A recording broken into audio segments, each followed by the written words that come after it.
The 151st Open from Royal Liverpool with Mark Chapman on 5 Live and BBC Sounds.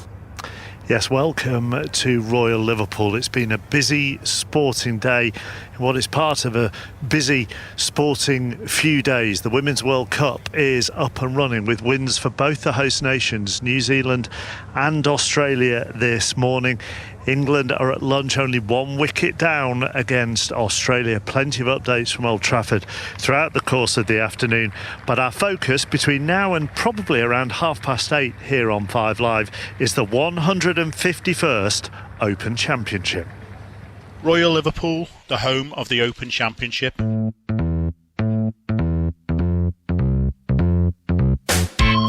Good morning, one and all, from the links of Hoylake on the Wirral, and we are on the first tee. On the tee from USA, Tiger Woods. Look at the names on that claret jug, and it's like a time warp. Woods wins his 3rd Open and 11th major. Well, extraordinary scenes, absolutely extraordinary. I have never seen such a show of emotion from Tiger Woods. He is sobbing. Oh, Phil Mickelson has played like the Open champion from his opening tee shot. This championship has always been the most difficult challenge of my career. He looks at one of these giant yellow leaderboards atop the grandstands. The claret jug is Henrik Stenson's. Jordan Spieth Looking for an eagle on the 15th, and it's turning towards the hole and in!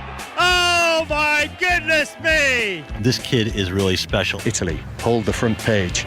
It's in for birdie from Molinari. A clenched fist salute from the Italian. Shane Lowry on home soil. He's become an Irish sporting immortal.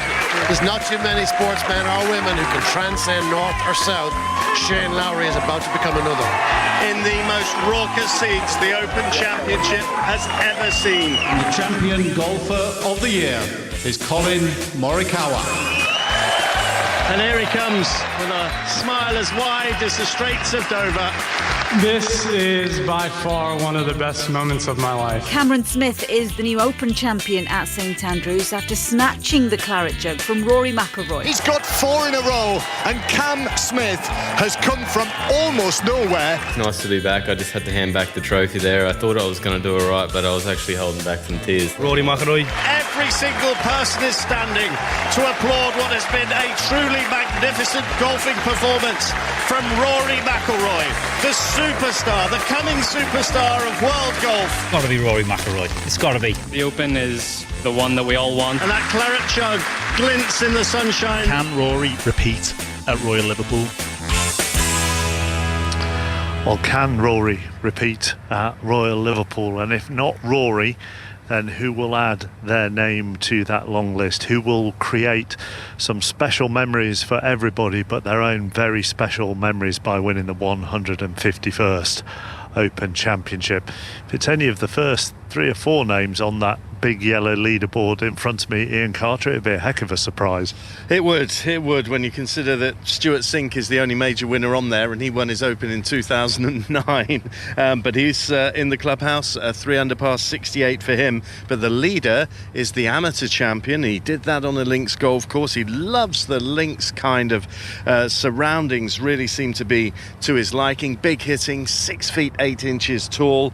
Christo Lamprecht of South Africa round in a 5 under par 66. Jordan Spieth's making his move. He's just 2 shots off the lead. Champion in 2017 at 3 under par. Marcel Seymour also at 3 under. Matthew Jordan, what a day for him. First tee shot this morning at 6:35. Knocks it round his home course in 69, 2 under par. Tommy Fleetwood's shaping up nicely at 2 under. So too the US Open champion Wyndham Clark, also at 2 under par. And Patrick Reed in the group that is at 1 under par, along with Shane Lowry.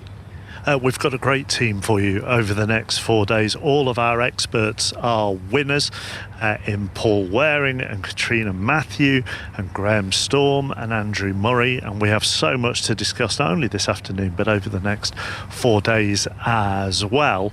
But let's focus on the man who is making a charge up this leaderboard, a man who has lifted that claret jug jug. Jordan Spieth is being watched by Catherine Downs. Yeah, and over the past couple of holes, Mark, playing some of the golf that looked reminiscent of that performance just up the road here at Royal Birkdale back in 2017. I'm a little bit out of breath because we've had to run ahead of this group. Matt Fitzpatrick, Jordan Spieth, Jason Day. They've just finished the 16th, where Jordan Spieth picked up his second birdie on the bounce, birdied the par 5 15th and then the par 4 16th.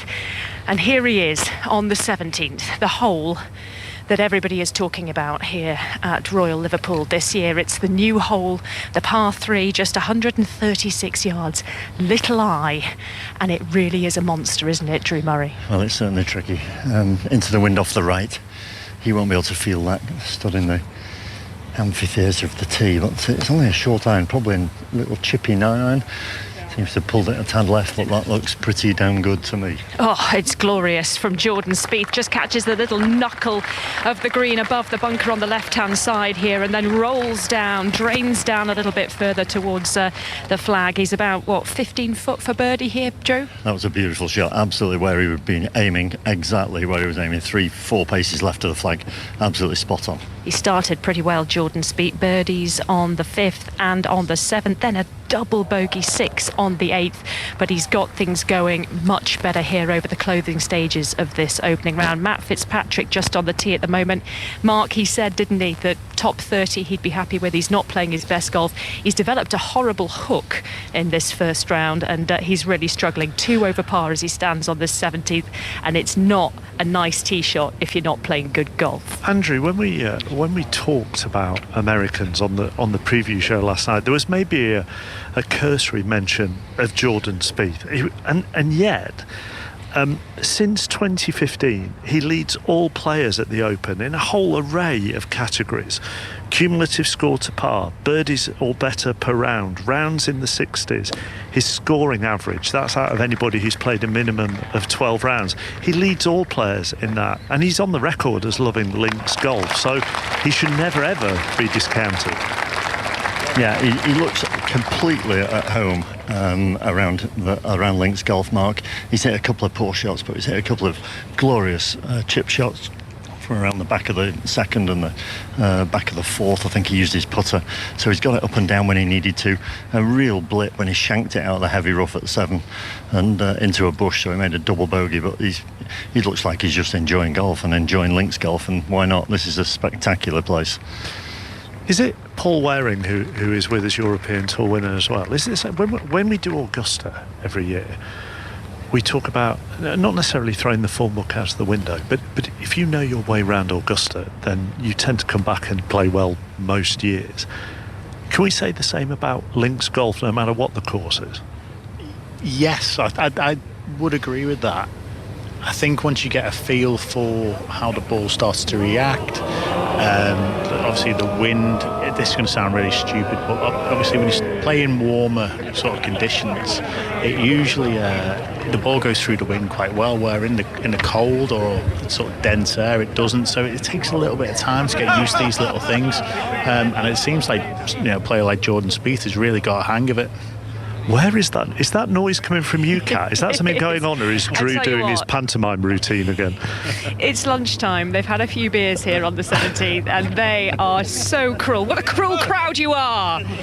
Poor old Jason Day off the tee. He hit it just a little bit short into this wind that's blowing off the de-estuary. Caught the front of the green, backspin, dribbled off the front of the green, and then slowly down into the bunker right at the front, and it was jeered every inch of the way.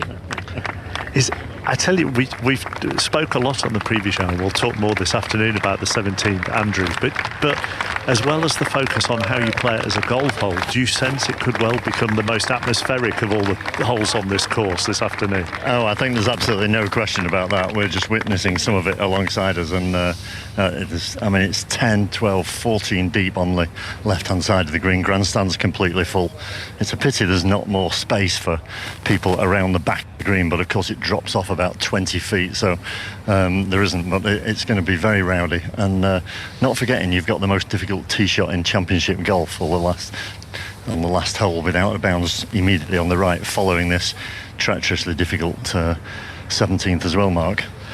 OK, Andrew and Kat, we will leave you there. Alistair Bruceball, where are you? Who are you watching? What's the atmosphere like with you? Yeah, the atmosphere is certainly building, Mark. It's been good all morning with Tommy Fleetwood's group. Graham Storm and I have been following Tommy Fleetwood, the local hero around the links, with the world number one Scotty Scheffler and the Australian Adam Scott, who of course in his time has had his chances to win the Open Championship. Very much, Graham, rock on Tommy. If you're a fan of the old Cannon and Ball, you'll get the reference. He made an uncertain start, didn't he? Missed the first 3 fairways, but has settled very nicely. Finds himself at 2 under par with 5 holes to play, and he's just playing some very good links golf.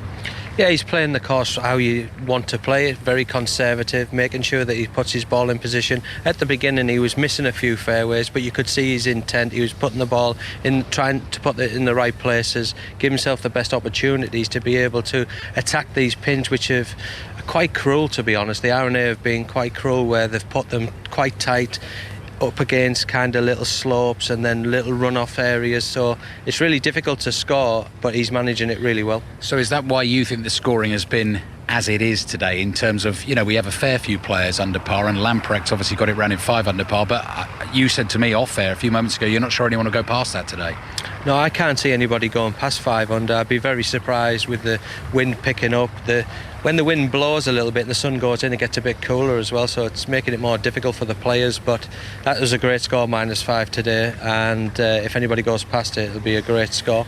Just talk to me quickly about Scotty Scheffler as well, world number one. So I was talking about Tommy Fleetwood's uncertain start. Scheffler over the first 4 or 5 holes, I mean, he's been so ridiculously consistent this year, Graham. He had the ball on a string everywhere you wanted it to be.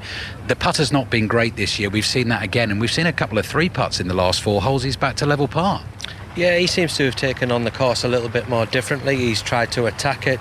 He's taken his chances at the first few holes, but then the chances have dried up. He's hit a few pulled iron shots as well, which is unlike him, and then it's kind of put the pressure on his putt-in, and he's succumbed to that, and he's made 2-3 putts. In terms of the atmosphere, have you noticed, like I have, that as we've got into the round, and as Kat was saying, people have had a bit more time to get drinks inside them around the Tommy Fleetwood group? It started on with a couple of "come on Tommy lads." It's not rowdy, is it? It's buzzing. No, it's exactly what we want at the Open Championship. We want the crowd to get involved. We want them to support the player that they want to win the tournament, which is what they're doing. They're shouting, "Tommy lad, go on, do it." And it's great to see. And as we look around us all now, you can see the people building up as much as anywhere I've ever seen at an Open Championship.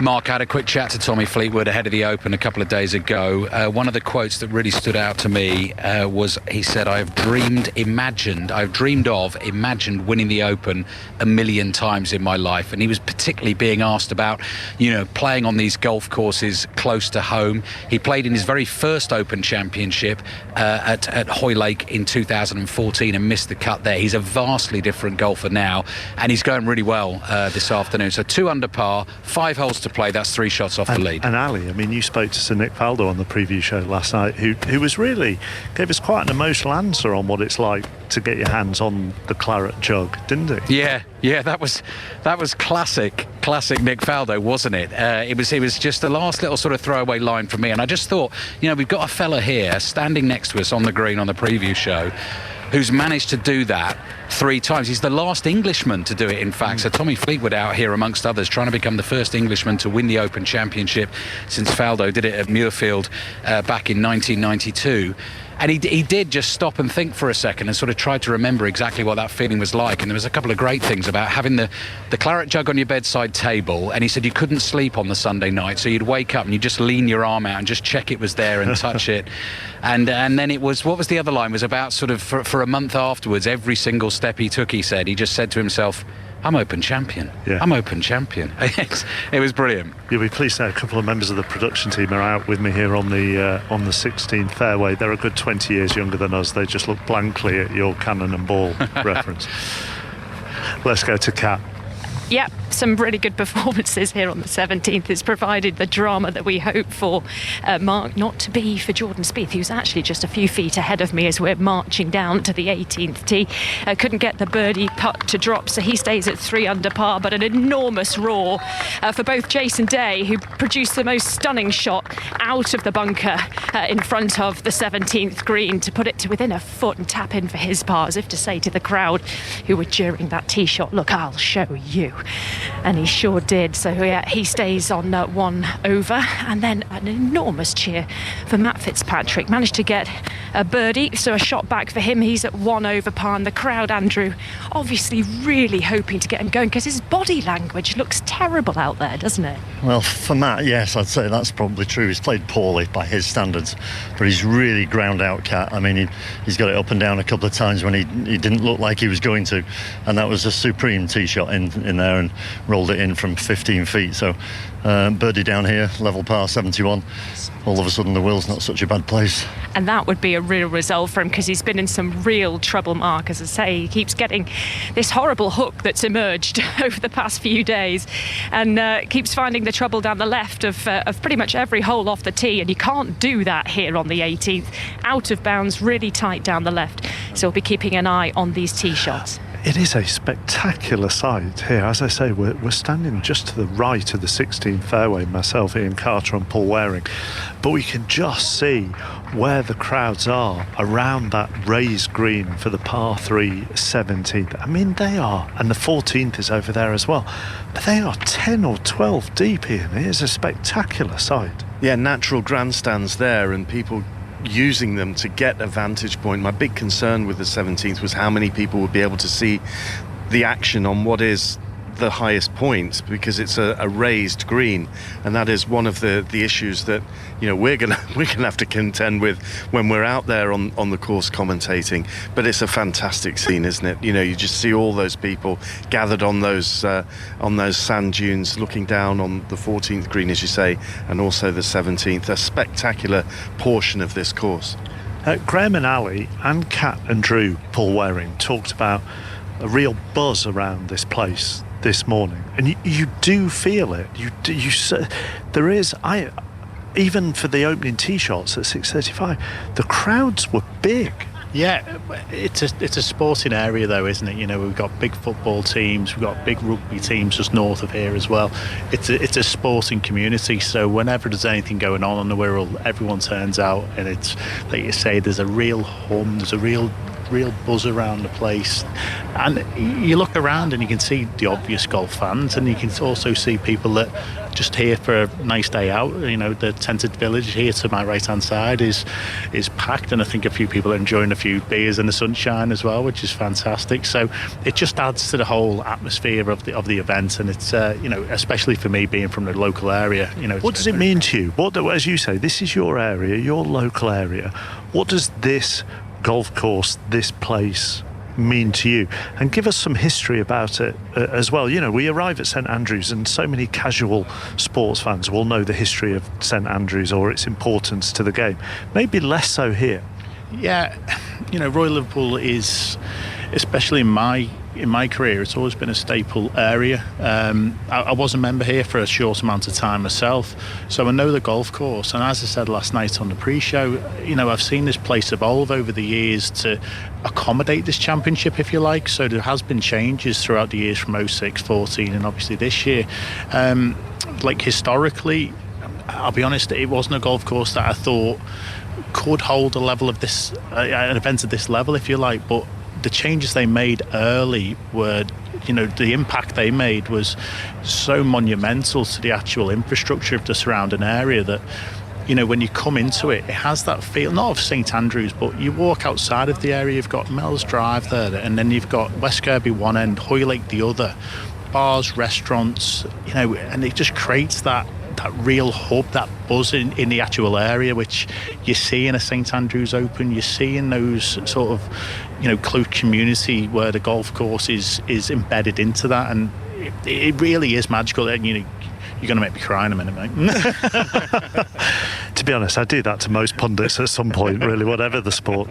Yeah, it's historic golfing land, this. You go all the way back. And it was felt that in 1967, when Roberto De Vicenzo won this, in the years that followed that, it just wasn't a big enough footprint to accommodate the Open. But then they acquired some more land that enabled them to come up with parking plans, and so it came back on the rota in 2006. Tiger Woods won then Rory McIlroy, and that kind of was in keeping with the history of this place in terms of identifying great champions, the likes of Walter Hagen, Bobby Jones, Peter Thompson. You go down the list of winners here, and they are among the absolute greats. And you've had amateur winners of the Open, Harold Hilton and John Ball, and Bobby Jones. Bobby Jones won his here.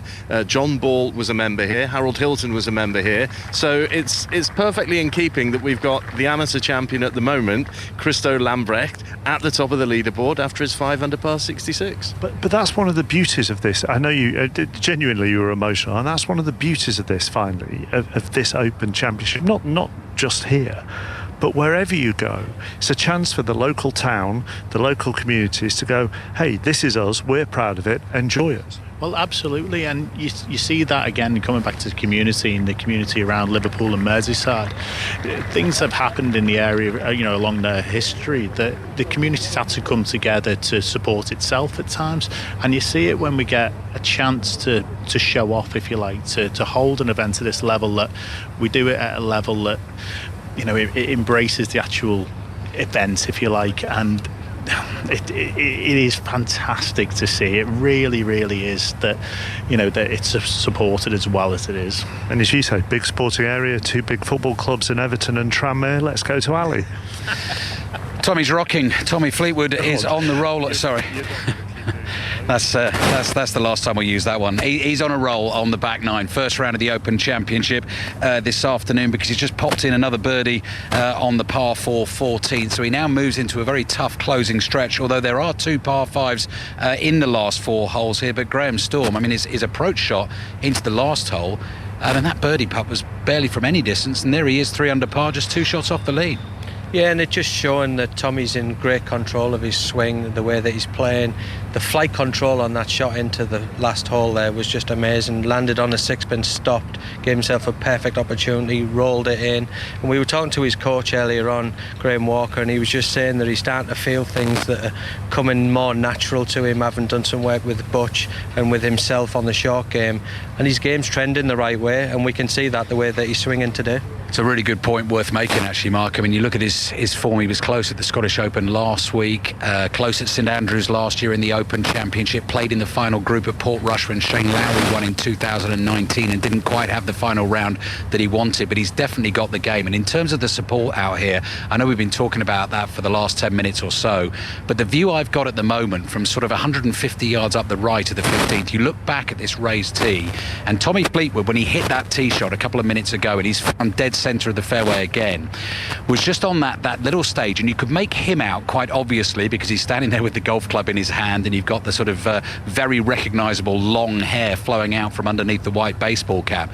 But surrounding him, there are just thousands and thousands of fans massed on the dunes around this golf course. So many brilliant natural viewing points, so much support for him, and there's just this sort of sea of multicoloured humanity all around that 15th tee. And Tommy Fleetwood's, he's riding the wave at the moment, Mark. So 3 under par, we're heading down the 15th. It is a par 5, but he's found the middle of the fairway, so possibly more birdie chances to come. And very soon we will see you coming down the 16th to join us. Now, if you're listening to us earlier, you know that we sent John Murray and Katrina Matthew out with Cameron Smith, the defending champion, Xander Schauffele and Wyndham Clark. And John, all morning, has been very keen to point out, don't forget about Wyndham Clark. And we shouldn't, because out of the 3, John, it's been a case of come for Cameron Smith, stay for Wyndham Clark, because he is 2 under par, the US Open champion, and he's played very, very nicely. He actually parred the first 9 holes,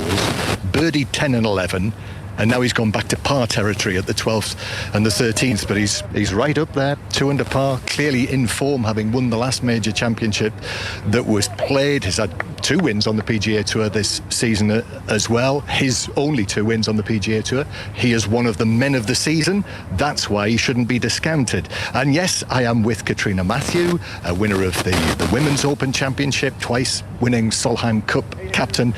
And we've just had a very nice time, haven't we? We have actually, yeah. We've just been wandering around these first 13 holes, watching a bit of golf. Cam Smith has, I would say, struggled a little bit. Made some good birdies, but a few poor bogeys, not getting up and down. But we're having fun in the sun here. Yeah, the defending champion, Cameron Smith, the Australian, 3 birdies and 4 bogeys. So he's 1 over par. But he's just been a bit rough round the edges, hasn't he? A bit like his mullet. Just slightly off, isn't it? It's just there pulled his tee shot here in 14 into the rough, which is going to give him a blind shot. But yeah, just missing in the wrong places, missing fairways, making it tough to get it onto the green. Yeah, so he is 1 over Cameron Smith. Xander Schauffele, the Olympic champion, level par after his 13 holes. And Wyndham Clark, 2 under. And I'm just tempted, Mark. This is slightly risky. And, I'm not a risky kind of guy. Well, you're not. But we've got an American visitor just behind us. And because we've been talking, I haven't actually seen where the 3 tee shots have gone on the 14th. But our friend here, who's visiting from afar, you fancy yourself as a bit of a golf commentator, don't you? Just a little bit. I can follow the ball like a hawk. So where have these 3 gone? Fill us in. Well, I think Clark went to the right of the pot bunker in the rough. We have Xander right down the middle. And unfortunately, Cameron Smith hit a little snappy drive into the rough on the left side. We're hoping for a good lie. That is excellent. Where are you from? I'm from Florida, United States. And have you come just for the Open Championship? I stopped in Dublin for a few rounds and pints. Did you? And a few pints today as well, or not? No, not yet. We're going to watch a little golf first. Excellent. Good man. Well, there you are. You were as good as you said you were going to be. I try. Thanks for having me. There you go. What's your name? My name's Sean McCarthy. Hello for everyone. There you go. Sean McCarthy. Live on 5 Live at the BBC. Katrina, having heard Sean McCarthy, who would you prefer to work with for the final few holes of this round? If Sean wants to replace John, then that could be a tricky one, actually, couldn't it? Yeah. He seemed right on the ball. Yeah, he was quite. He was a fine figure of a man, wasn't he? Lovely teeth. I'm not sure I looked at him that closely, John. Well, if Sean wants to keep going with you, then we'll get more commentary from Sean in a little while. Back to Kat. All 3 of our group, I'm afraid, to report in trouble down the left-hand side of the 18th. So Matt Fitzpatrick over the barriers and into the crowd down the left-hand side. Jason Day is somewhere down there, and really bad news for Jordan Spieth, Drew. Yeah, he hit a good tee shot, just a slightly left of centre, and it just caught one of the left-hand bunkers, but it went in at a fair pace. And as I said to you before I jogged over there, it's going to be right up against the face, and it is. It's virtually unplayable unless he goes backwards, I would say. He can't stand at the ball being a right-handed golfer, so I think we're going to see him playing backwards up the fairway, even 10 or 20 yards, and then trying to get on the green in 3. There's no way he can get a foot up on the face of the bunker like he did at Whistling Straits and smash it into the face. Remember that shot from down by the sleepers? I do remember that, but I don't think he can stand at it because the revetted face is vertical. We'll keep you posted, Mark. Let's just do a quick leaderboard with Ian, and then we'll head back out onto the course. Christo Lamprecht, the leader, the amateur, 5 under par, 66, 2 ahead of Stuart Sink, the 50-year-old in the clubhouse with his round of 68, 3 under par, 2 shots off the lead. Jordan Spieth, you're just hearing about 3 under as he plays the last, as is Tommy Fleetwood, he's playing the 15th. Marcel Siem playing the 10th at 3 under par, and Matthew Jordan, first man out today, 2 under par, 69. We'll talk a little bit more about Matthew Jordan over the course of the show. We'll hear from him as well. Member here at Royal Liverpool, hit the first tee shot of the day, and he did very well today. And that first tee shot was watched by James Gregg, who is part of our breakfast team and is also part of our team. James, you're with Lowry, Fowler and McIntyre, aren't you? Yes, I am, and obviously all 3 of them quite crowd favourite sort of golfers, aren't they? Lots of interaction with big galleries, but not really bearing much fruit for those galleries who have followed them all the way round. They're on the 13th green, the short par 3 that I think is a fantastic hole with the great vistas over the D. But Lowry, the only member of this 3-ball in the red numbers at the moment, 3 birdies, the most recent of which came at the tricky 11th. Ricky Fowler, who is a Californian, resurgent Ricky Fowler is quite often the use when talking about him at the moment, a winner at a recent PGA Tour event after 4.5 years without a win in a big tumble down the world rankings. Like I said, at even par. And Bob McIntyre, the runner-up to Rory McIlroy at the Scottish Open last week, is unfortunately at 3 over, but scrapping away to try and get himself a little bit back closer to even. They've also shown flashes, haven't they, during this round? Yes, they have. They've all been under par at some stage. They've all had some really good par saves as well. Lowry's actually hit some beautiful approach shots, and Ricky Fowler, his proximity to the hole has been so good, but the putter desperately cold on him at the moment. He looks incredibly frustrated. He keeps slapping the putter face between green and tee box, and that's much the same here at 13 as he walks off with yet another par and keeps himself at even. OK, let's bring in another member of the team, Andy Stevenson, who's interviewing all the players as they finish their rounds. Can be a thankless task sometimes, Andy, can't it, depending on how they've gone. But actually, you've been talking to several of the ones who are up near the top of the leaderboard. Yeah, afternoon, chappers. Hi, everyone. Yeah, it's a brilliant spot down here, actually, just next to the putting green in front of the clubhouse, and we can also see the third tee away to our right as well. And it's just it's a fascinating place to spend time during a tournament, because you always have players milling around, either preparing for their round and getting their golf bag ready. I can see Justin Thomas and Keegan Bradley in front of me right now. And of course, then you have the players who finished their round coming in, going into the scorer's hut right opposite me, filling in their card, and then if they're really unlucky, they have to come and speak to me and American TV and Japanese TV, and Rishi Prasad's here for BBC TV as well, so they come along the gauntlet and hopefully speak to us all. But yeah, it's a very interesting and sometimes quite an intense place to be down here. The BBC TV highlights, by the way, 8 o'clock tonight on BBC Two. You can watch them on the iPlayer as well. The cricket highlights will be on before, and they will also be on the iPlayer. Let's hear from somebody that Andy's spoken to then. The man who hit that first tee shot had a very good round here as a member of Hoylake, Matt Jordan. Matthew, you've been playing around here since you were 7 years old, but certainly not in circumstances like today. So how are you feeling at 6:30 this morning? I was obviously excited, nervous. I couldn't wait to get going, more awake than I probably would be at any other time. And it was just amazing to have. Obviously, what I walked into at 6:30 was incredible and something that I will never forget. Were you surprised at just how many people were out at that time to watch you go out? Yes, certainly lining the fairways. I remember in 14, I got up on the stands and it was full, so I did expect it to be full, but certainly, as I say, down the sides. And I think it was more the noise that really kind of surprised me. It was just everyone was going crazy for me. And who did you have specifically following you around in terms of family and friends out there? I mean, I know my mum and my dad would have been there, and friends. I had all kind of the friends that I grew up with, that I played junior golf with. I saw them about. I saw various different people.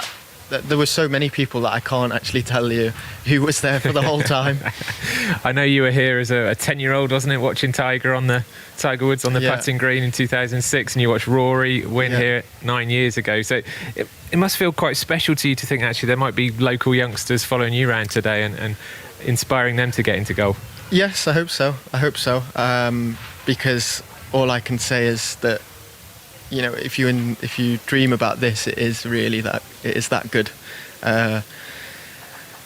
You know, I kind of dreamt of playing this as a kid, but then to actually do it and feel like the emotion and the adrenaline off it is just mind-blowing. So, you know, I would tell guys or kids, you know, go and take it up, go and see if you enjoy it, because the feelings that you get, certainly from an individual sport, is just incredible.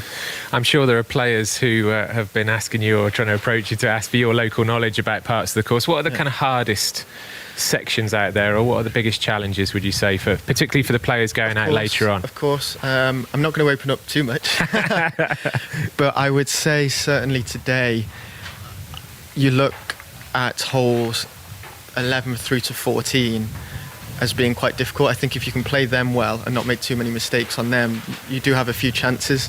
I certainly think you've got to be good with your irons because there's not too many wedges out there, and obviously with the wind, it's, you know, you've got to kind of feel them in a bit as well. So I would say that stretch, and, you know, if I'm giving a little tip to people going out there, is just make sure your irons are warm on the range. We won't tell anyone, don't worry. No, please don't.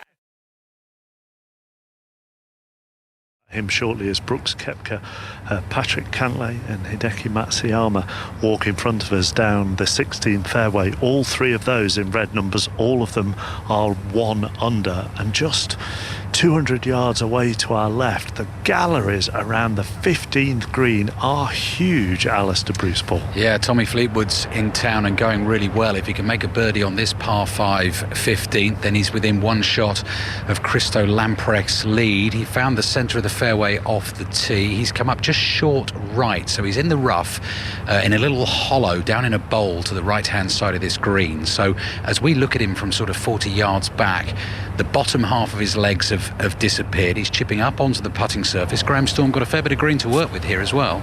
Yeah, he has. You can see that he's just tried to be quite smart, missing the green to the right-hand side, giving himself loads of green to play with as he's played it lovely towards the flag. Looking as though it's tracking towards the hole. Oh! Tommy Fleetwood ever so close to the eagle on the 15th. Beautifully played chip shot from the right-hand side of the green. That looks like a tap-in birdie, and Graham, that's within 1 of the lead. If that goes in, that's 4 under par. Yeah, exactly, and you can see again, you know, he's just absolutely oozing confidence, and you can feel the energy around this green from all the people. If you were in a football stadium that was rooting on for their favourite football team, that's exactly what it feels like right now. Yeah, Fleetwood United on fire. That's a birdie on the 15th. He's had a really good back 9. He's 4 under par. He's tapped that in from no range at all, popped the ball in his pocket, and I saw his caddy Ian Finnis lugging the big golf bag on the way down, just putting a bit of extra sun cream on the back of the ears. Mark, got to look after himself out here this afternoon. Fleetwood, 3 holes to play, 4 under par, 1 off the lead. Yeah, there is a breeze, but the sky is blue, a few wispy clouds in the sky, but it is fairly warm out here. Plenty of the crowd just in shirt sleeves. Jordan Spieth on 18, Kat. Yeah, he's only got a few yards of this final hole to play, and he was over in that bunker. I updated you, didn't I, on the left-hand side a few moments ago, Mark? Well, the ball had come in at quite a pace. It was nestled up into the face of the bunker, which was about probably hip height for Jordan Spieth. So he had his foot lifted right up into the face, that riveted face of the bunker. So his knee was kind of... Oh, we've lost Kat at the moment. We are here at the moment just watching Koepka and Cantlay and Matsuyama, Ian.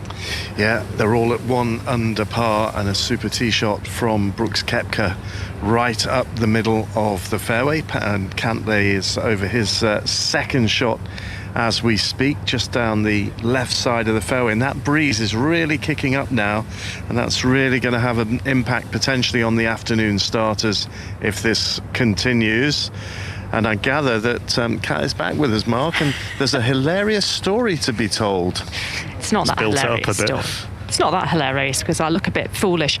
I was describing to you how high up the face of the bunker Jordan Spieth's foot was, and in order to do that I was acting it out. Obviously you can't see that on the radio, but I got my foot tangled up in my microphone cable and pulled it out the bottom of the mic, so that's why I disappeared.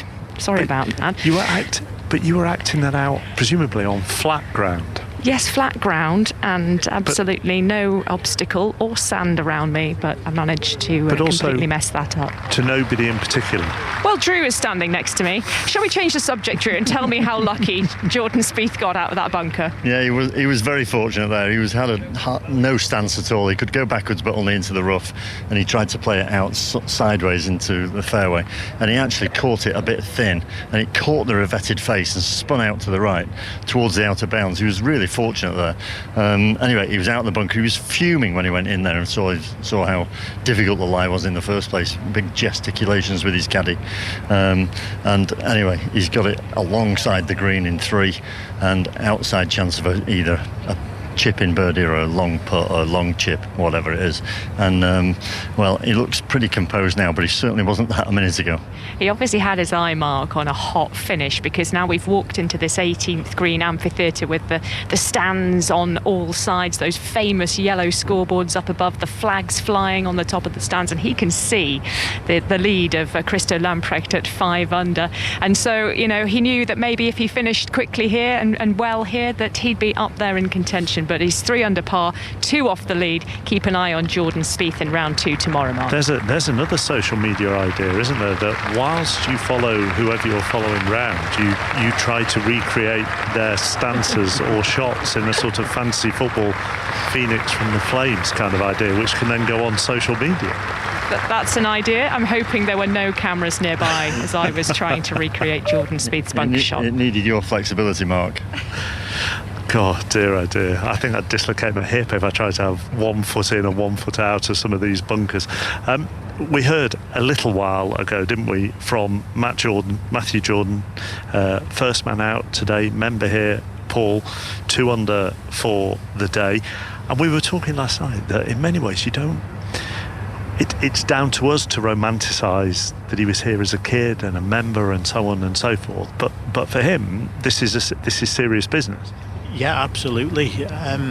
Like I said last night, you know, he'd be pushing for top 100 in the world, top 50 in the world, trying to get a PGA Tour card, trying to get into the final series of DP World Tour as well. So it's a big moment in his season, really. You know, while we're obviously, like you just said, romanticising about, you know, the opportunity that sits in front of us from an entertainment level. You know, for him, you know, to actually forward his career, it's a massive opportunity as well. And it's not just the fact that he's playing here, how he actually got to play here, playing at West Lancs, playing alongside Sergio Garcia and Jamie Donaldson. I spoke to him last week about it, and he had upwards of almost 4,000 people walking around qualifying, which is just unheard of, really. So his whole journey to get to this point has been with an amount of pressure, with an amount of expectation. So to then go out there today, hit the first tee shot with that expectation, and also get the job done and shooting in the red numbers, you know, I'm so admirable of what he's actually achieved so far, and I hope the dream can continue for us. There's an element of all of us. You get to middle age and you think the generation coming up next behind you, my God, they're so much more confident than we were at that age. But do you think that about a lot of the young golfers coming through? And I wonder, we spoke to Daniel Bradbury yesterday. So many of them, indeed our leader as well, Ian, has been in the college system in America. I think he's at Georgia Tech, isn't he? Given the opportunities that are there, given the college system in America, I mean, a lot of these young guys start out and it feels like they're experienced pros already with their confidence. Yeah, I'm actually a bit insulted that you're not classing me as one of these young guys anymore, chappers. But yeah, would you like me to? Well, yes, please. I'll wear a cap so you can't see my bald head. No, but they're almost bred as ready-made winners. They don't come to professional golf anymore. I'm just ducking as I'm about to get my head taken off. No, they come to professional golf ready to win. They don't come trying to find the feet or trying to find out what they're going to do when they turn pro. They come ready. They train in a certain way now that scoring is the absolute ultimate goal. You know, it's not about pretty golf swings or anything like that. It's about being competitive, tenacious, getting the job done, and that's what you see from these young players now. It's a finishing school, isn't it? And it's so many of the players at the top of the game have gone through that college system. There are exceptions. Rory McIlroy is the most notable, I guess, at the very top of the game in terms of turning professional and just making his way immediately. But it does seem to give you such an advantage to prepare you. Dan Bradbury said it last night on our preview show, that, and you asked him, you know, that last year when he was in Florida, was he basically living the life of a golf pro before turning professional? And he said, yes, he was. Just to bring you right up to date, Tommy Fleetwood did tap in for the birdie, 4 under pies within a shot of the lead. And the pairing that are following him are just stomping past us on the 16th fairway. Ali? My watch has just buzzed to tell me I've already reached my goal for number of steps I meant to take today. And what's the time? I mean, I've got thousands more steps to come. So what are you at already? Hang on a sec. Got to remember how to work this watch now. Not the most thrilling bit of radio. 11,500 so far today. And you set that as a daily target for you? No. I think it sets it itself. So I input the data on, vast height, vast weight, step length and that sort of thing, and then it decides how many steps I should be taking. On a normal day, what it would be, 2,000? No, come on. I don't know. For the odd 5k run. No, the reason it's saying 11,500 is because that is probably on an average day. We're going to do miles more than that this week, so it's going to be a good week this week. You're also sort of panting. No, not at all. Just had to dart out of the way of Tommy Fleetwood there as well, who came thundering past. I think his drive here, Mark, has missed the fairway to the left. We've not had a look at the lie of the ball because we're now a little bit sorry, I've distracted behind him. No, not at all. But it's going to make it slightly more challenging for him. They've just arrived up by the bunker. There's one bunker parked there on the left-hand side of this fairway, Graham Storm, and I can see Tommy marching a little bit beyond that. And as a few of the golfers have said, it's not. I think a couple of them called the rough sort of spotty. It just all depends, doesn't it, on what type of landing, what type of lie you're going to get. Yeah, you need a little bit of luck in this rough. You might get a really kind of clingy lie where the balls sit down and it's difficult to get the club in the back of the ball and get the trajectory that you need. But looks like Tommy's hit it a little bit further left towards the spectators, so he's more than likely going to get a good lie in this rough. Just talking about how punishing the bunkers are as well, Mark, just looking up on the right-hand side. So Adam Scott just leaked his drive slightly to the right, and that bunker's perfectly positioned. Grabbed the ball, nothing he can do with that. Can't threaten the green, has just had to knock it out sideways. I reckon you're 300 steps away from Tommy Fleetwood, so crack on, Kat. Long grass down the right-hand side of the 18th green and whispering because everyone is silent here as Jordan Spieth sends the ball towards the hole to save his par on the last, and it just drifts past. It'll be the lightest of touches to tap in for a bogey. So that's a drop shot for the 2017 champion on the last, and that's a real shame for Jordan Spieth. Looked like he'd got things going down the stretch. The 15th, the 16th birdies for him there, but a drop shot on 18, which will see him finish at 2 under par, 3 off the lead mark. Plenty of players getting ready for their rounds this afternoon here at Royal Liverpool, including Rory McIlroy. And a few of them are on the putting green, just getting themselves ready before they go out. Shoji Osaka's got his eyes on that. I have, yes, Mark. I'm standing at the putting green in front of this old red brick clubhouse, and there's just 2 players on this putting green at the moment, Jon Rahm and Rory McIlroy. They're, 2 of 9 major champions that have passed through this putting green in the last 45 minutes or so. The news is slowly filtering out as I can see more and more people walk this way and slowly reach into their pockets and get those phones out and start filming. I've got to say, this place was very populated only about 20 minutes or so ago. Many more players on there. We had Dustin Johnson, Francesco Molinari, Patrick Reed, who shot a 1 under round of 70 earlier on today. He came back after his round to do a little extra practice. Justin Rose, who is out with Rory and Jon Rahm in about an hour or so, was here about half an hour or so ago. It felt like he had his entire bag out in terms of putting drill items with strings and lasers and T-pegs and all sorts. Very fastidious with his 6-foot putting drills as well. And at the moment there's the crowd continues to grow, and Rory and Jon Rahm continue to practice. Thank you very much, Sergio. So Rory, Rahm, Rose, that's the 3 that go out just before 3 o'clock, Ian. Yeah, really looking forward to this, and obviously we've spent so much time talking about Rory McIlroy, and as you pointed out last night, we do it before every single major that he plays because he is box office. He is somebody that we all expected to have many more than the 4 majors he has to date. This is the 34th major since he won the US Open, or the 34th that he has played since he won the US PGA in 2014, 2 weeks after he won the Open here at Hoylake. Second at the US Open last month, won the Scottish Open last week.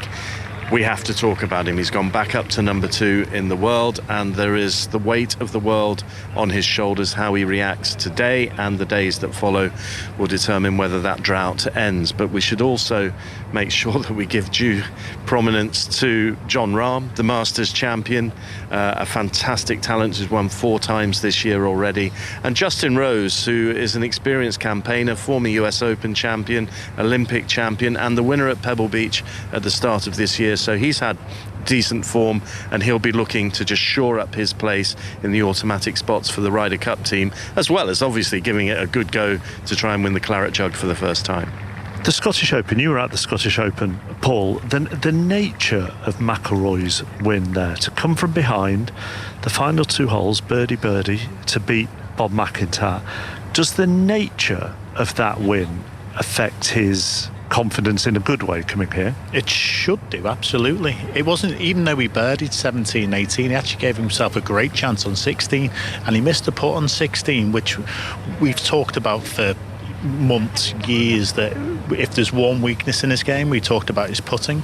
So for him to miss an opportunity on a very tough day on the 16th, knowing he needs to chase, but then have the mindset to then flip that and then actually birdie 17 and 18 as well to win, it, you know, that kind of shows the level of the player we're talking about. I was watching it actually from home, to be honest with you. The wind speeds, it was saying 16 mile an hour. Speaking to some of the guys, it was 20 plus, maybe getting into the 30s. It was a lot stronger than what you think. And again, it showed the level of control he can have in the wind, and a wind strength that much. That 2-iron he hit into 18 with that lovely holding fade against the wind when he knew he couldn't get his 4-iron there. To hit that shot and then hold the putt, that just shows, I don't know, a bit more of maturity, if you like, from Rory, but it also shows that, I don't know, that intensity that he's got, that tenacity, that competitiveness that is deep within him, that he just wants to win golf tournaments. Yeah, you can't speak for Rory, but I'm interested in how what your mentality is going into an event. Do you think, because you play week in, week out, so St Andrews, on the one hand, a year ago, is going to feel a long time ago for McIlroy. But how much does what happened to him on the final day at St Andrews, I wonder, come into his mind compared to what he did at the Scottish Open? How much are you in the moment, basically? How much do you go back to, oh, crikey, at this event last year, at this major last year? I think at St Andrews there was a big thing about him missing putts coming down the stretch, but if you actually look at it, I don't think his proximity to the hole was as tight as some other players. So I don't, you know, it's easy for us to turn around and watch on TV or watch from the grandstands and say, oh, he's missed a 12-footer there, he's missed a 15-footer there. Bear in mind, for 15-foot, you're only actually meant to hole, from a strokes gain perspective, 1 in 4. So that means he's got to hit it into 15-foot 4 times just to make 1 birdie. 8-foot is the 50-50, if you know what I mean. So you'll hold half as many as the chances you get. So if the proximity is not there, which is difficult to achieve on links greens, then you're not going to hole the putts. But to go back to actually your question, you don't know if he enjoyed putting on those greens at St Andrews. He might have enjoyed the greens last week at the Scottish Open at Renaissance. He might have been able to see the greens better. And as we move around week to week, there are definitely for me, and it might be different for different players, but definitely for me, I can see a line straight away when I walk onto that putting green on a Tuesday, or I'll struggle all week. And then if it is a struggle all week, I'll spend more and more time on the greens as much as I can to try and dial into the greens. But some weeks you just walk on there and think, oh, I can see the pace, I can see the line, I can see the apex of the break, I can see all these things really, really quickly. So I haven't spoke to Roy this week. I don't know how he's feeling on the greens, but you know, it's from what I've seen, the greens are quite flat and subtle. So I feel like players are going to be able to be quite aggressive with the putting. The big screen here by the 16th fairway has just shown us I would say a fairly well advanced man in years, dressed as a crocodile, holding up a sign saying, "We're roaring for Rory." So you may see that on the TV highlights later. Alistair Bruce Ball has zigzagged his way up 16 to get those steps up to watch a Tommy Fleetwood birdie putt. Yeah, that is on its way. Would you describe him as a snappy dresser, Mark? I mean, we're on until Sunday evening. I think you're peaking quite early here with some of these. Well, let's hope Tommy Fleetwood isn't. Birdie chance coming 30 feet or so from the back of the 16th green. Graham Storm on the 15th was talking about sort of football stadium type atmosphere. The 16th green is incredible, the support for Tommy Fleetwood here. There's a hospitality pavilion which runs down sort of 80 yards down the left-hand side at the end of this fairway. 3 tiers of it absolutely rammed. Everyone out on the balconies watching a Fleetwood birdie putt on the way to get into a share of the lead. And in it goes from Tommy Fleetwood. What a first round he is having at this Open Championship. Rolls in a 30-footer from the back of the 16th green, strolls to the hole as cool as you like, plucks the ball out, puts it in his pocket and moves to 5 under par. 4 under for the back 9. He's got a share of the lead. This man, Graham Storm, can do no wrong. Yeah, that's 3 birdies in a row. Perfect timing just before the 17th. You know, he's built up a nice round. Hopefully he can get to the 17th tee nice and calm, collect his thoughts of what he's been doing. But in front of all these people, I mean, they all came out to get a glimpse of Tommy Fleetwood, and absolutely perfect timing to come out and watch him pull that long putt. Yeah, that is what they want to see, and he is giving them exactly what they want to see at the moment. What a run from Tommy Fleetwood. Birdied 14, birdied 15, birdied 16, and now we head to 17. 136 yards of naughtiness. The new par 3, Little Eye, with the breeze gusting up here at about 10 miles an hour. We can see the green away in the distance, actually. Raised green as you look back here from about 200 yards away, looking across the Dee estuary towards the hills of North Wales, splashed in the sunshine. Tommy Fleetwood, 2 holes to play of this first round. He is going great guns. He's in a share of the lead. He's at 5 under par. So if you love your English sport, that is great news as regards Tommy Fleetwood. But if you love your English sport, this is less good news from Eleanor Oldroyd. Oh, it's not bad, chappers. Oh, I thought they'd lost a wicket. You thought you were coming to me for a wicket, but no, you're coming to me to tell you that Travis Head, part-time spinner, has come on for Australia. First ball he delivered to Zach Crawley, reverse sweep for 4, that brought up his 50, brought up the England 100. Very next ball, hoiked into the new stand in front of the new hotel for 6. So getting a bit of this treatment that you feel that Travis Head probably deserves. Australia really missing having a proper spinner in this test match, I think. 108 for 1, they trail by 209 runs. Crawley's on 60, Moeen Ali's on 43, and the partnership is worth 99 runs. That's brilliant. Oh, ye have little faith, chappers. Well, to be honest, I was without throwing anybody under a bus. I was told wicket at the cricket, so I can't keep all my apps open this afternoon. So I'm like all the listeners, I'm just relying on you to keep the good news coming. Oh, and there's another single from Zach Crawley, which is the 100 partnership. Excellent. Thank you very much, Ellie. TMS, ball by ball commentary on Sports Extra. As I keep saying all day, if you've got BBC Sounds, you can just shuttle basically between the golf and the cricket. Golf here on 5 Live, cricket on Sports Extra. 10 past 2 on a Thursday afternoon in the sunshine at Royal Liverpool for the 151st Open Championship. Let's get the latest BBC News. Here's Richard Foster. Listen on BBC Sounds. This is BBC Radio 5 Live. Thanks, Mark. Good afternoon. NHS trusts say a 48-hour walkout by senior doctors across England will have the biggest impact of any of this year's strikes so far. Consultants are angry about a 6% pay offer. It's their first walkout in more than a decade. Nigel Aitchison is the Chief Medical Officer for the NHS in Devon. During the period of this strike, we will, of course, be prioritising emergency services, maternity services, etc. So please, if people suffer a life-threatening illness or emergency, please continue to call 999 or access emergency services as normal. The Treasury wants answers from the boss of NatWest after the bank closed Nigel Farage's account. He claims the account with Coutts, which is owned by NatWest, was shut because his political views don't align with the bank's values. Mortgage rates have fallen for the first time in 2 months because inflation figures were better than expected. Rates on 2- and 5-year fixed deals have dropped on hopes that the Bank of England may not raise interest rates as much as previously thought. There is action to be taken. The Competition and Markets Authority wants the government to tighten the law around pricing displays in supermarkets. The watchdog says they often aren't clear enough and it's affecting people's ability to compare products. Lisa Webb is from the consumer group Which. There is action to be taken straight away, and that is make sure that your pricing is consistent. The supermarkets will argue it's down to the current legislation. Now, that came out in 2004. It doesn't really suit the situation for how supermarkets work these days. A top climate scientist says the world is unlikely to meet the target of keeping global warming below 1.5 degrees. Sir Bob Watson of the Tyndall Institute thinks 2.5 degrees or more is increasingly likely. And Apple says it could remove services like FaceTime and iMessage in the UK rather than comply with government security plans. The company opposes part of the online safety bill that would give regulators the power to force companies to scan for child abuse images in encrypted conversations.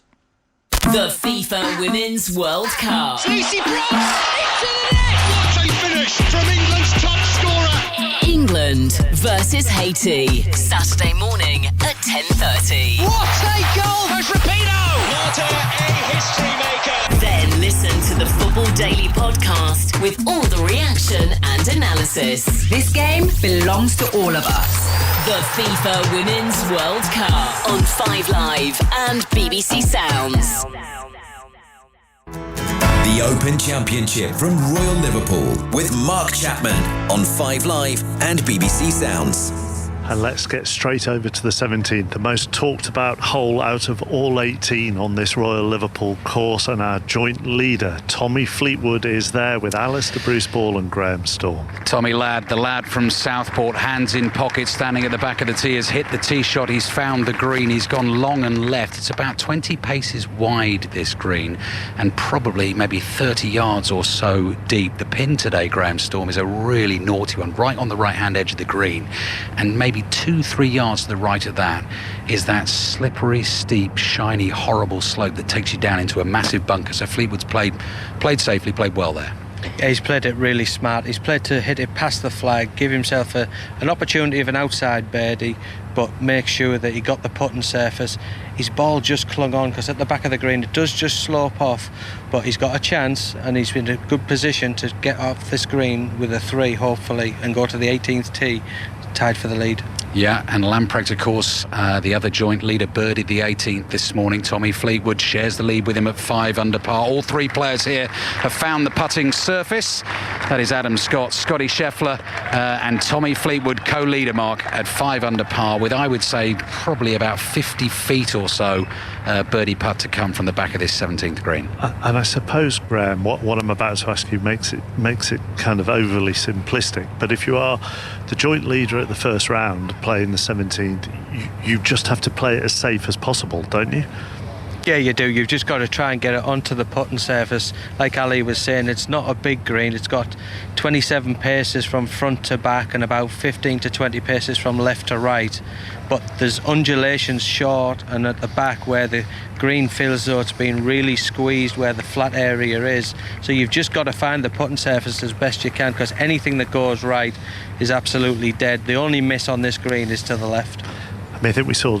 Were you with us earlier when I was watching on the monitor? Lucas Herbert went back and forth across that green. I think in the end for a triple bogey 6. Yeah, I can see that that's quite easily to be done. I mean, there's just no error for room for bad error, and you've got to be really careful on where you're trying to get it. Really be quite precise. But that's why all the fans have gathered around this green. There's going to be such great entertainment as the day unfolds. So thank you very much, Ali and Graham. So after the last time when I thought there was a wicket, it's just been kept very simple this time. They've just said, go to Ellie at the cricket. Ellie. Well, nothing very much to tell you beyond what we said just now, chappers, except this is going along pretty nicely for England at the moment, and that is just a lovely shot by Moeen Ali. Doesn't quite clear the ropes, but that's another 4 runs to England's newly born or born again number 3. You could say he's on to 49 now. England 117 for 1, so they're 200 runs behind. Zach Crawley at the other end is on 62, and Alison Mitchell from Test Match Specialist sitting alongside me. And I don't want to jinx it, but actually England are ticking along pretty much as well as you could hope. Hello, Ellie. This one's just been missed. I don't think Cummins actually picked that up. They've had a couple of horrible deliveries from Travis Head. That was a full toss to Moeen Ali, which he crunched down the ground for 4. Brings up Moeen's 50, and he's playing really as a quality number 3 at the moment, because there has been very few risks. They've played sensibly. The short ball attack has been there, and Moeen has played the balls that he's felt he's been able to keep down, and he's got out of the way of the balls where he could have gone after it. They might have gone for a top edge into the trap. So an excellent partnership, and the crowd are absolutely loving it. He's such a popular cricketer as well, Moeen Ali. We saw him reach that landmark as well of 3,000 test runs and 200 wickets here, Mark, and only Botham, Flintoff and Broad have got there before that from an England point of view. And he's done this in a very selfless way. You know, he is the man who's put his hand up and said, nobody wants to bat number 3, so I will bat at number 3, and he's doing it pretty well so far. Thank you both. From Ellie and Ali to Ali. Tommy Fleetwood again with some brilliance from the back of the 17th green. Goodness me, he's on form. He came marching onto this green with a big smile on his face. That was a really tricky 50-foot putt to negotiate, Graham Storm, and he's rolled it up to a couple of inches, and he's just asking now whether he can tap it in, which he does. So that is a par 3, remains at 5 under par, shares the lead of the Open Championship. Just talk me through the challenges of that putt. Yeah, that was a really slippery downhill left to right. But the only thing about it was he couldn't aim too far to the left because there's so little room just right of that pin, and where the ball could just trickle off and run into that big bunker, so you had to be really careful. I know that sounds crazy that he could have put it in a bunker, but it was quite possible. Brilliant bit of putting from Tommy Fleetwood, and now he's just a study of concentration. Right hand leaning on the putter, legs crossed on the edge of the green, waiting for his playing partners to finish out. Scotty Scheffler and Adam Scott aren't quite sure whose turn it is. Brilliantly designed golf hall, Mark, in terms of just watching it live here at the golf course, because the tee is an amphitheatre, but the green even more so, this raised green with the DS tree away in the distance behind us. Enormous grandstand that Adam Scott is facing right now. He's putting right towards us here with the long putter in his hand, sending his birdie putt on its way. Adam Scott, having dropped one on the 16th, can't hold that putt, can't quite believe it hasn't dropped. He remains at 1 under par. But when the birdie putts do drop in here, and if they do drop in for the home favourites, goodness me, you're going to get some noise around this green. Tommy Fleetwood, though, has marked down his par 3, 5 under par, 1 hole to play in a share of the lead. What a great place he must be in at the moment, Graham. Massive galleries, which is, you know, if you're going well and you have the goodwill of that gallery, which he is going to, as he is such a popular golfer with the fans. I mean, you are going to be riding, you would hope, the crest of a wave all the way into 18, aren't you? Oh, he's definitely got to be enjoying the energy from the fans. He must be absolutely buzzing that all these people have come out to see him on such a glorious day. But, you know, he's got the 18th to deal with. He's got to keep himself nice and calm. And you never know, he might just take the lead off the amateur champion at the end. And what a round it will have been if he does. Well, let's hear from the amateur champion, the man who leads at the moment, Christo Lamprecht. Here he is, 5 under for the day. Christo, this major championship golf is simple, isn't it? Yeah, I wouldn't say simple. I just played some really good golf today and kind of made it simple in my own mind. Kind of just played like it was just another day of golf, and just had some fun out there. Your first major, your first Open, you won the amateur championships last month at Hillside. Did that experience help you coming out here, or were you comfortable with links golf anyway? Yeah, I think I've been kind of knocking on the door the whole year, playing some really good golf and just not kind of getting any wins off of that, and kind of getting that win in the amateur about 3 weeks ago kind of just gave that little extra belief that probably didn't have, but not that I say I didn't have, but just kind of gave me a little extra belief.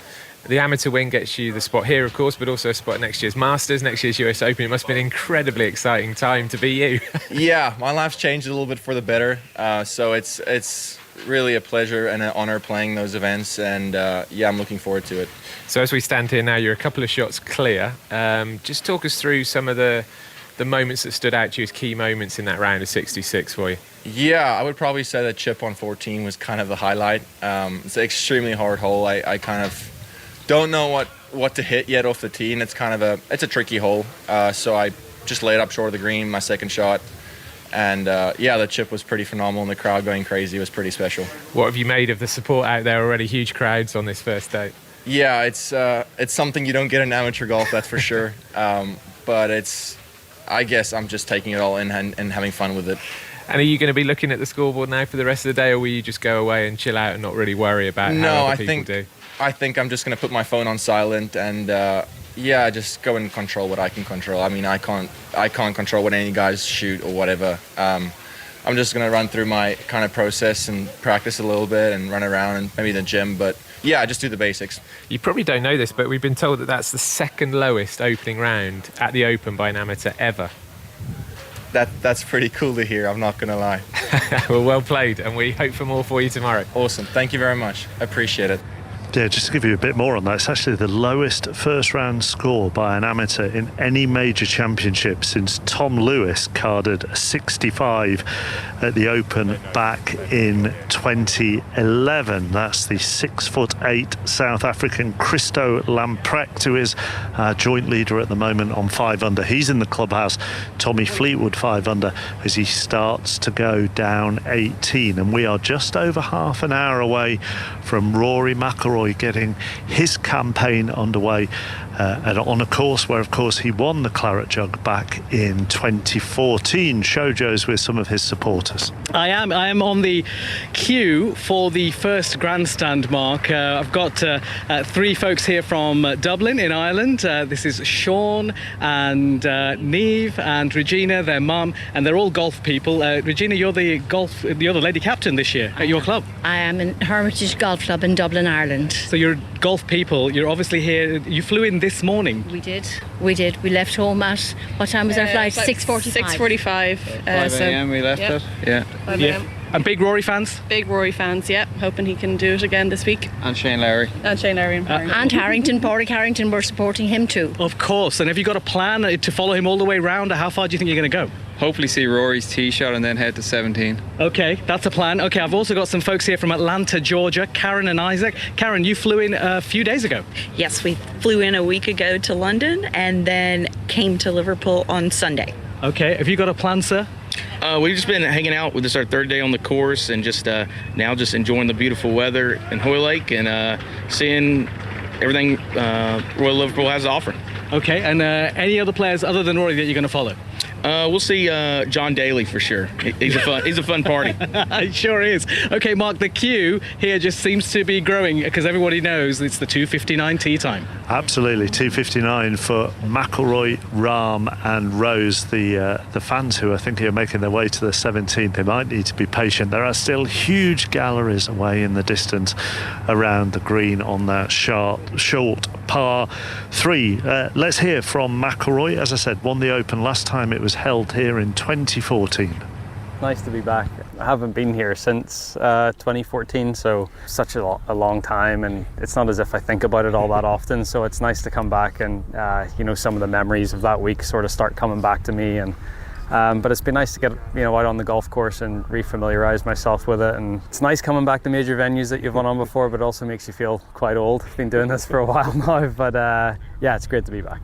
Yeah, feeling old, but just as passionate and driven as ever for more success. Yeah, absolutely. I think even more so maybe than back then in 2014. I've obviously had so many close calls since, and I've had a great 9 years and won a lot of tournaments, but the big 4 have eluded me, and hopefully this week that's something that I can change. And the major here, a special one for your mum as well. It was the first time she'd seen you win a major. Yeah, it was absolutely amazing. Even when I see highlights and replays of of that 18th green in that moment, it still sort of gets me choked up a bit. It's look, my parents have done so much for me over the years, and to be able to have the success and for them to see it and to share it as a family, that's always been a very special thing to me. And you're coming here in great form after that superb win in Scotland. I couldn't ask for better preparation to play a links course in proper links conditions, especially that last day with how windy it was, and to get the job done. I think that the way I played the last 2 holes is, it's not,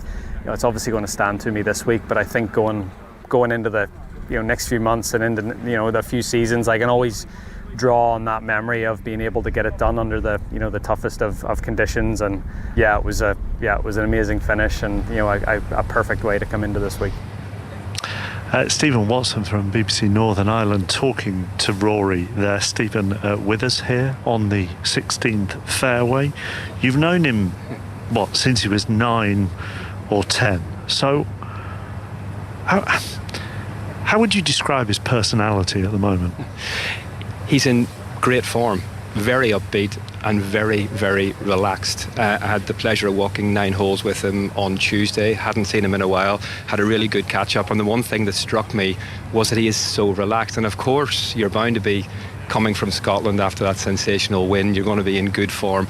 But he seemed very, very relaxed. And I think he's just... Look, Rory can't come in here under the radar. He's the biggest draw in the game with no Tiger Woods here. But he was just trying to ease as much of the pressure on himself as he could. And that's why I think he opted out of not doing his pre-tournament press conference. Because he knows if he walks in there, he's going to spend half an hour having to talk about why he hasn't won a major in 9 years. He's going to have to talk about LIV because he's been the spokesman for that over the last year and a half. And I think he's just got fed up talking about it. So rather than having to go in and do a press conference like that, he opted to do some just short interviews like the one you heard with us out on the course. And I have to say, he honestly seems so relaxed and very, very focused. When I'm going to park LIV and everything that he's done just to one side. I'm just going to talk about him as a golfer for the time being. When we talk about the pressure on him, where do you think that pressure comes from? When he's at a Ryder Cup, and the last Ryder Cup, when he was in tears at the end and kind of apologising it felt like to us all for how they had performed as a team and he had performed. I get that in a team environment. I didn't think he needed to. He didn't need to be upset on my behalf. But as in an individual sport, where do you think the pressure on him comes from? Himself. Absolutely himself. But he does know that he has an incredibly large fan base. And if you think back to Royal Portrush, when he battled probably harder than he's ever played before just to try and make the cut, in front of his home fans at Royal Portrush, he knows the importance of the support that he has. But first and foremost, all of the pressure comes from himself. I mean, how many times is he going to have to answer questions? 7 years, then it was 8 years, then it was 9 years. He doesn't want to have to go 10 years when he hasn't won a major. He knows he's had a great 9 years in the sport since he won at Hoylake here the last time. He's had 19 top 10 finishes, more than any other player in majors, but he hasn't won one of the big four. Is he frustrated? Of course he is, because he knows his ability and his talent means that he's able to do that. So the pressure absolutely comes from within. If it ended today, which would be horrible, obviously, but if it ended today, he has had a great career. He's one of the greats. He's got a great family life. Would he be happy? I think he would, because family life has become more and more important for him since he got married and the birth of his daughter Poppy. And I think I have certainly noticed in the last year in particular, a couple of years probably, that yes, he has realised that golf is not the be-all and end-all. It is very important, of course. If it finished today and he hadn't won the Masters, would he be disappointed? Absolutely. I mean, absolutely, yes. If he doesn't win another Open or a USPGA or a US Open, I'm sure he could deal with that. But he, even though he has achieved so much in the game, if he doesn't win the Masters... Because of 2011? Because, maybe. I mean, he bounced back after 2011 and won the US Open so quickly, a few weeks later. That was a learning curve and a great opportunity to win the Masters. And yes, he's had opportunities there-ish before. But I genuinely think that he would, feel that his career wasn't unfulfilled, but perhaps his potential of being up there in that bracket of winning a career Grand Slam would be very disappointing. But still, he's had an unbelievable career. Plenty more to talk to you about, Stephen, but we're going to go back to Old Trafford. Ellie? This time it is a wicket, I'm afraid, Mark, and it's Moeen Ali. He's out for 54, but to come back in at number 3 and to get a 50, he's done exactly what England wanted of him. 130 for 2, so he and Zach Crawley, who's on 70, put on a really decent partnership for 121, the partnership for that second wicket. And now Joe Root, who's managed to put his feet up, can come out and hopefully take England a little bit closer to Australia's first innings of 317, but England 130 for 2. Sports Extra or BBC Sounds, listen to ball-by-ball commentary from Old Trafford with the TMS team. On the preview show last night and already this afternoon, we spent a fair bit of time talking about the very short par 3 17th and all the potential for drama there. We've already seen a triple bogey there today, but it's the last 2 holes that can cause all sorts of problems. 18 has out of bounds on it, so there will be drama going down there over the coming days. Alistair Bruce Ball's watching Tommy Fleetwood on it as we speak. Yeah, 609-yard par 5. I heard Andrew Murray of our team earlier in the coverage today describing it as the toughest shot in championship golf, in major championship golf anywhere in the world. The out of bounds has been brought in tighter on the right-hand side. It's a long dog-legging par 5 from left to right. Many will remember Rory McIlroy, of course, winning the Open Championship here in 2014 on the Saturday night, making an eagle on this very hole. It's a very demanding tee shot, Graham Storm. Tommy Fleetwood sort of come up short and missed the fairway to the left-hand side, but he's 5 under par. He's joint leader in the Open Championship, and it is a par 5, so there's no real danger there. Scotty Scheffler's found the fairway. Adam Scott has sprayed it about, and really, unfortunately, first tee shot went out of bounds to the right-hand side and had spectators scattering, but you and I have just seen the second one cleared the fence on the left. Now, that's not out of bounds, but some poor spectator has taken that right on top of the head. I saw them.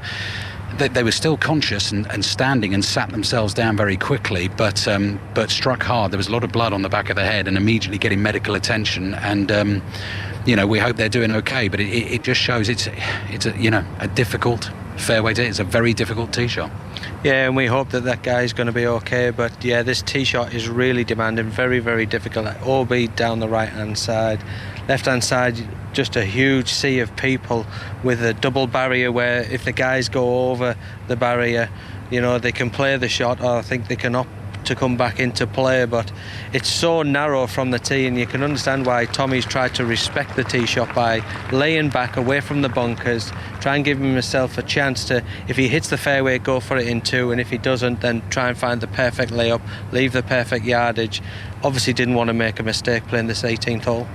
I think, Mark, when Adam Scott gets to where his second tee shot has landed and sees the damage it's caused in terms of the spectator that's been struck, I think he'll be really, really upset by that. It can happen. We've seen it happen, and that's a nasty one. So we hope that chap is doing okay. So we're going to get a slight delay here in the playing of the 18th while that gets sorted out, because I can see Adam Scott's golf bag just lying on the ground next to the railings here, and Tommy Fleetwood is waiting to play. But the marshals at the moment leaning over the fence and just making sure this spectator that's been struck gets the medical attention immediately that they require. Absolutely. We'll come back to Ali and Graham for the latest on that as we get it. Stephen Watson from BBC Northern Ireland is with us. A bit like when I was talking to Paul Waring, I'm going to ask you to guess what Rory thinks. You may know what Rory thinks. Would you come into this week thinking more about what happened at the Scottish Open last Sunday, or more about what happened in his last Open Championship?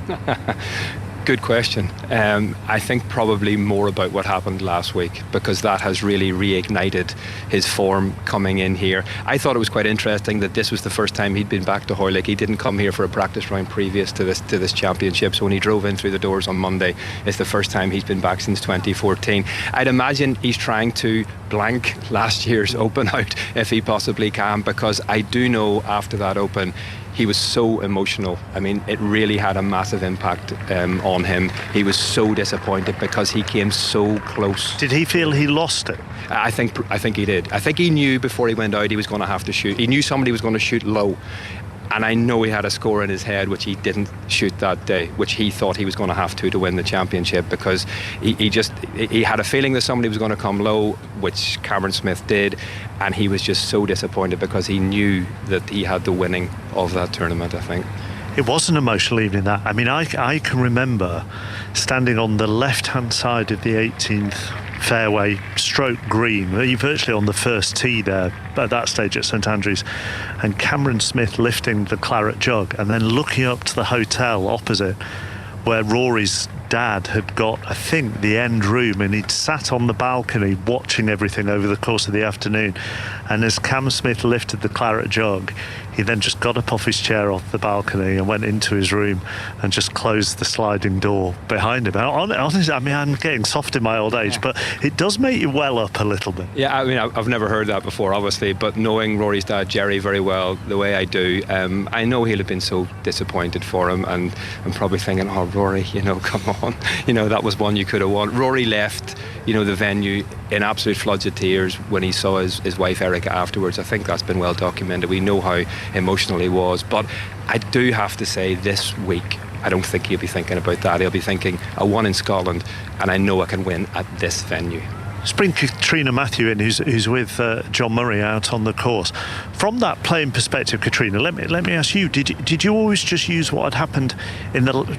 As I say, you're on sort of a hamster wheel of events, aren't you? Did you always just use what happened in the last event you played rather than what happened in the same event a year ago? I think definitely. I mean, a year in golf is a long time, and form comes and goes. So I think you definitely want to be.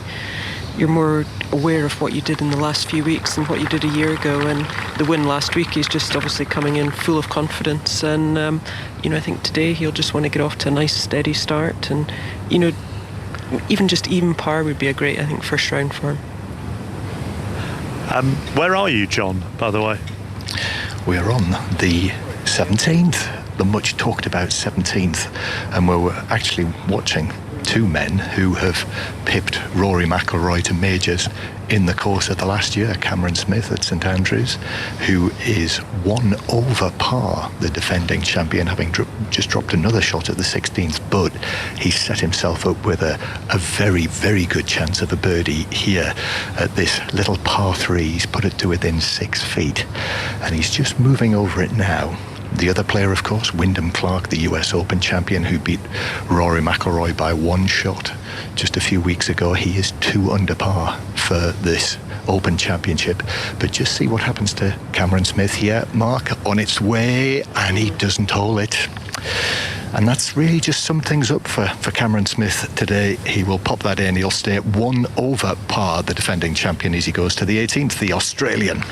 Wyndham Clark's quite a good barometer here, Katrina, I think. And, when you look at the men's game, is it as competitive an era as you can remember? I think absolutely. I mean, there's so many. It's tough to pick a winner this week. I mean, obviously Rory's the kind of crowd favourite, being the home player and winning last week. But you could probably, without even thinking too hard, reel off another 10 players with a great chance of winning. Obviously, you saw Wyndham Clark winning the US Open.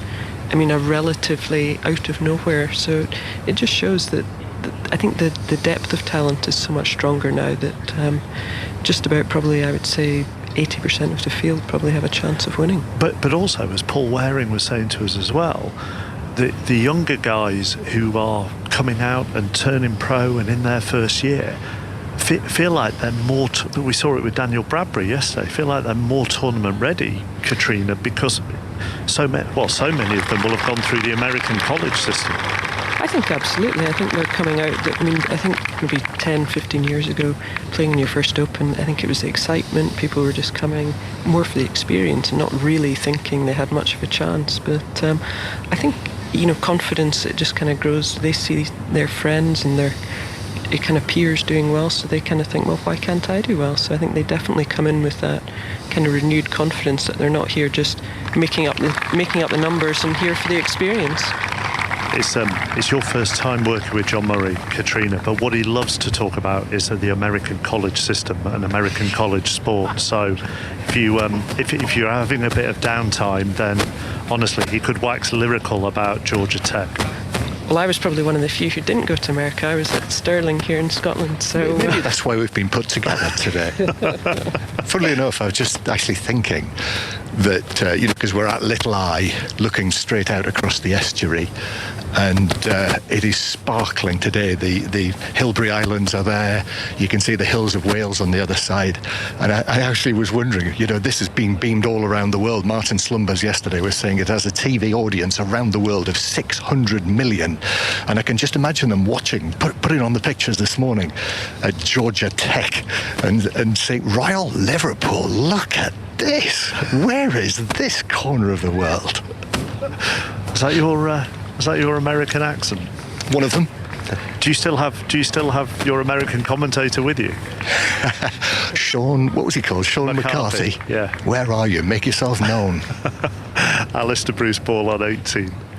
To the left of the 18th green, and this is some sight to behold as well, and we're going to get a massive roar, real adulation for home hero Tommy Fleetwood in just a second. He's about to play his approach shot, his third shot into the par 5 18th. Short left off the tee, came perilously close to putting it out of bounds. This grassy ridge that runs down the right-hand side of the 18th fairway, then turns sharply right towards the green. He's right on the corner of that. He was about 3 yards away from going out of bounds. Then a truncated follow-through for this third shot, and we're watching Tommy Fleetwood staring into the distance. The ball lands safely in the middle of the green and continues to roll. Big hard bounce towards the back of the green. The home fans like it. Graham Storm nods in approval. 2 putts from there. Graham, he'll be in for a 66. Yeah, he'll be absolutely delighted with the result from where he was. I mean, he was very, very close to being out of bounds, maybe 2-3 paces, but then had no chance of getting any kind of control with the shot that was in hand.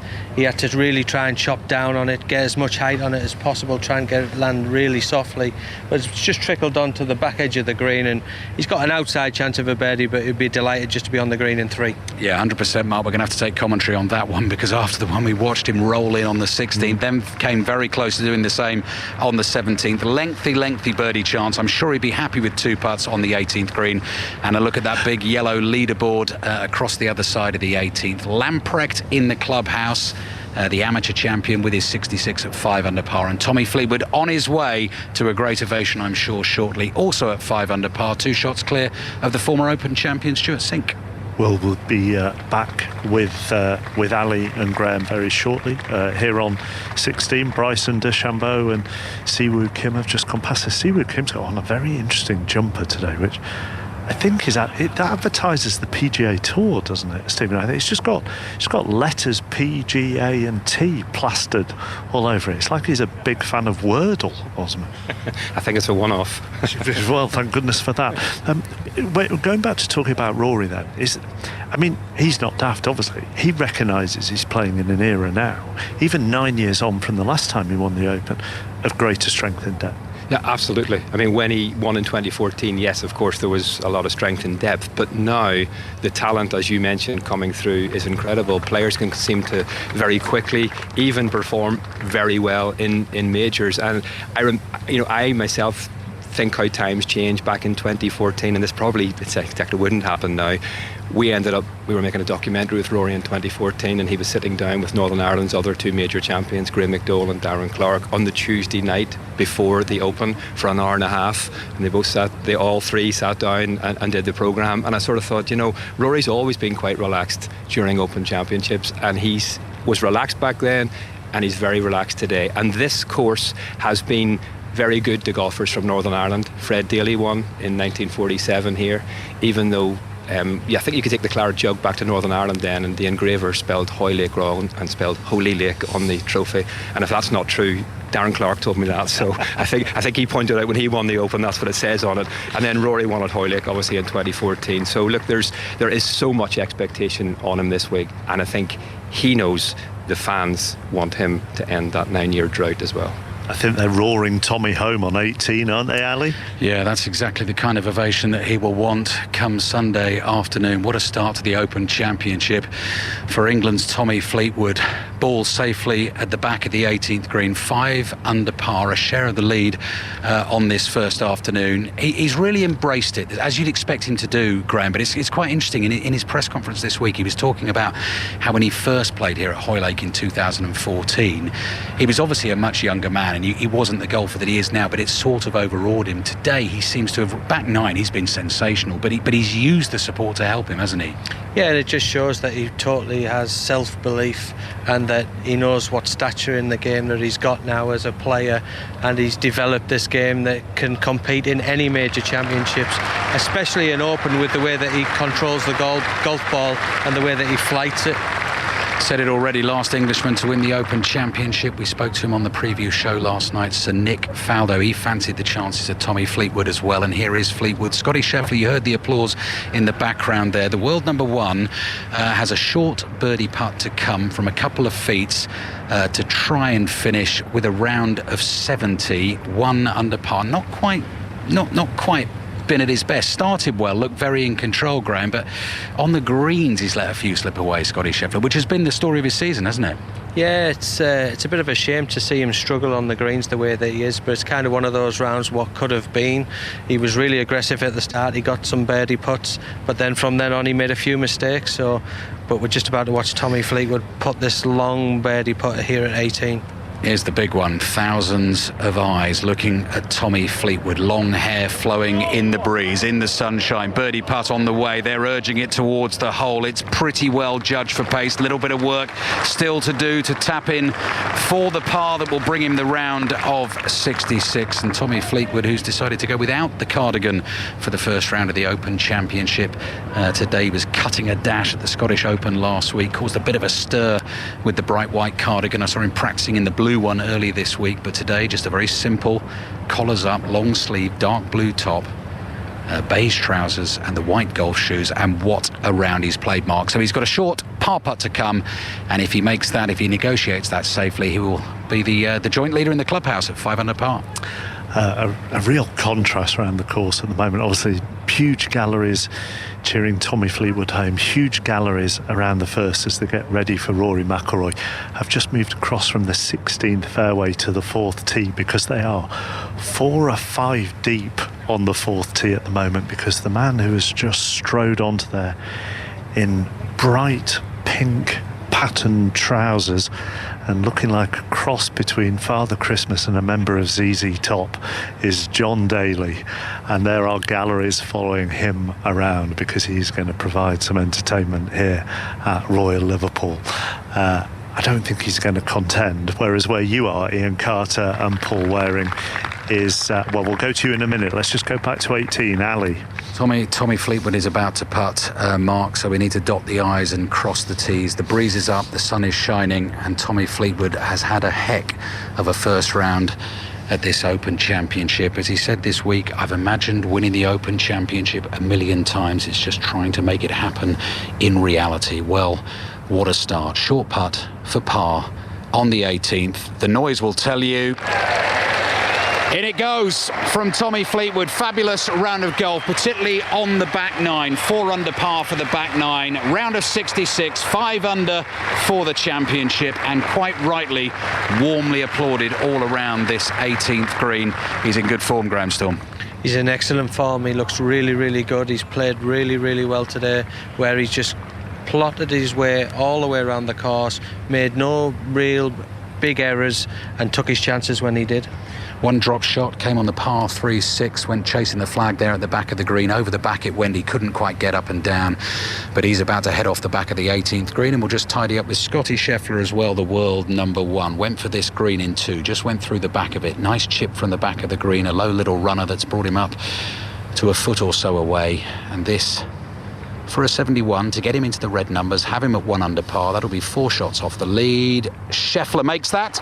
So Scotty Scheffler 1 under, Tommy Fleetwood 5 under, and a bit of a disaster mark for Adam Scott down the 18th. That second tee shot after the first went out of bounds, striking the spectator on the head. We hope that that gentleman is okay, but Adam Scott has a putt to come in here for a double bogey 7, which will drop him back to 1 over par. That's so good for Tommy Fleetwood.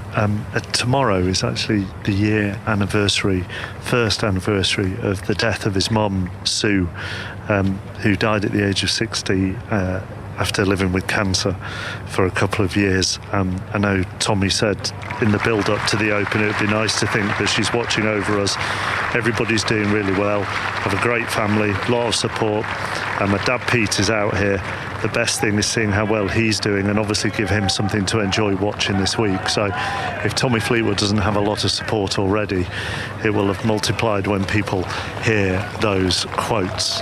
We are 10 minutes or so away from Rory McIlroy, Ian Carter and Paul Waring. Yes, we are the group in front of McIlroy's group, which is alongside Jon Rahm, the Masters champion, and the former Olympic champion Justin Rose from England. The group ahead of that, Tony Finau, Justin Thomas and Victor Hovland have teed off and got their rounds underway. I know Kat and Andrew Murray will be stalking them all the way around the course. Let's just talk about what the players face on this first tee. I was down there on that first tee. It's surrounded by a very intimate grandstand, but it is a very kind of claustrophobic kind of atmosphere that McIlroy and co will be coming into very, very shortly. And they face a demanding opening hole, Paul Waring. Yeah, they do. There's very strategic bunkers off this first hole. First hole, measuring 459 yards back into this.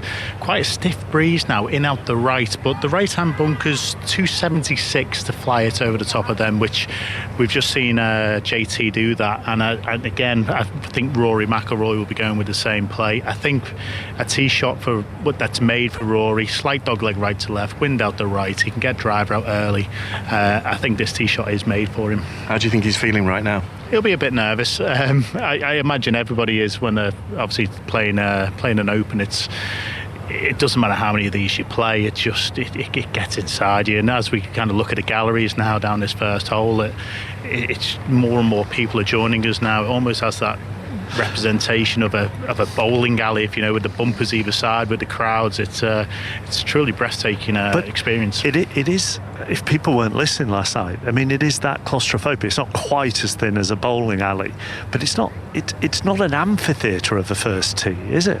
No, not at all. You're like down the left-hand side. We have the 18th stand facing the wrong way, so we have a number of spectators on the back row facing and looking over. The rest is all at ground level. There's no elevation here or undulations. It's relatively flat. So as you look down there, it's obviously framed by what's becoming 3, 4, 5, 6 people deep in places. And then we have this lovely cut of rough. There's a bit of a defining line, and then these little dangerous pot bunkers. Just as we look down this hole, as a definition, it does look intimidating. It is narrow, like Ian's just said. It's claustrophobic, but these players are used to this. They're used to playing at this level, so I'm sure they'll be fine with it. And a lot. We've seen some interesting opening tee shots from Rory over the years. Port Rush springs to mind immediately, but a lot of players today, Paul, have gone quite far left, haven't they, on that first hole? Even into sort of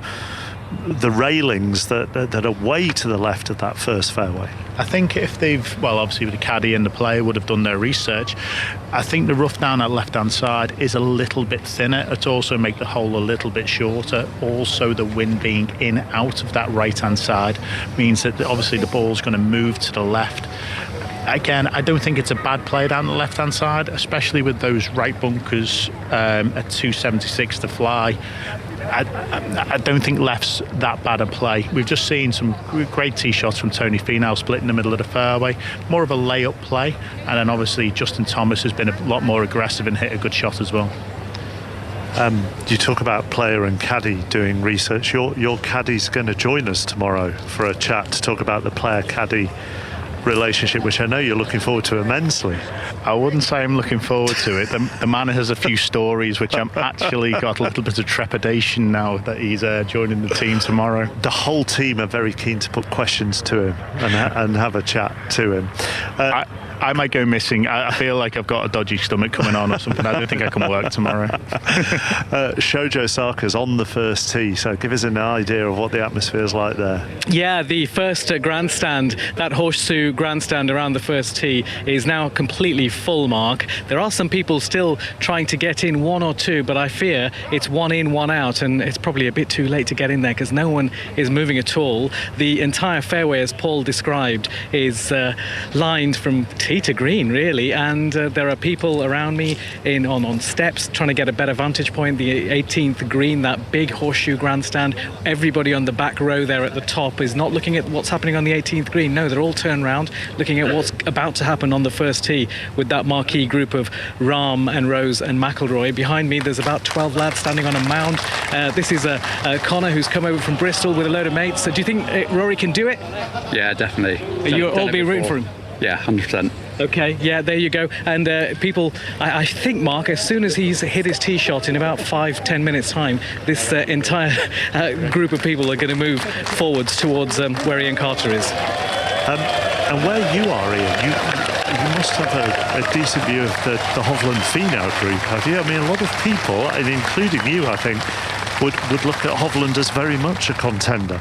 Very much so, yeah. I think he's a year obviously more experienced. He's contended at the US Open. He was in the final group with McIlroy 12 months ago at St Andrews, and he faltered on that occasion. He didn't really falter at the US PGA. He was just beaten by the better man. He got stuck in a bunker at a crucial time on the 16th hole at Oak Hill, but he has proven himself to be what we've known all along, and that is one of the strongest players in Europe, and I see him definitely as a potential contender over the coming 4 days. His round underway. Jon Rahm has just arrived on the first tee in this group that we're expecting to entertain us this afternoon. Justin Rose still to appear, and so too Rory McIlroy, but I get the sense that he is about to enter the amphitheatre that is around this intimate first tee with the grandstand there, and there is the applause for Rory McIlroy as he enters the arena.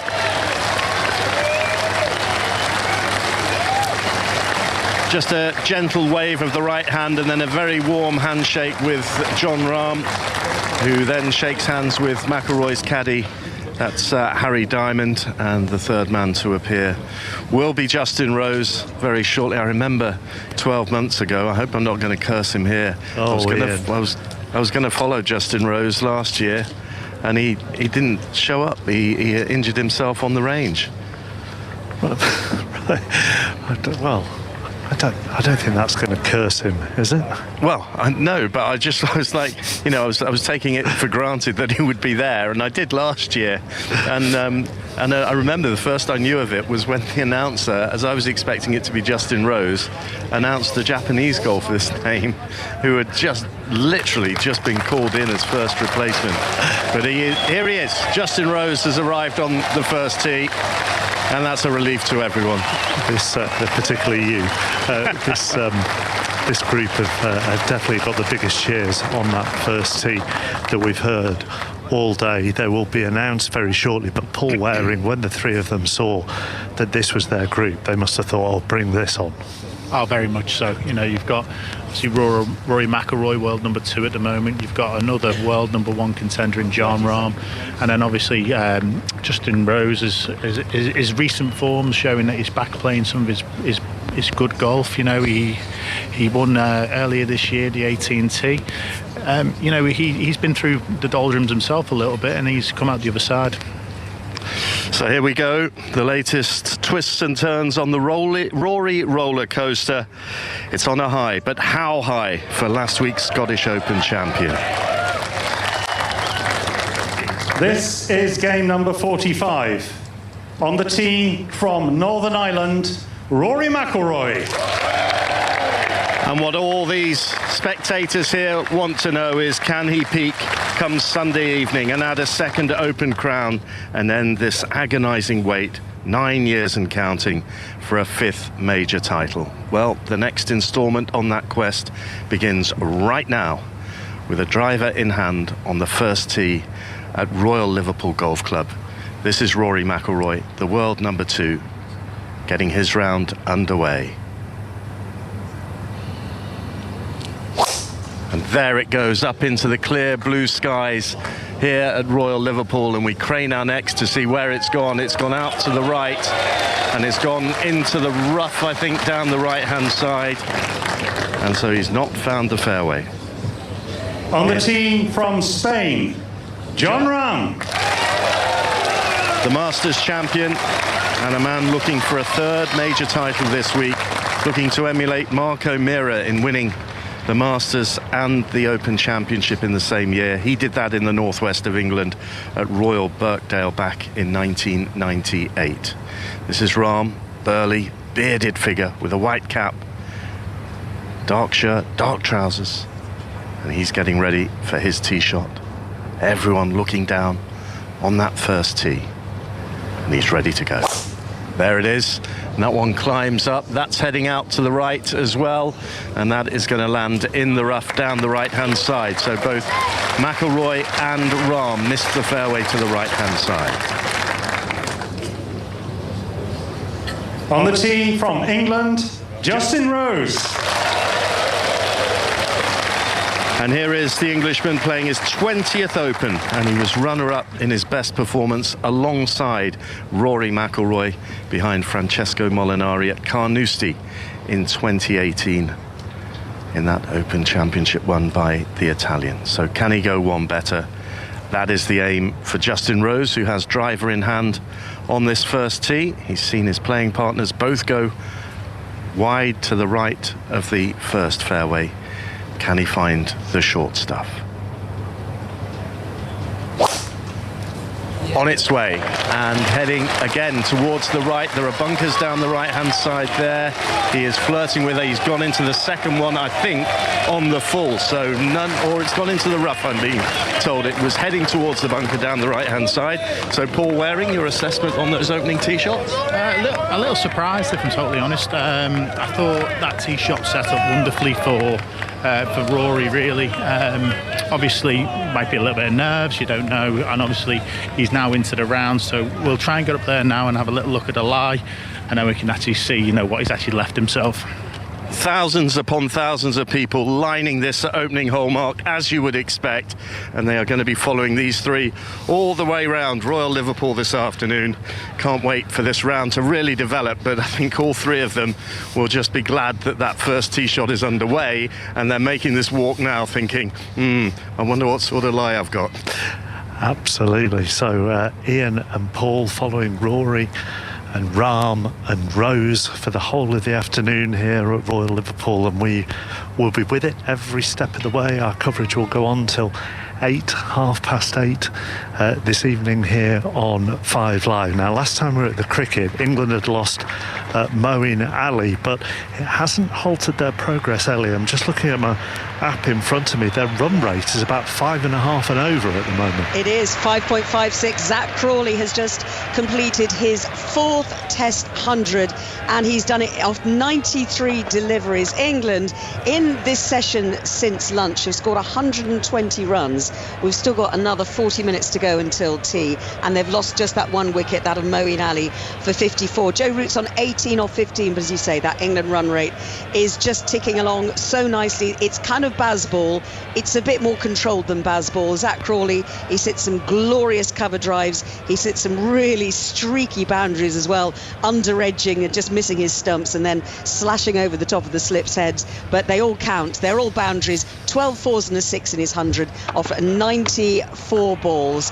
Yeah, it is going all right for England so far. We don't want to get overexcited, but they are now behind by 137 runs is the deficit, and that's the 50 partnership as well between Joe Root and Zach Crawley, and they are doing it at a ridiculous rate, around about 10 and over. Thank you very much. Going well so far. Touch wood from an England perspective here at Royal Liverpool. Christo Lamprecht, the amateur, in the clubhouse on 5 under, joint leader with Tommy Fleetwood, also in the clubhouse. Then Stuart Singh and Wyndham Clark on 3 under. And then Matthew Jordan, the man who hit the first tee shot this morning at 6:35 on 2 under, alongside the former champion Jordan Spieth and the resurgent Ricky Fowler. Ricky Fowler still out on the course.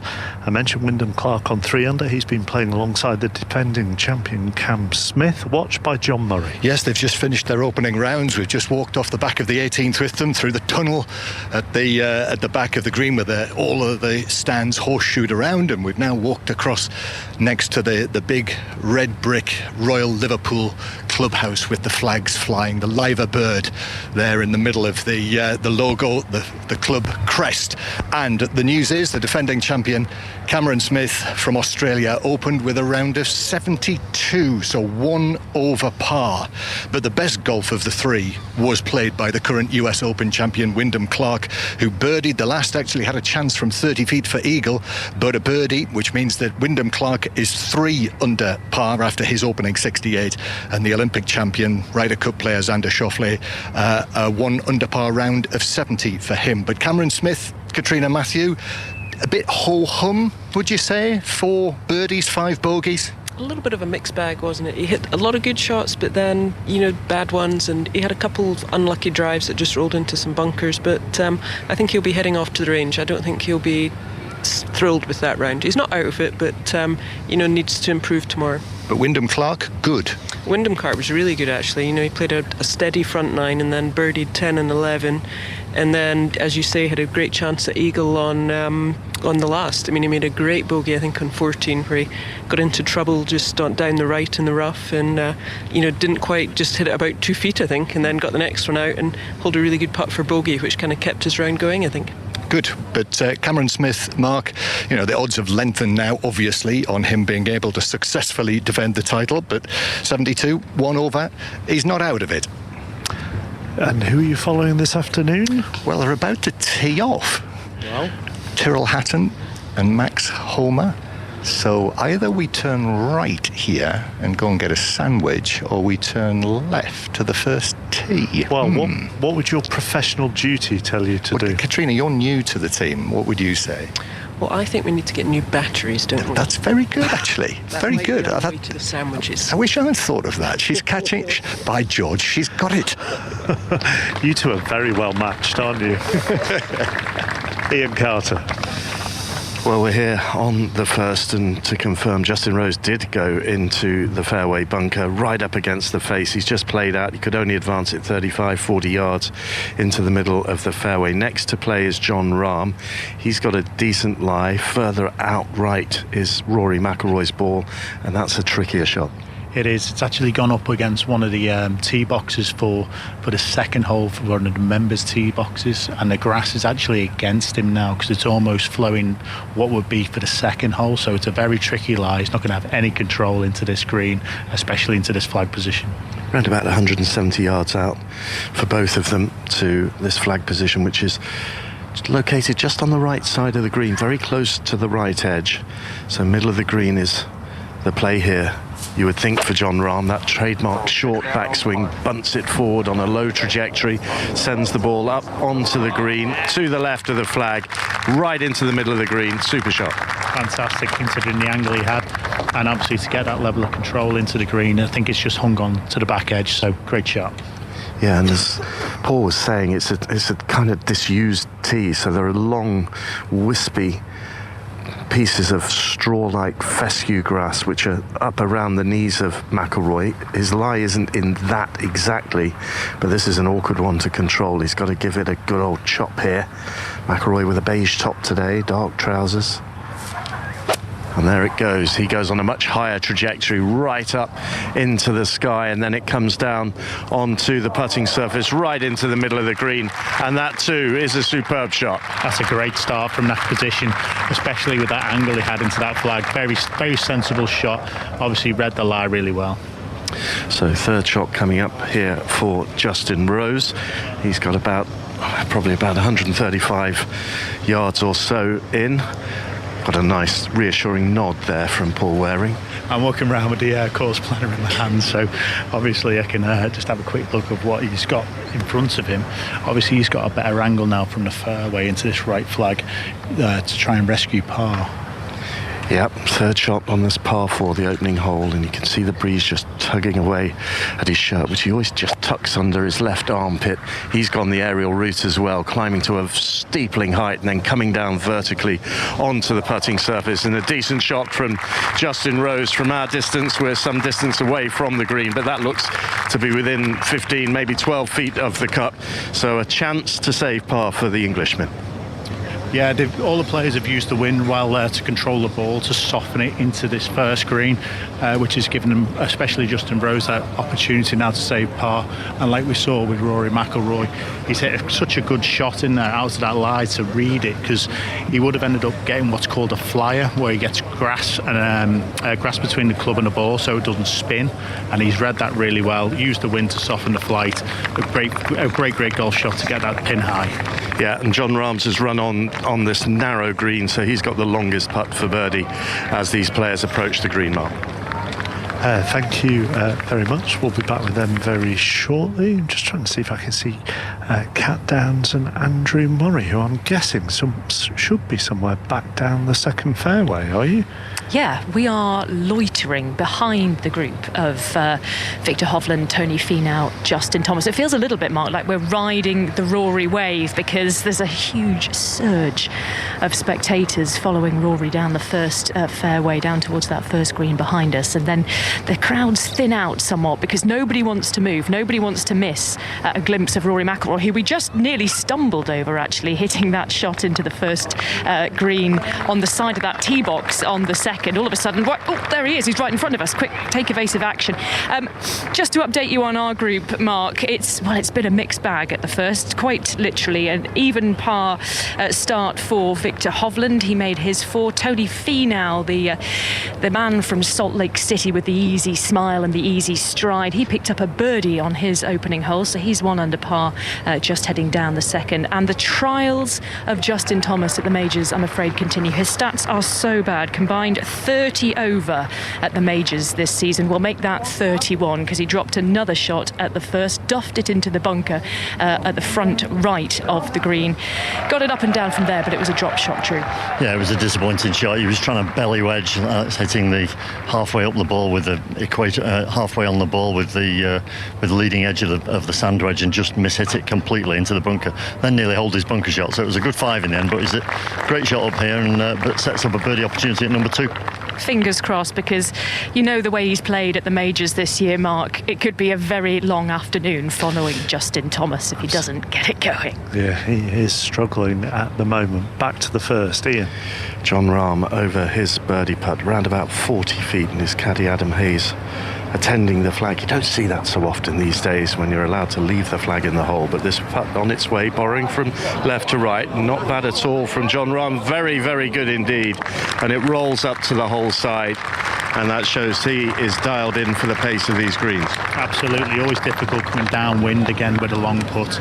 It's very easy to race it 3-4 feet past, but he's actually knocked that up dead weight, walks up to it now with only 6 inches, taps in for par. Lovely start.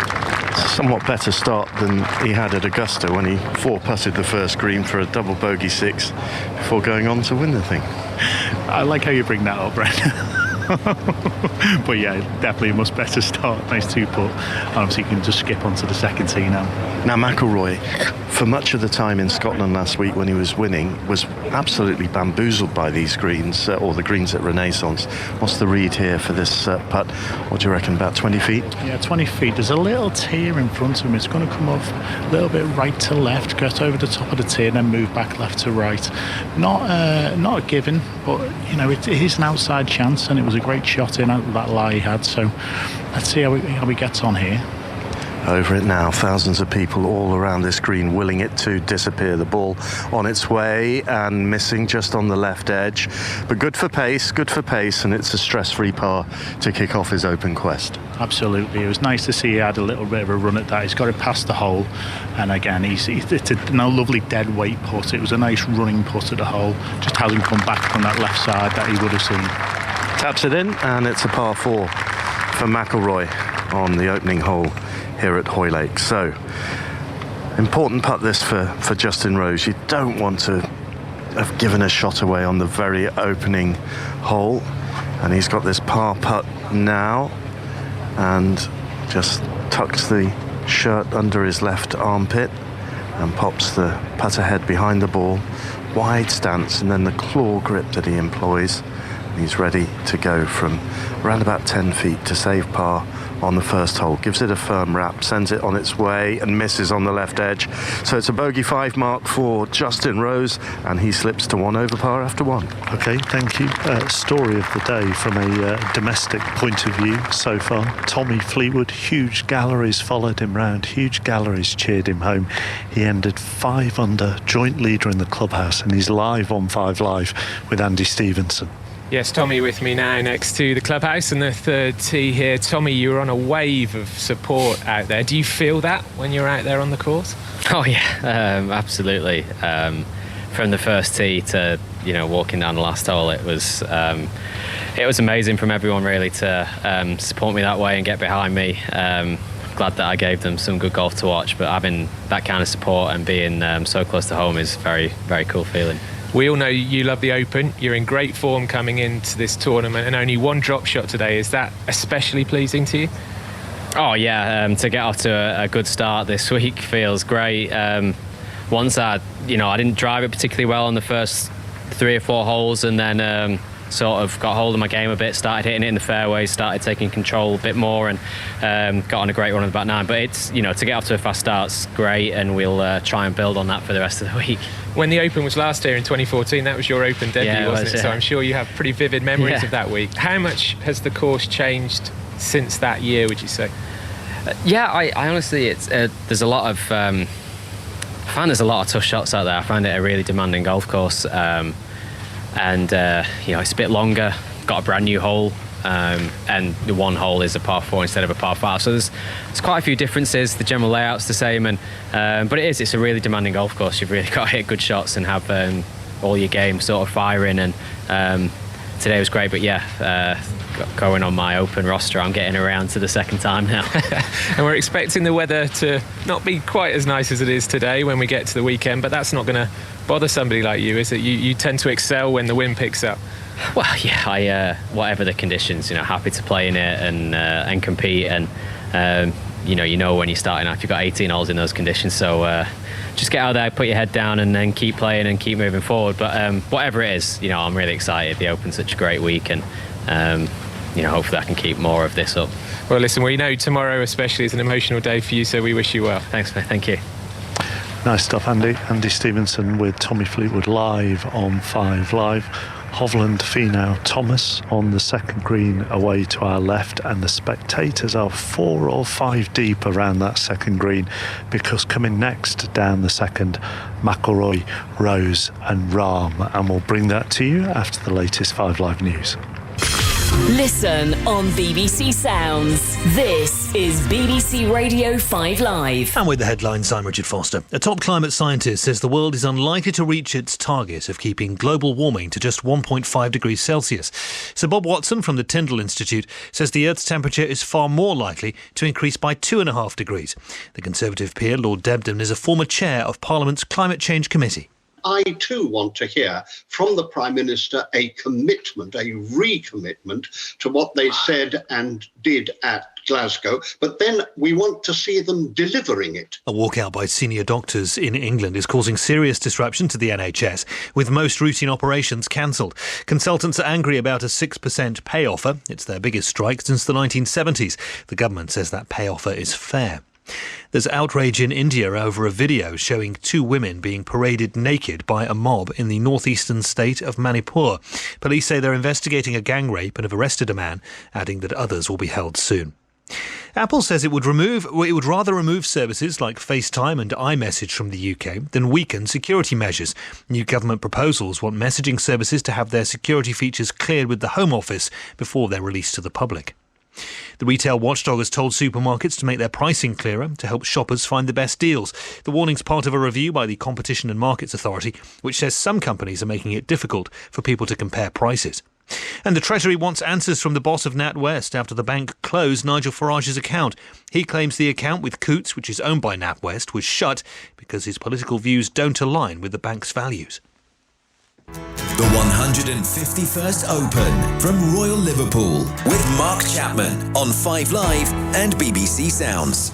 Ball-by-ball commentary of day 2 of the 4th Men's Ashes Test is on Sports Extra or on BBC Sounds right now. England 198 for 2, so they trail by 119. Zach Crawley 112 off 106 balls, and Joe Root 25 off 19 are at the crease at the moment here on 5 Live.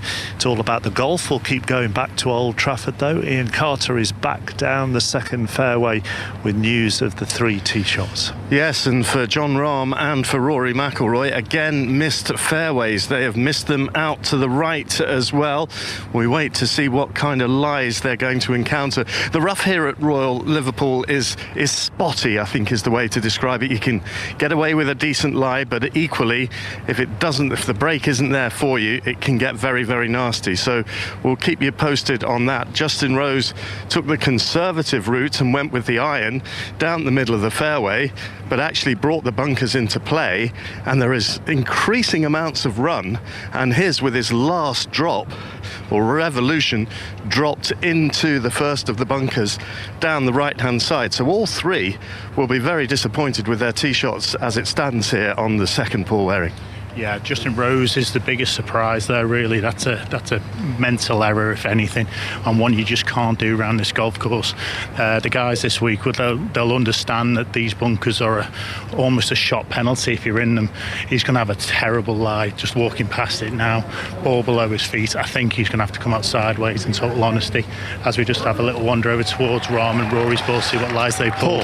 Paul, we were talking earlier off air, weren't we, about the bunkers, and they're punishing. I mean, I know that one just dropped in, but they are punishing because there is no slope within them. So once you go into the bunker, it just drops. It doesn't run back. So more often than not, you are up against the face. They've been really clever with it, chappers. They've actually taken a bit of sand out around the edges. So like you say, the ball doesn't run or gather into the middle of the bunkers.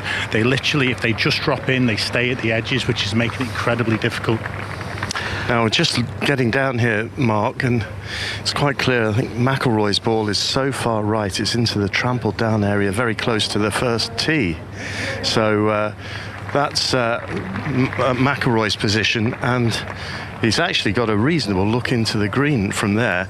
Paul's just scampering off to go and have a look at Jon Rahm, so that's where the really juicy grass is, so he might have a very awkward lie. So yeah, it's not ideal with the tee shots here. Okay, well, I'll let you two scamper around for the next 45 seconds or so, and we'll go to Ellen Oldroyd at the cricket, where England are very much enjoying themselves. I'm assuming the atmosphere is cracking, Ellie. Oh, I tell you what, the party stand is living up to its name in this afternoon session here, chappers.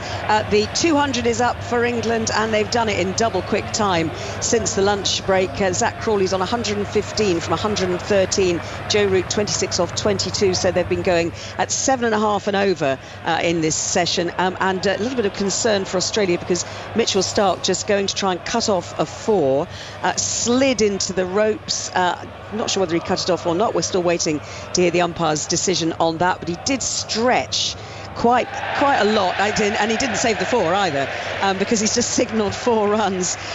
So 206 for 2 England, Root 30, Crawley on 115, but Starc was just stretching his calf a bit after he pulled up from failing to stop that 4, and it feels like Pat Cummins just doesn't know who to turn to. Finally turning to Mitch Marsh, who's bowled an over. He got Zach Crawley both times at Headingley, so you thought he might have come on before, and Travis Head, who got the treatment last time round, is back on too. So 206 for 2, England trail by 111 runs. No frontline spinner is a problem, isn't it? Well, it does look like it at the moment. So Travis Head, first 2 balls he bowled, got reverse swept for 4 and then hit for 6 by Zach Crawley. So I think Pat Cummins and Mitchell Starc can't, and Josh Hazlewood can't bowl all the remaining overs, and with 2 wickets down, it's a conundrum.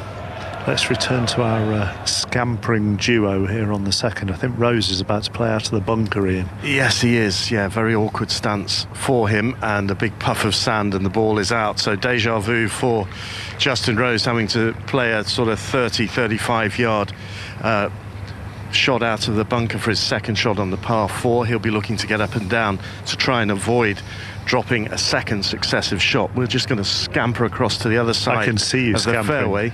Oh, lovely. It's what a sight, hey? Paul, you've caught sight of Rory's ball. Yeah, I was a bit worried that he caught the thick grass around the first tee. It looks, from what I can see, that he's actually drawn a relatively clean lie, and I think he's going to have around about 100 yards, so he's actually got away with the tee shot a little bit there, which is a big break for him. What do we read into 2 tee shots and 2 wide right misses? Again, it's one of those things that he might settle into the round, but straight away, you want to come out of the blocks quick. These first 3 holes here at Hoylake, I think, are really important to get through these at level par. You're not looking at picking up birdies early in this round. You wait until the 4th and the 5th hole, really, where your first opportunities come, or your respite, if you like. So to get through these first 3, especially with this right he's hitting, I think will be really important. There's a horseshoe of spectators around his ball, and he's walked forward and had a little look. Justin Rose has arrived at his ball for his 3rd shot. Jon Rahm has played his 2nd shot, hacking from thick, juicy rough from about 130 yards out, and got it onto the front of the green with the flag right at the back. 109 yards this for Rory McIlroy. Now, he's completely obscured from our view, but we will be able to see when the club head goes all the way back to the top of his backswing, and then we'll be able to anticipate when the ball. This is one of the challenges, Paul, as you join us on the course for an Open Championship. Sometimes you have to use a lot of guesswork. People have got their first clue is that the phones go up and people start to get the footage. So McIlroy is sizing this one up. It's usually me in this situation, so I'm actually quite used to it, to be honest, Ian. It's Harry Diamond sort of scampering around at the moment, trying to find a yardage. Obviously, with him being offline, it's quite hard for him to, get a specific yardage from a point in the fairway. So it takes a little bit of time, and then obviously, as you can see, he's got to battle his way through these crowds to obviously give his player the information. Yeah, loads of spectators behind where McIlroy is with their right arms up, pointing their phones at it. There's a sound engineer who's got the sound boom up there, so you'll be able to hear contact of ball on club very, very shortly. But this is an important shot. But he's got a nice angle into this green, hasn't he? He has. He's actually opened up this back left flag position quite nicely with that tee shot. He's just got to be careful he doesn't make the mistake now of hitting it longer this, especially if he's got a little bit of a flyer lie again. Greens are just starting to firm up a little bit more this afternoon. It's downwind. He has just got to be a little bit careful in the situation. This from wide right of the second fairway in the trampled down rough area, very close to the first tee, in fact. And this is McIlroy, 117 yards from the flag with his second shot. And here it goes up into the sky. Again, a high trajectory from McIlroy, flying it all the way to the back of the green. The ball landing softly and running up towards the flag.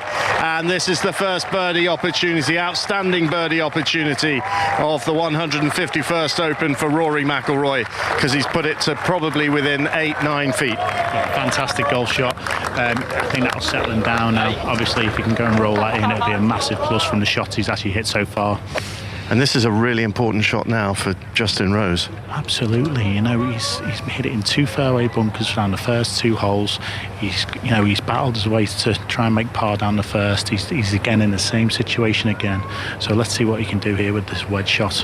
Yeah, wedge from the middle of the fairway, just maybe 100 yards, maybe 90 yards, I would say, out. And he sends it on a lower trajectory, plenty of spin on this. It hops forward and then the brakes should come on, and they do, and it finishes pin high, and we'll walk up towards that green. And as we walk ever closer, Mark, I have to say McIlroy's ball looks closer and closer to the flag, so this is a really, really good birdie chance, 4 or 5 feet for McIlroy at the second. I've got a perfect view of where McIlroy's ball is. I mean, that is a phenomenal shot, Paul, isn't it? And actually, from where we were all standing on this left-hand side of the fairway, with McIlroy obscured by the horseshoe, the only thing we could see when he played his shot was a huge divot come up above the heads of the crowd, and that was the only thing we could see, and then the ball.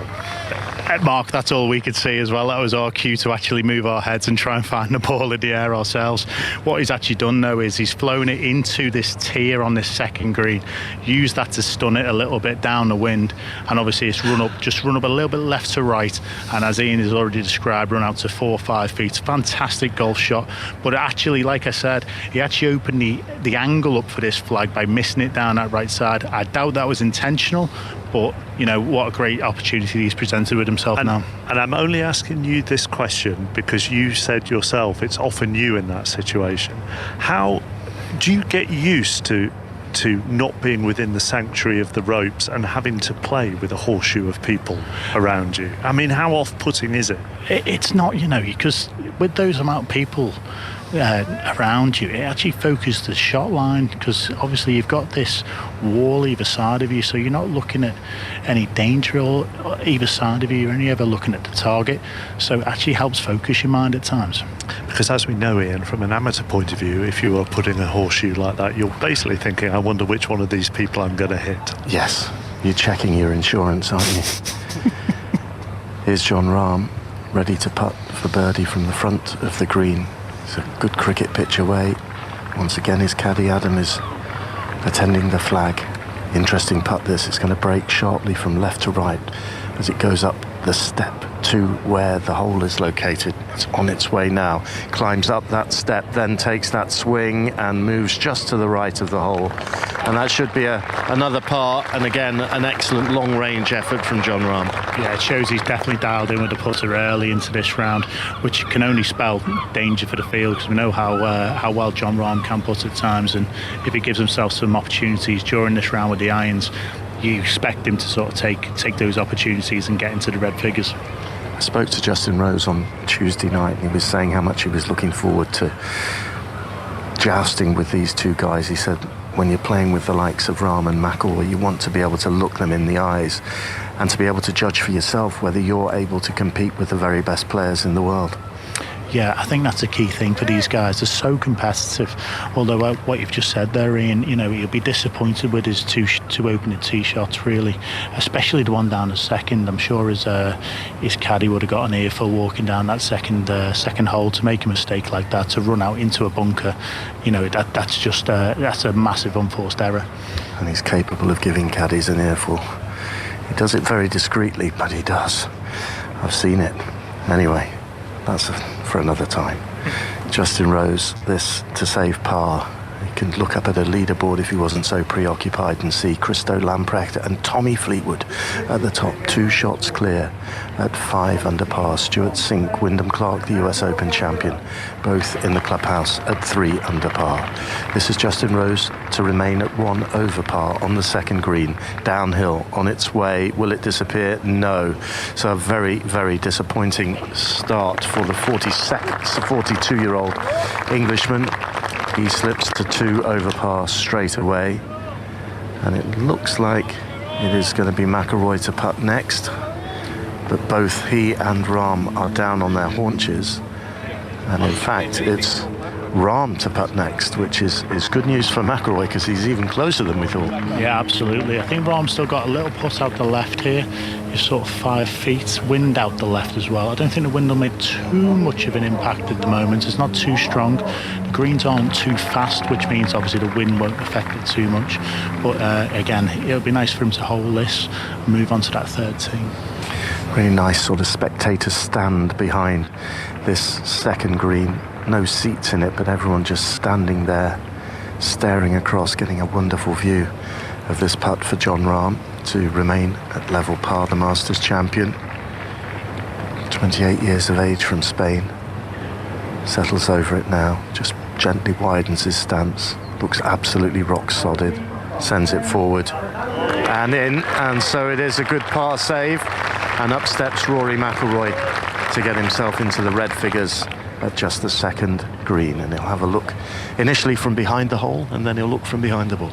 Yeah, he's had this routine for a little while. He studies it from both sides, from the and also goes to the side and putt to see if it's uphill or downhill, so he can not think about the pace, but give himself a good idea of the pace as well as he steps over it now, Ian. Yeah, he's a no-nonsense putter. Once he addresses it, the putter head goes behind the ball. And he's ready to go. This for birdie, and in! Oh, the left edge grabbed it. It nearly slid by, but it disappeared. And it's the first birdie for Rory McIlroy. And it comes at the second hole, and he moves to 1 under par. I tell you what, there's a little bit of a deep breath there, Ian, isn't there? Yes. And he's still staring at that hole, saying, oh, God, how did I nearly miss that? So he was flummoxed a little bit by the read, but it was a positive stroke, and the hole was wide enough just. By the way, Paul, and bear in mind we've got your caddy with us tomorrow. Justin Rose hit the shot himself. His caddy didn't hit the shot. I just lost you there, Chapper. Sorry, just going through the crowd. Say that again. Sorry, pal. I said, bearing in mind we have your caddy with us tomorrow. Justin Rose hit that shot himself, not his caddy. Yeah, but his caddy would have given him an input to that, which is obviously the mistake there, because it would have been between the player and the caddy of what club to hit, and if it's any doubt, you always lay it further back. All right. Paul and Ian on to 3 with McIlroy. Christo Lamprecht is our leader alongside Tommy Fleetwood. They're both on 5 under in the clubhouse. Then Stuart Sink, former champion, 3 under in the clubhouse. US Open champion Wyndham Clark, 3 under in the clubhouse. Out on the course, Alexander Bjork also on 3 under through 11. Matthew Jordan and Jordan Spieth and Siwoo Kim all finished on 2 under. Also on 2 under, a couple of Frenchmen, Antoine Rosnay and Roman Longasque, they're both 2 under. Abraham Ancer 2 under through 9. Brian Harman 2 under through 6.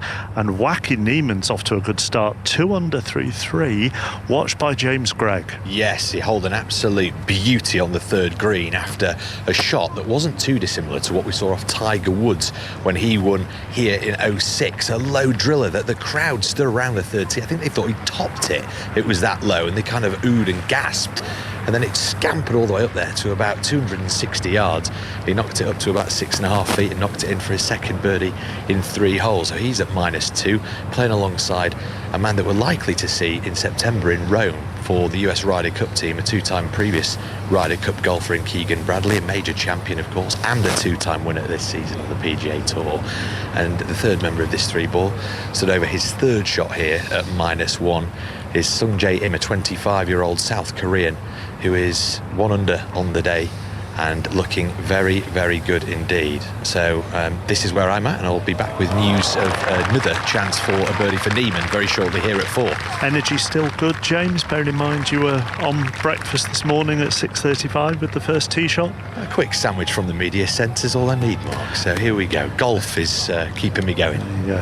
It would appear that John Murray and Katrina Matthew are still having a sandwich, so that's not the quickest sandwich in the world, is it? Andrew Murray and Cat Downs are out on the course. Before we talk about who you're following, Andrew, I just want to talk Tommy Fleetwood with you. His 66 today, the lowest opening round of his major championship career. And interestingly, before today, his score to par in majors by round since 2021. His first round, he is 15 over par before today. Then his second round, 5 over par. And then his 3rd and 4th rounds, both 5 under. So by eliminating the poor start that he can have many times, boy, is he in the mix. Oh, there's absolutely no question. I think that just shows whereabouts his game is at, Mark. He's obviously comfortable with his game. He's comfortable on links golf. Played well last week. And loves Royal Liverpool, so all the stars are aligning, and I think that just shows the maturity of Tommy Fleetwood as well, and his game. So brilliant start. Have you stopped? I mean, it's 20 to 4 in the afternoon. That's normally ice cream time for you. We've resisted so far, Mark. Have you? We have. It can't be long. It definitely won't be long. I'm going to give us 20 minutes. Kat, just quickly, who you're following and continues to be all over the place for Justin Thomas? Well, he did manage to sink a clutch putt on the 3rd mark to save his par, and he'd been in all kinds of trouble. His tee shot down the left-hand side, it's that dogleg par 4 that's normally the members' opening hole, a really kind of thin river of fairway with a ridge of out of bounds down the right-hand side. He went down the left-hand side, then his second shot into the green flew through the back of the green and sat up on the ridge just inches away from the white line that denotes the out of bounds. He managed to kind of dig it out of there and sink the putt, which was about 15 feet. So he kept himself very much kind of in the play there, but it's a scramble for him, having dropped that shot on the opening hole, a bogey 5 to start off with, and just seeing him teeing off here on the 4th as we head inland towards those big Wirral mansions that look out over this course and over this green. They're packed in about 20-30 deep.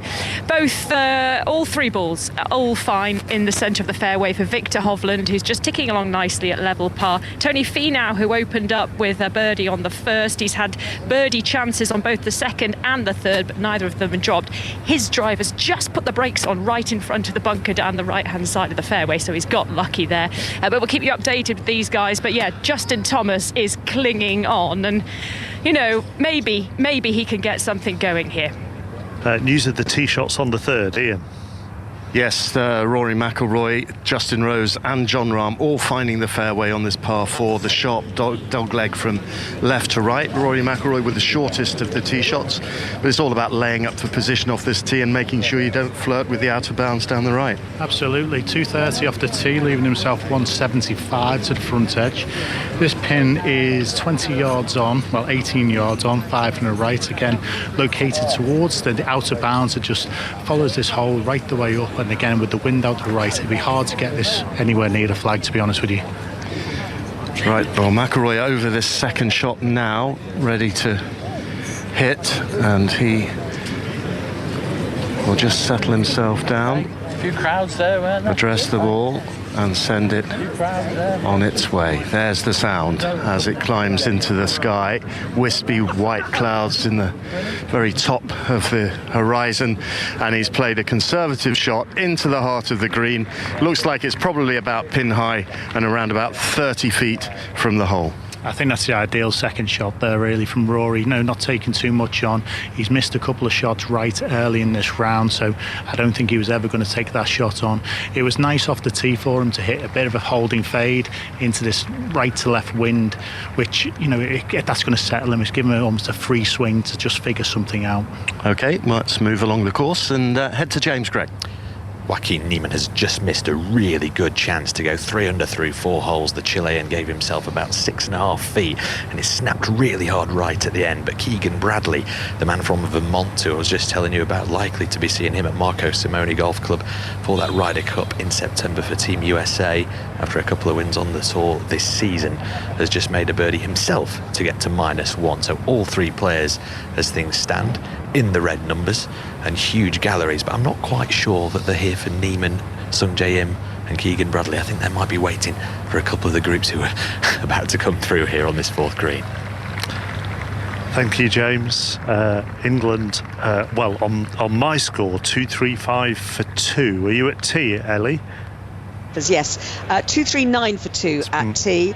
It's been an absolutely remarkable session for England. 178 runs in the afternoon session at 7.12 and over. Zach Crawley is still there on 132. Joe Root is on 44. The 100 partnership was brought up by Zach Crawley with a 6 off Travis Head. The 100 partnership had just 82 balls. They have demolished the Australian bowling in this afternoon session, and it doesn't look like Pat Cummins knows where to turn, really. He's tried pretty much everybody out there, and England have just taken it on. It's not been chance-free from Zach Crawley's point of view, certainly, but we've seen a reverse ramp by Joe Root, a 6 off Mitchell Marsh, who we don't know quite why Pat Cummins took so long to turn to him, but he's been like all the bowlers, really. He's gone at 6.5 and over so far in his spells. So it's been quite a satisfying afternoon if you're an England fan sitting in the party stand. I think it would be fair to say that. 239 for 2 is the score at tee, and they're 78 behind. Sports Extra, if you want to listen to that throughout the evening, all via BBC Sounds. Evan Priest from Golf Digest joins us here at Royal Liverpool. As an Aussie, do you want to talk cricket, or should we just stick to the golf? Let's skip to the cricket. I don't like where England's at the moment. We need a few more wickets today, don't we? Yes, you do. You need a lot more wickets, I would suggest, at the moment. We're going to talk about the state of Australian golf, actually, and Cam Smith, the defending champion, finishing the day 1 over. Adam Scott also 1 over for the day. But I know you've written a big article, actually, about our leader. Yeah, Christo Lamprecht. What an incredible story he is. 6'8", should be probably playing NBA basketball. I don't know if he should be at the Open Championship at the moment, but phenomenal talent. Really interesting just going to the range yesterday and seeing him hit balls. he was hitting driver. He was absolutely hitting it to the moon. The ball never seemed to come down, and it was so impressive that Bryson DeChambeau even came over to look at the TrackMan numbers, the data, and was blown away by the ball speed. 92 miles an hour, which is usually like a 340-yard drive or so. So just phenomenal talent, huge athlete, nice guy from sort of 3 hours north of Cape Town, and it's going to be really interesting to see how he handles the next 3 days. Because it's an interesting swing he's got, isn't it? I mean, his right knee properly dips, doesn't it? Well, that's right, because, you know, by the rules, he can only have a 46-inch driver. So a guy that's 6'8", you know, he really has to crouch down to get after it, and it obviously changes the way he swings the golf club. But God, he does a good job of it. We've been talking earlier about how the younger golfers seem pro-ready a lot earlier, partly because of the US college system. And of course, Lamprecht is at Georgia Tech, isn't he? I mean, he has come through that college system as well. So whilst there's an A next to his name, and this is not to devalue his achievement here today, I mean, there is a professional mentality there. Oh, absolutely. And if you look at his age, he's 22 years of age. So, you know, there have been a lot more talents who have turned pro earlier than Christo. So, you know, in another direction, he could have chosen to go pro, but he instead went with the college route, and he's done really well there. He's a 2-time All-American, and he, of course, came through the Louis Oosthuizen Foundation back in South Africa. So a lot of credit needs to go to the 2010 Open champion. And I agree with you. He looks ready to turn pro tomorrow. As far as the Aussies are concerned, it was a bit of a battle, wasn't it, for Cam Smith today? It was, yeah. You know, it just never really got anything going. It was unlike Adam Scott, who at one stage was, I believe, 2 under par and looking really nice. But Cam just got that links golf day where the bad bounces went into bunkers in the rough, and he couldn't scratch it out. But he turned around a worse round last year and won the Open. So, you know, he can do it. Have plenty more with you, Evan, if that's okay, over the next 5 or 10 minutes. But out to the third green, McIlroy, Rose, Rahm, Ian. Rose missed the green to the left and was into the swale, and so far left that he was actually on the downhill slope of the swale, and then had to go downhill, then uphill, and then up onto the putting surface. And this is turning into a really stressful start to his round. The Englishman 2 over par after 2, and now he's left himself 7 feet to avoid a third bogey. Yeah, this isn't a good start for Justin Rose. He'll know that. He just doesn't look quite in control of his golf ball at the moment. There's been right misses, left misses. So again, he's going to have to just try and find something in these next few holes. Luckily, 4 and 5 will have a little bit more respite for him as we look at Rahm. Yeah, Rahm missed the green to the right, and he's having to chip from the rough on the wall, if you like, the grass wall that borders the course internally, and he's chipped it beautifully. He's got wonderful, wonderful hands, hasn't he, Jon Rahm? And he's chipped that up to 2.5 feet. It was a tough shot, that really tough shot. He would have had to pick his point perfectly on the little swell that was just in front of him, and I feel like he's nailed that spot perfectly, and it's just run out to 4 feet. Great little shot, that. And the grandstand behind this green it's like an inverted comma that's been laid on its side, so the fat bit is to the left, and that's where there are more and more tiers of seats, and then it extends in a straight line along the length of the green, and there is not a single seat to be had in there. In fact, the queues are extending out the back by some distance, and that's because people want to see this guy. Double breaker for Rory McIlroy. Yeah, 30 foot, starting relatively straight, maybe a hair left to right. As it gets near the hole, 4 foot out, it then comes a little bit back from the right. Relatively flat putt, just wobbles its way down there. It looks like a great... On its way, looks good. Oh, yes. Cozies up to the right edge of the hole. Great pace, you know, that's a real sign that Rory's dialed into the greens early here. You know, we're only on the third hole. He would have had that stand behind him. He wouldn't have felt any of the wind. So, again, very solid putt from Rory. So there we are, Mark, a tap in from just a couple of inches for Rory McIlroy. Justin Rose's par putt to come next here on the third green, but McIlroy at 1 under par after 3. Thank you. Evan Priest from Golf Digest is with us, just talking about the Australian Challenge. Cam Smith said, I think, in the build-up to this, that he feels like he's a better golfer than last year. Is he, and where? It's an interesting one. I think he feels he's a more complete golfer than last year. You know, he feels his driver is a lot tidier off the tee and his long game is potentially better than it was last year. But it's hard to compare him to last year's form when he had won 2 PGA Tour events by this championship last year. So I don't know if he's a better golfer, but he's potentially a more rounded golfer. And he's coming in with a lot of form. He's had 2 top 10s in the past 2 majors, both of those career best finishes in those championships. And of course, he won Live Golf London. So he is flying, and I know that he'll be confident he can turn this around. Has Live worked for him?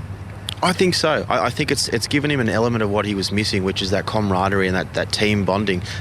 He values the major championships and the Players' Championship sort of above everything else, and everything else was, complementary to that. So he was willing and excited to change tours and do something new. So I think so far it has worked for him, and his major performances show that. Do you think it's important to recognise that globally, different countries, different regions are going to have a different perspective on Live Golf? And around the time that it was in Adelaide, wasn't it, the Live Golf event? Yeah, correct. And around that time, reading a few articles on that, you do then realise that Australia is definitely neglected as a golf country by the 2 major tours. Yeah, well, by one of them. I would say that they've been neglected by the PGA Tour. The DP World Tour has really done their part in bringing 2 events down to Australia every year. So full credit to the DP World Tour. They co-sanction the Australian Open and the Australian PGA, and they have done for a number of years. The PGA Tour has had a small foothold in Australia. It could definitely do more. But yeah, I would agree with that. And therefore, how does Australia grow its golf if it isn't for investment such as this? I mean, it's obvious, isn't it, to go back to Kerry Packer, but within Australia, does it feel like that? That's the $1 million question. I think it grows it by having 4 world-class tournaments a year, 2 of those being DP World Tour events, 2 of those potentially being Live Golf events, and maybe even a President's Cup every few years or so. The way it grows is continuing to export world-class players overseas like Cameron Smith, Minwoo Lee, Adam Scott, the list goes on, and sort of hoping that they come back every year, entertain the local crowds and keep the game going. And is there strength in depth coming through? Oh yeah, absolutely, yeah. Especially if you look at the, it's kind of gone back to the Aussies going to the US college system. There's a lot of decent Australian men and boys and girls playing US colleges. And if you look at some of the US amateur and US women's amateur events over the past few years, we've had a couple of winners. We've had Gabby Ruffles coming through, Ryan Ruffles' younger sister, and the production line is healthy at the moment, yeah. And by mentioning Kerry Packer, I brought it back to cricket, but you still don't want to talk about cricket? No, not until we get another 3-4 wickets. Evan, thank you very much for joining us. Really appreciate it. Thank you. Evan Priest from Golf Digest. Who are we going to? Ian, you? I can tell you that the Jon Rahm and Justin Rose have made their pars, and that was a really important par save for Justin Rose, keeps him at 2 over par, Rahm at level par.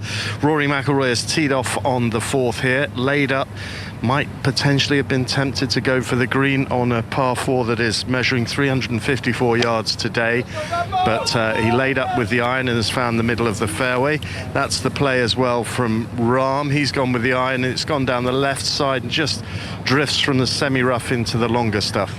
Yeah, back to Rory. I think if he made 2 good swings on 1 and 2, I think he would have been tempted with the driver there into this back left flag position. With obviously, if he can keep it down that right side, it would have opened up for him. But sensible play. He's just finding his golf swing again now, and he's going to find a bit of momentum, I think. Well, the unique thing about the 3rd hole is that it doesn't have any bunkers on it, and so Justin Rose couldn't keep that record going of driving into a bunker on each of his holes so far. He did it on the 1st and he did it on the 2nd, and there is a bunker down the right side here that will be in his mind, and 2 down the left side of this fairway as well. And it's an iron shot for Rose, and this looks like it's going to land in the middle of the fairway, and it does, and it scoots past the bunker down the right side, just goes past Rory McIlroy's ball. And so all 3 players have hit their tee shots here, Mark. They've 2 of them have found the fairway, McIlroy and Rose, into the rough for Rahm down the left-hand side, but they're all in pretty decent shape as we make our way down the 4th. Thank you very much. We're going to take an extended news at 4 o'clock. So with no Nihal, with no drive at the moment, because of our golf coverage, if you want an extended news update, then we're going to bring that to you at 4 o'clock. As I was talking to Evan Priest from Golf Digest, John Murray strode past on my left with very much the air of a man who'd had a good sandwich. Yeah, very excellent. I'd recommend. Well, actually, I had mac and cheese, which is not always my first choice. I think that'd be quite carbohydrate heavy, wouldn't it? Would I be right in saying that? Yes, I think so. Yeah. So no, I didn't have the bread either side of it. But yes, we are refreshed. I'm refreshed. Katrina Matthew is very refreshed, and we're out on the course. We're on the 3rd, and this afternoon, and indeed into the evening, we'll be following Colin Morikawa, Open champion, of course, a couple of years ago at Royal St George's. Max Homa, another American, 32 years old, but very, very popular figure, isn't he? He's very media savvy, so there'll be certainly people who are following him for that reason. And as well as the two Americans, one of the English hopes, Tyrrell Hatton, the Ryder Cup player who has started very reasonably, parred the first, birdied the second, and we're walking up the 3rd with him 1 under par. But Colin Morikawa, I should tell you, Mark, has gone out of bounds here with his second shot, so has had to drop and play provisional. Yep, he was just in the rough on the left, and obviously not the greatest line. It just seemed to squirt right, and he's hit a provisional. It might have caught up in the rough on the right, but we're not certain. Nope. So we'll go up there and see what's what. We've talked, Katrina, haven't we? I mean, Scotty Scheffler's one, Rory's another. We talked about players who've been there or thereabouts at times this season, consistency this season. I mean, Tyrrell Hatton has had an air of someone who's been not far off at times in various tournaments. Yeah, Tyrrell's been playing really well this year, actually. He's maybe not got the win, but I mean, he's been right up there with chances. And, you know, I think if the weather turns bad, I really kind of fancy he's in with a shout. And does he need to stay calm for that, which is the standard question with Tyrrell, or actually does he need to annoy himself? Tyrrell, it's just in his nature, isn't it? I mean, I think you just have to go with what your personality is. You know, his is kind of fiery, and I don't think there's anything wrong with showing a bit of emotion and temper if that's what you do, as long as he can just contain it enough that it doesn't affect his next shot. Where should we go next? Ian? Rory McIlroy, 135 yards out, just a wedge downwind here. Yeah, he's got a little false front into this green on the 4th hole, so he's got to be careful of that. He can use that to stud the ball a little bit, but he's got to be careful of the long shot here, especially with this wind helping out that right side. So here he goes and sends it up into the air, letting the wind almost just blow it up there, lands it short of the green, and then it grabs, and now it's tiptoeing and coming down the slope and into the greenside bunker that guards the front left. Looking at the strike there, I think he's got that a little bit heavy. The lie in the fairway was actually perfect, so I'm not too sure if he's just misstruck that a little bit.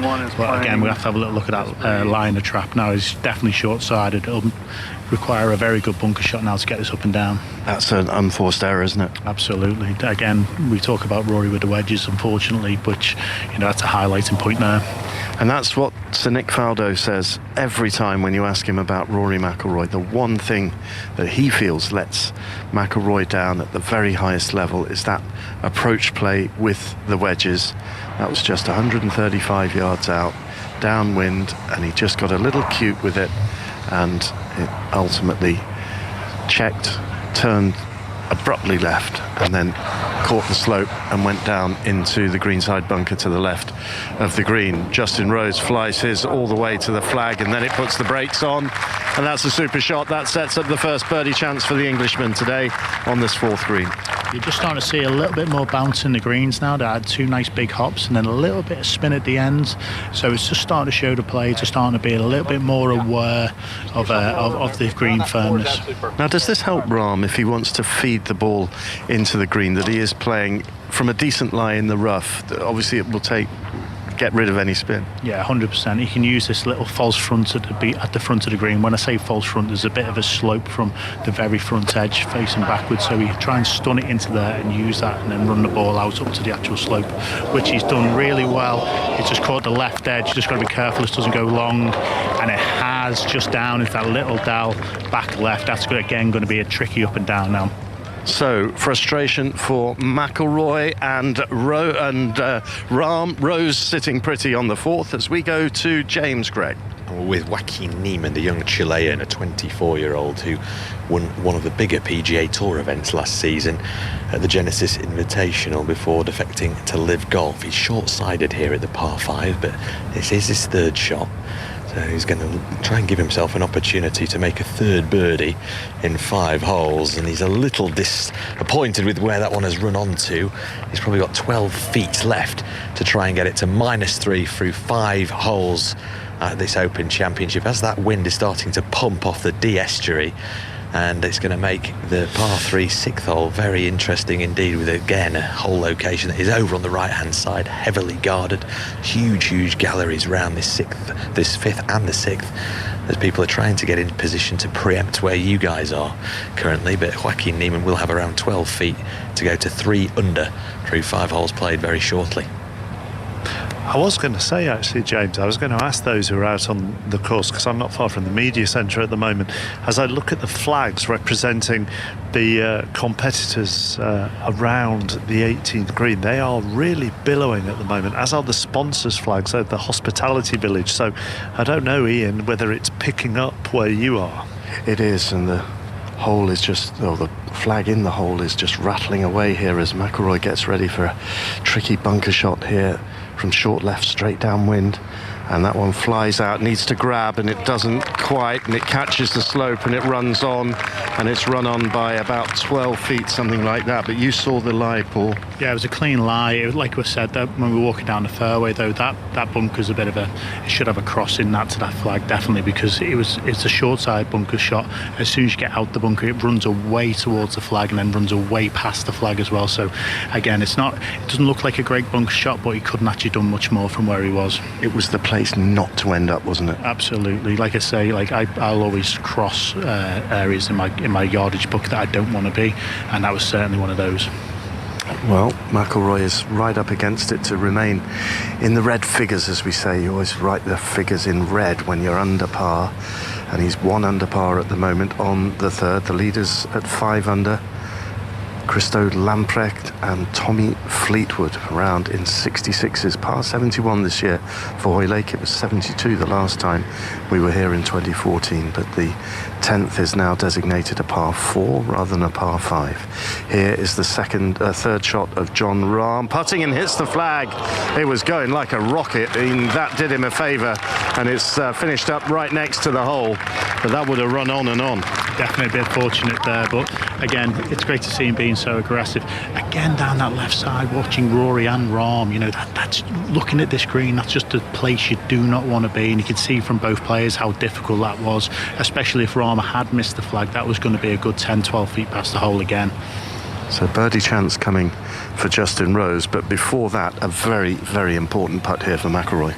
Yeah, this is again to keep that sort of momentum going as we just watch Rahm tap in for his par.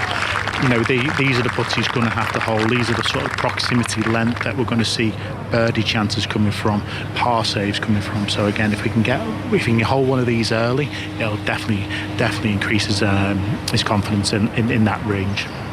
McIlroy in a beige and blue combo today, navy blue trousers and cap, white shoes and a beige shirt, and he's down on his haunches now, heels just up in the air, as he then gets back into an upright position and then gently just wafts his putter, almost just feeling the length of the strike here from this putt of around about 12 feet to save par.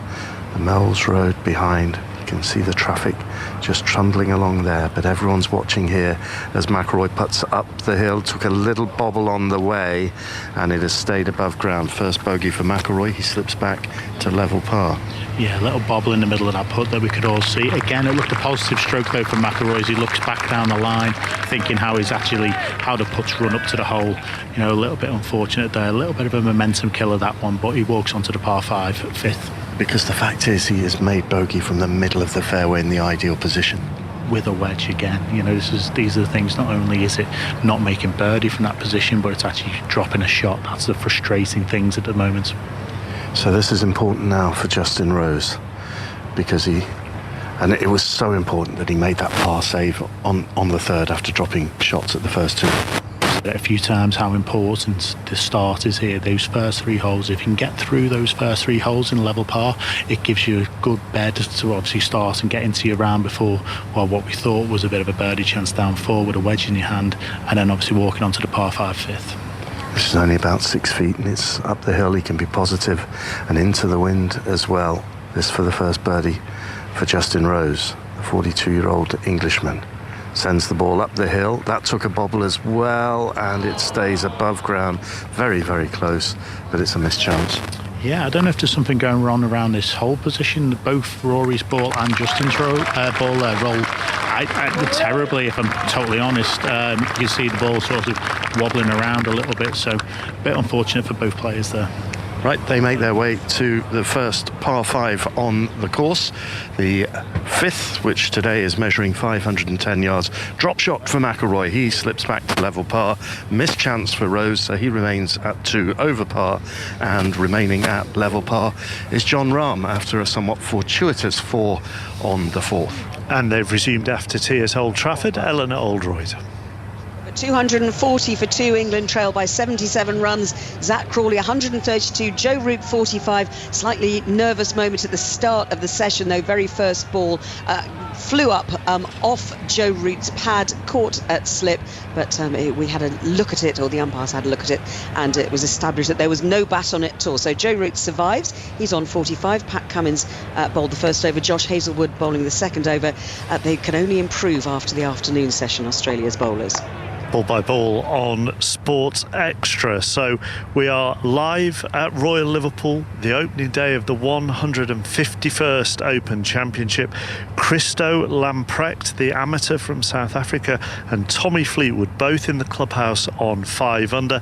Stuart Sink, Wyndham Clark have also finished their rounds. They're on 3 under. The Frenchman Antoine Rosnay is 3 under, coming down 18. Matthew Jordan, Jordan Spieth, and Siwoo Kim also all in the clubhouse on 2 under. 4:05. This is BBC Radio 5 Live. Time now for an extended news with Claire McDonald. Listen on BBC Sounds. This is BBC Radio 5 Live. Thank you, Mark. A leading British climate scientist says he believes the target to limit global warming to 1.5 degrees Celsius will be missed. It comes as Europe, China and the US continue to face extreme temperatures. Professor Sir Bob Watson is the former head of the UN climate body, the IPCC. He told the BBC warnings aren't enough. They have definitely not stimulated the governments and the private sector to do what we require. There's a meeting coming up later this year, COP28. We have to hope that governments will make the pledges. But to be honest, we need more than pledges. We need to know what actions will actually help to reduce the emissions of greenhouse gases so we can limit human-induced climate change. Well, Dr. Emma Hill is a climate change expert and associate professor at the University of Coventry. I asked her about this 1.5 degree target and how it was agreed. The estimations are that at 1.5 degrees, we can still live within our kind of current economic and social and ecological structures. As soon as we start to go above 1.5 degrees, it's likely we'll see around about 10 million people lose homes to sea level rise. There'll be increased water security and food security issues. It's likely that we'll start to lose even more of the coral reefs and biodiverse areas like the Amazon and like the Great Barrier Reef that we've already seen. So it's really important that we do try and limit warming to 1.5. And what happened at Paris was initially the target was 2 degrees. And as we did more research, we found that actually that was still too high and 1.5 needed to be the target. So at Paris in 2015, countries pledged a series of targets, either to kind of limit warming. So it allowed countries like India to say, well, we'll peak at this point and then we'll decrease, or countries like the UK to say, actually, we're going to go for net zero carbon or an 80% reduction in carbon by a certain date. And countries would pledge stuff that they could do immediately, that they didn't need any support to do, but they'd also pledge additional targets that they needed support. And a lot of that support was needed in developing countries. And so that's why you kind of see this range of estimates, from anything from 1.8 being very optimistic at this stage through to actually about 2.6 if we're being slightly less optimistic. That's Dr. Emma Hill, Professor at the University of Coventry.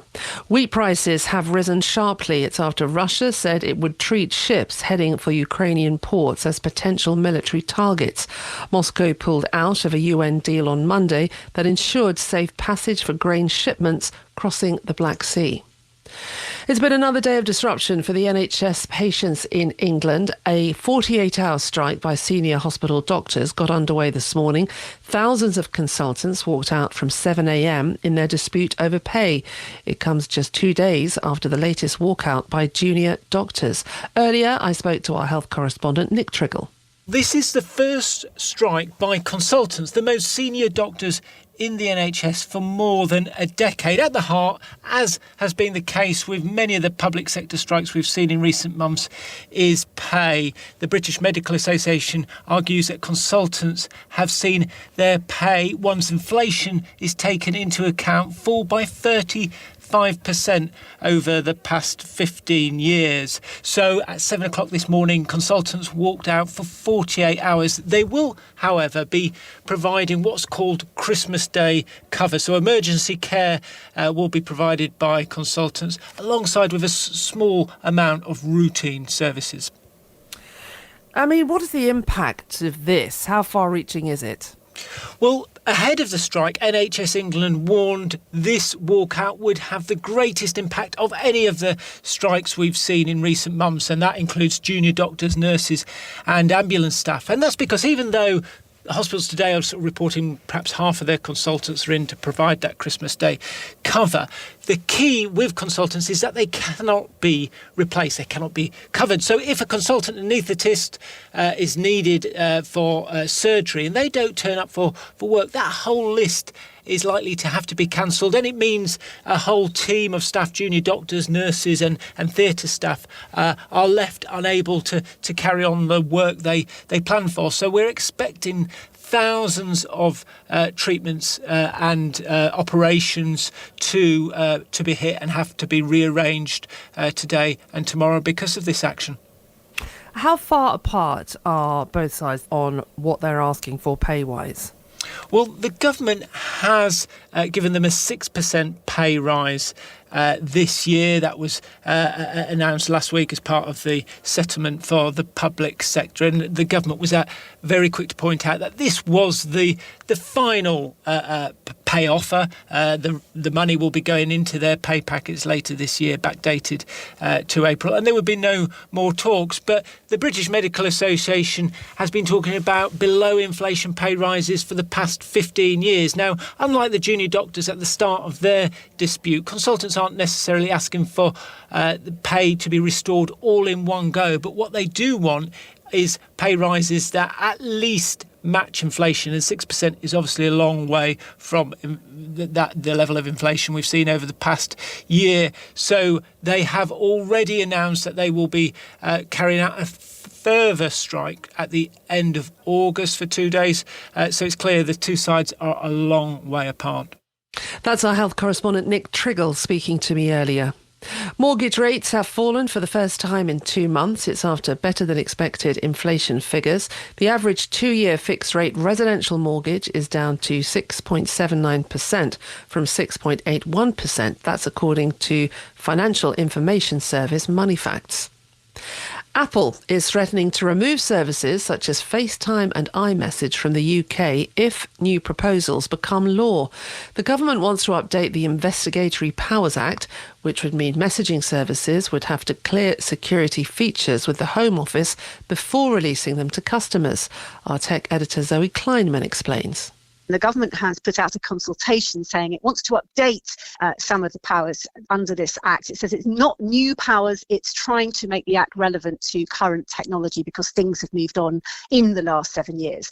And Apple is really quite furious about some of what's been proposed.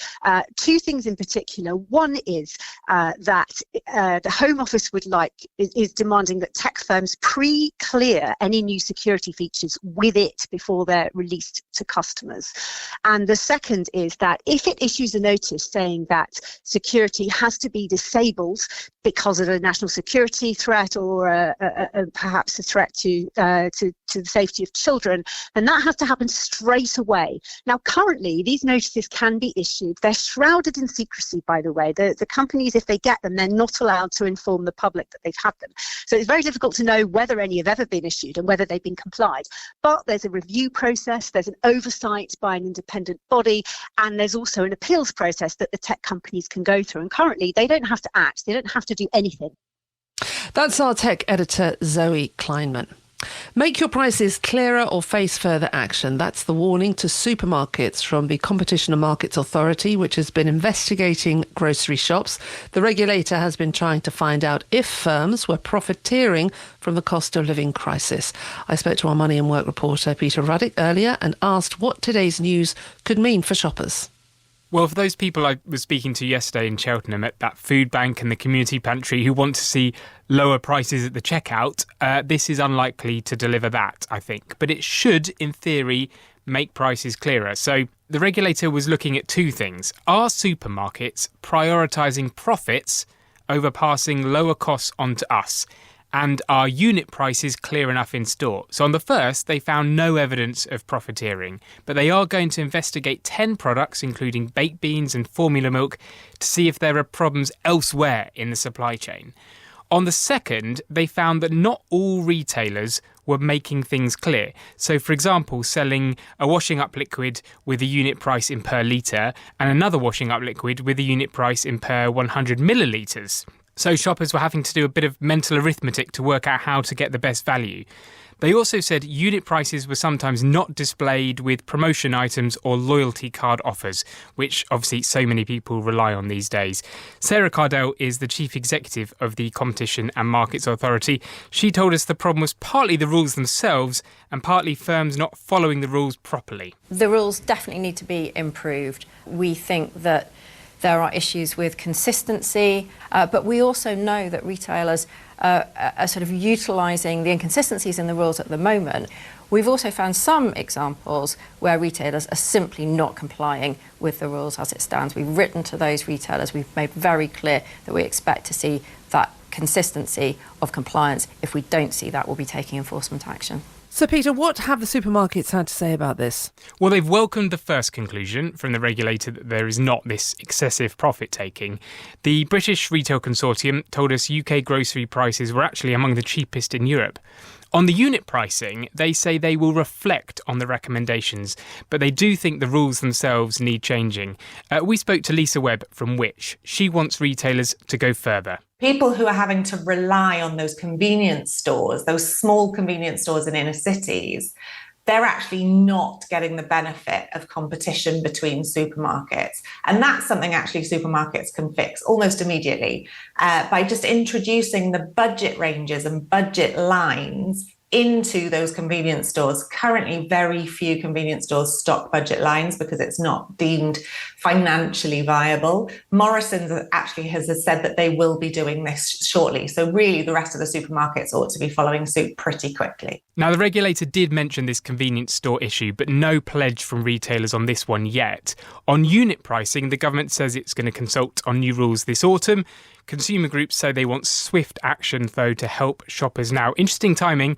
Asda today saying it's cutting the price of 200 of its own brand items by an average of about 9%. I think we may well see similar announcements in the coming days and weeks. That's our Money and Work reporter, Peter Ruddick. And finally, police in Berlin are warning people to stay indoors whilst they search for an escaped wild animal believed to be a lioness. They were called after 2 residents saw the animal chasing a boar. That is the 5 Live news. Just before we go back to Mark and the team at the Open, let's get the travel with Ellie. This is BBC Radio 5 Live. Listen live on digital, online, smart speaker or the BBC Sounds app. In your latest travel news, we'll start on the M74 northbound. This is South Lanarkshire. A couple of problems there this afternoon. You've got one lane closed because of an accident between Junction 6 at Hamilton and Junction 5 at the Wraith interchange. Taking about 25 minutes to get through there. Also northbound, it's closed between Junction 12 at Millbank and Junction 10 at Lesmahago. There's emergency bridge repairs going on there. Obviously, that's causing quite a lot of traffic to build up. Back to the B70, 78 there as traffic diverts. Elsewhere, Greater Manchester, the M60 clockwise. There's queuing traffic because of a broken down van between Junction 11 at Barton and the Eccles interchange at 12. All lanes are back open now, but congestion is back to Junction 9. In Cheshire, the M56 westbound, you've got one lane closed because of an overturned car. That's between Prestonbrook at 11 and Runcorn at Junction 12. Traffic pretty slow as you approach that closure. And there are train strikes today across England. Some services are going to be affected, travelling into Wales and Scotland as well. Some services aren't running at all, so just make sure you check before you head out. Those services that are running will be finishing much later, about 6 o'clock this evening. Ellie Brennan, 5 Live Travel. The Hungaroring Circuit. Longitude and latitude 47 degrees 34 minutes 56 seconds north. 19 degrees 15 minutes 4 seconds east. 2.72 2 miles in length. 14 turns. F1. Live race commentary from the Hungarian Grand Prix. Sunday afternoon from 2 on the BBC Sport website. The applause is going to Max Verstappen, who crosses the line. The 151st Open from Royal Liverpool with Mark Chapman on 5 Live and BBC Sounds. And it is being led here at Royal Liverpool by Christo Lamprecht and Tommy Fleetwood, who both finished earlier on and are 5 under, and they are in the clubhouse. Antoine Rosnay, the Frenchman, has just finished on 4 under. Stuart Singh, Wyndham Clark, 3 under. Brian Harman out on the course on 3 under as well. And let's get some details of those who are out on the course, starting with McIlroy, Rahm and Rose, watched by Ian Carter. One step forward, one step back for McIlroy so far. A birdie at the second, a bogey at the fourth. Level par as he plays his second shot into the first par 5 on the course. That's the 5th, and he's missed the green away to the right and short-sided himself with that shot. Steady Eddie John Rahm, 4 straight pars so far. He's at level, and Justin Rose, it's been a torrid time for him. He's at 2 over par, and he's had to take a penalty drop here on the 5th. Thank you, Ian. Catherine Downs watching Tony Finau, who started Mark with a birdie on the first, but he's just dropped a shot on the 5th. A remarkable mess in the bunker. He got right up against the face of it, had to take the putter, which I've never seen before on the golf course, to putt the ball back away from the face of the bunker so he could get the club down behind it. So he's back to level par.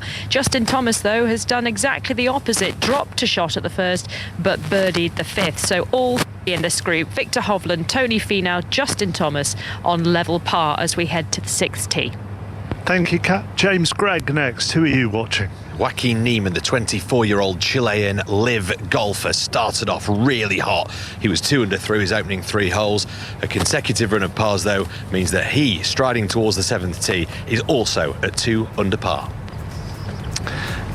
Next, John Murray with Colin Morikawa, the former champion. Yes, what an eventful start Colin Morikawa, the champion 2 years ago, has made. In his 4 holes, he's gone bogey, birdie, double bogey after going out of bounds with his second shot, and he's just holed from 30 feet for a birdie at the 4th. So he is, let me work it out, 1 over par, and playing partners Homer and Hatton are both 1 under.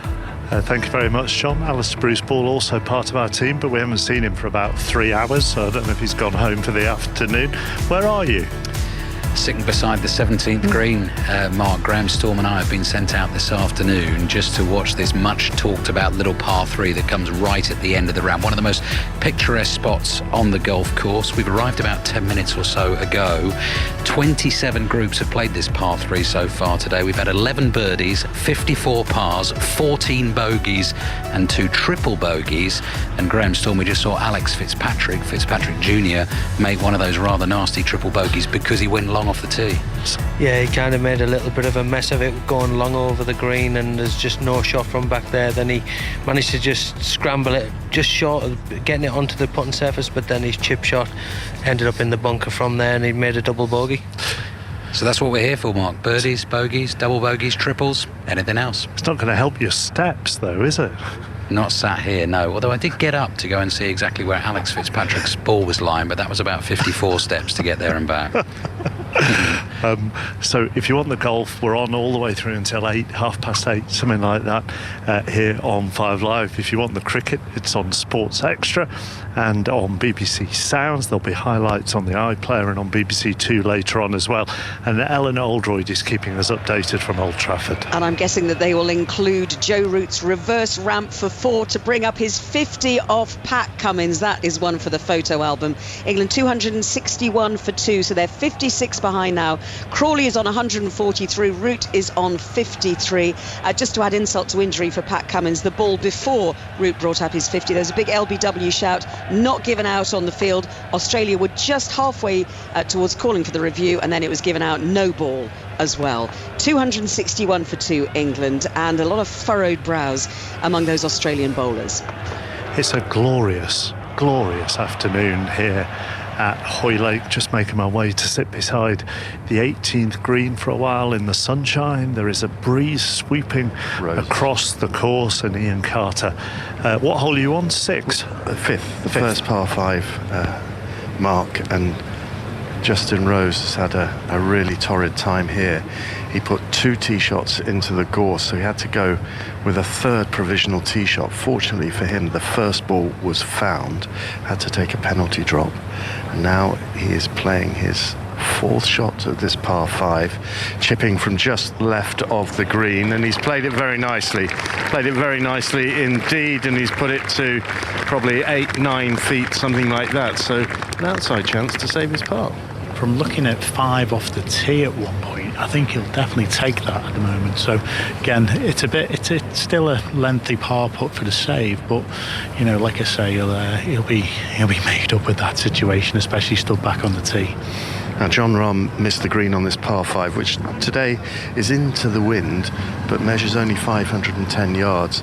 Jon Rahm missed it to the left, and Paul Waring, you said to me, he always misses on the right side. Yeah, he's left himself a lot of green to work with here. He has got to come up and over a few tiers, and it will meander from left to right and then down the slope, but there's almost a bit of a backstop by the flag, so he could flip this most of the way if the lie allows him to. We'll see what he does back into this wind now. Yes, he's just chipping from the semi-rough to the left, low trajectory, bunts it forward, needs it to grab. He's given it too much there, and that's running and going up that backstop that Paul Waring was describing for him. He's gone to the very edge of the green. Now that's a good 15 feet, 16 feet from the hole. Yeah, I was a bit surprised he took the low route there. There was a lot to do. I think he could have maybe flipped that most of the way and then used the wind to stall the ball as we look at Rory. Yeah, his 3rd shot on this par 5 now from thick rough, just short right of the green. Not much green to work with either, but the bunker just in front of him isn't on his line. He goes right underneath the ball, and that is just brilliant. It catches the downslope, it kicks on, but I think he's put that as close as he could have done. That was Phil Mickelson-esque. Absolutely was. He was dead where he was, in total honesty. Coming over a bunker, hitting a down slope towards the flag, out of the rough, so he couldn't have put any spin on the ball. And again, we're just starting to see these greens just firm up a little bit, so he has got to be careful missing on the short side. That's 2 holes in a row he's missed it on what you call the wrong side, because he can't chip it close enough from the area he's hit it into. So hopefully he'll get a bit more control of his golf ball again and start missing it in the correct areas to create a much easier chance. He is level par. He's got a chance of a birdie here from around about 11-12 feet to go to 1 under par, but the errors that you've just described there, the second shot in here to the 5th missing on the wrong side, finding the bunker from the middle of the fairway with a wedge on the 4th, spraying drives right on the 1st and the 2nd, it's not been, it's been stressful stuff. Yeah, it hasn't been atypical Rory McIlroy ball striking so far. Predominant miss to the right. Again, I don't know whether he's trying to battle this right to left wind and hold it up, if he's trying to hit a fade, if you like, but with the ball starting too far right on him. It's just, if he's not quite dialed into his golf swing at the moment, I think he just needs to maybe take a step back and hit into simpler areas and gain some momentum from there. Ragged from Rahm there as well. He's charged his birdie attempt down the hill past the hole, and now he's got work to do to save par. Yeah, that's a bit of a mistake, really. Like I said, there was a backstop behind the hole which he was caught up on as it just run into the fringe, so it left that next putt incredibly quick down that hill and down the wind. So again, amazed to see him be so aggressive, but again, this is how these top players play. They are aggressive. They know they need to shoot under par. They know they need to get into the golf tournaments. So while we're seeing these players be aggressive, it's not too surprising at times. McIlroy next to play here. What do you reckon, 12 to 15 feet? Yeah, it looks pretty straight back up the hill, but with the wind out the left-hand side, which he'll take into account definitely. There's a little bit of banking that we see to the left of 14, but the wind's still whistling over the top, and obviously through the spectators that we see down this left-hand side as he steps over it now, Ian.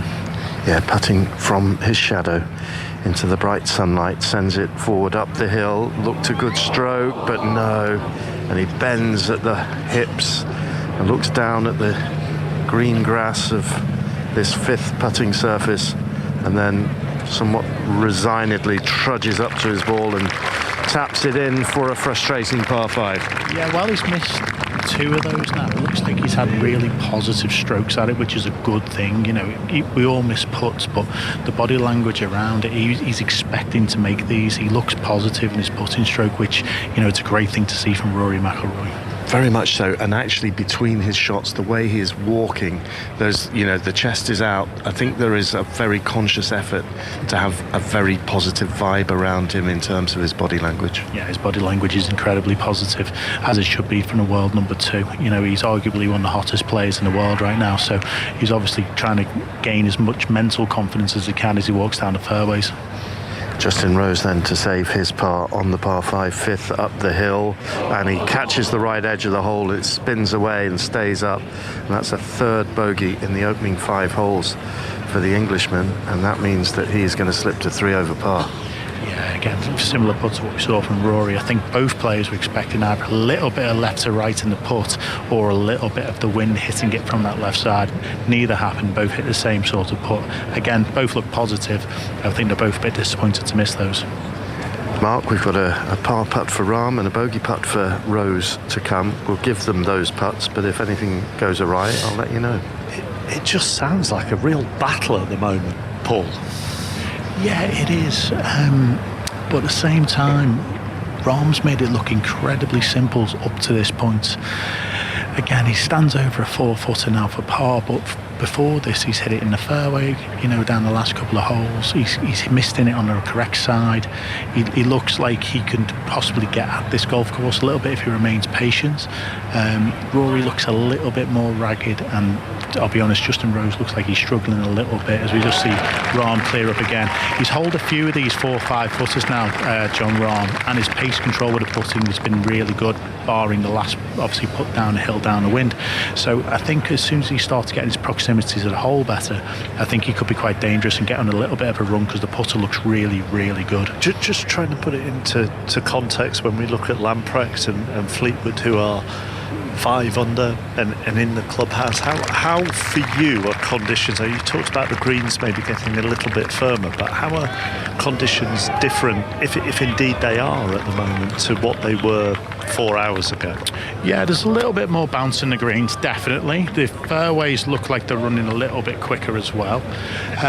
The wind, I think, is relatively consistent, and the sun is shining, which is absolutely amazing. I don't know how cold it was first thing this morning, but the players now, everybody's in t-shirts, everyone's bodies will be nice and warm. So I think collectively, I don't think it's going to be too dissimilar from this morning. But like I say, the only thing that I would say is the greens definitely look like they've got a little bit more hop in them, which makes it difficult to hit it close. Andrew Murray, who's alongside Cat Downs this afternoon, would you say similar? Not much difference? Yeah, I don't think there's that much difference in the wind, but I think there's definitely the greens are looking a little bit more crusty, Paul, and a little bit more shiny. So they're certainly firmer. I don't know in your gravities how firm they are, but they're firmer than they were this morning for sure. Well, I actually found out this morning they were 115 to 112 yesterday, so they are 3 whole gravities firmer. I don't know what they'll be this afternoon. Well, actually, I do know if there's no rain, and with these temperatures and wind, they're expecting 5 gravities firmer per day. So I have no idea what that means. I was going to say, just try and explain for people that weren't listening earlier, or indeed for people who were listening earlier and still have absolutely no clue what you're talking about, which includes me, and I'm sort of thinking includes yourself a little bit. Yeah, I've tried to Google it already, and I still don't understand it. In total honesty, chappers, it's basically a way of a measurement for how firm or soft a green is. Yes, yeah, that's it. And I think to give reference to it, the greens last year at St Andrews, which were considered very firm, were 160. So these down at 112, you can see that it's quite a big difference in that number. You know, I think the R&A were hoping to get these somewhere near 140, 150. So they're still a lot softer than what they really, really want them. Hopefully. Sorry, go on, Chappers. I was just going to say, as people listening can, I'm sure, imagine these summer evenings are flying by with Paul being part of our team. Thanks for that, Chappers. Love you too. No problem. Cat. Cat? Yes, sorry, just wrestling the microphone back off. Andrew Murray is just looking thoroughly bamboozled by all this talk of gravities and all of this kind of thing. He can't get his head around that at all. We're just marching down the side of the 7th now, having left our group, heading back towards the 7th tee. Victor Hovland, Tony Finau, Justin Thomas. Justin Thomas, he birdied the 6th, and then he's just dropped a shot again on the par 3 6th. So he's just kind of seesawing all over the place. Ian, how's Rory getting on? Well, he's level par, and it's been, as we've been describing, a little bit ragged, and here he is at the very difficult par 3 6, 204 yards. He's just seen Jon Rahm miss the green to the left. Anything left is going to kick off down into the swale to the left of the putting surface, so a demanding tee shot here. Absolutely, would wind out this right-hand side. The thing is, into this green though, the right miss isn't the end of the world, which we've seen Rory hit a few times. So I think he can trust his golf swing here, knowing that if he does miss this right, he'll be okay.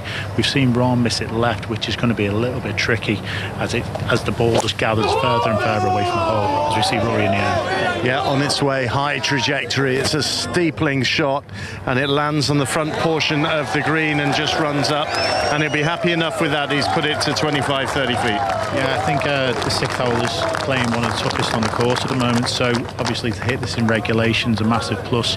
Again, more into a back flag, you're never going to be too aggressive into that, so great shot by Rory. So McIlroy on the green here as we go to James Gregg. And all the noise carrying from where you are, Ian, all the way towards the 7th green, where Joaquin Niemann has left himself 8 feet or so across the slope, pin high. A gorgeous approach shot to this whole location that's tucked over the mean pot bunkers that guard the left-hand side of this green, and it's not accessible at all, but he generated so much control after he hit a big booming tee shot, and he steps over it now dressed all in blue. One look at the hole, sends it on its way, and he's not happy with that. That's 4 birdie chances in the last 5 holes that have gone a begging for the young Chilean. and we're going to go back to Chappers. I just wonder, James, actually, I'm just by the 18th green, and Alex Fitzpatrick has just walked past me, brother of Matt. I think Matt finished on 1 over, didn't he, for the day. Alex is 4 over coming down 18. You know him well. I just wonder what he will feel about this round. He'll be very disappointed. I've just had a text off Matt, actually. I said, well played, good strong finish, because he had to battle a little bit himself. And he said, yeah, not great really. And then another one just came in a couple of minutes later saying, feel for Al. So I think he'll be a little bit disappointed. But look, it's his first major championship. He's really enjoyed the week. He's soaked every last drop of the atmosphere that he possibly can. He's very different to Matt, is Alex. He likes the cameras, he likes the big crowds, he'll do the club twirls and the walking of the putts in, and that's just in the practice round. So I'm sure he's had a great week already. Remember, our leaders are Lamprecht and Fleetwood, both in the clubhouse on 5 under. I'm just going a little bit further down the leaderboard to the names who are on 1 under, because we haven't gone down that far for quite a while. There are some big names. There are major winners. There are players with plenty of experience on 1 under who are just 4 off the lead at the end of the first round. Patrick Reed, Thomas Peters, Patrick Cantley, Brooks Koepka, Hideki Matsuyama, Scotty Scheffler, Xander Schauffele, Richard Bland, all in the clubhouse on 1 under. Out on the course on 1 under, you've got players including Keegan Bradley, Max Homa, Tyrrell Hatton and Phil Mickelson. So they are really bunched up on 1 under, which is 4 shots off the lead. Let's go back to Old Trafford. Eleanor Oldroyd. Just having a look for a potential run out, which was not out. Glenn McGrath sitting next to me has just put his finger up anyway.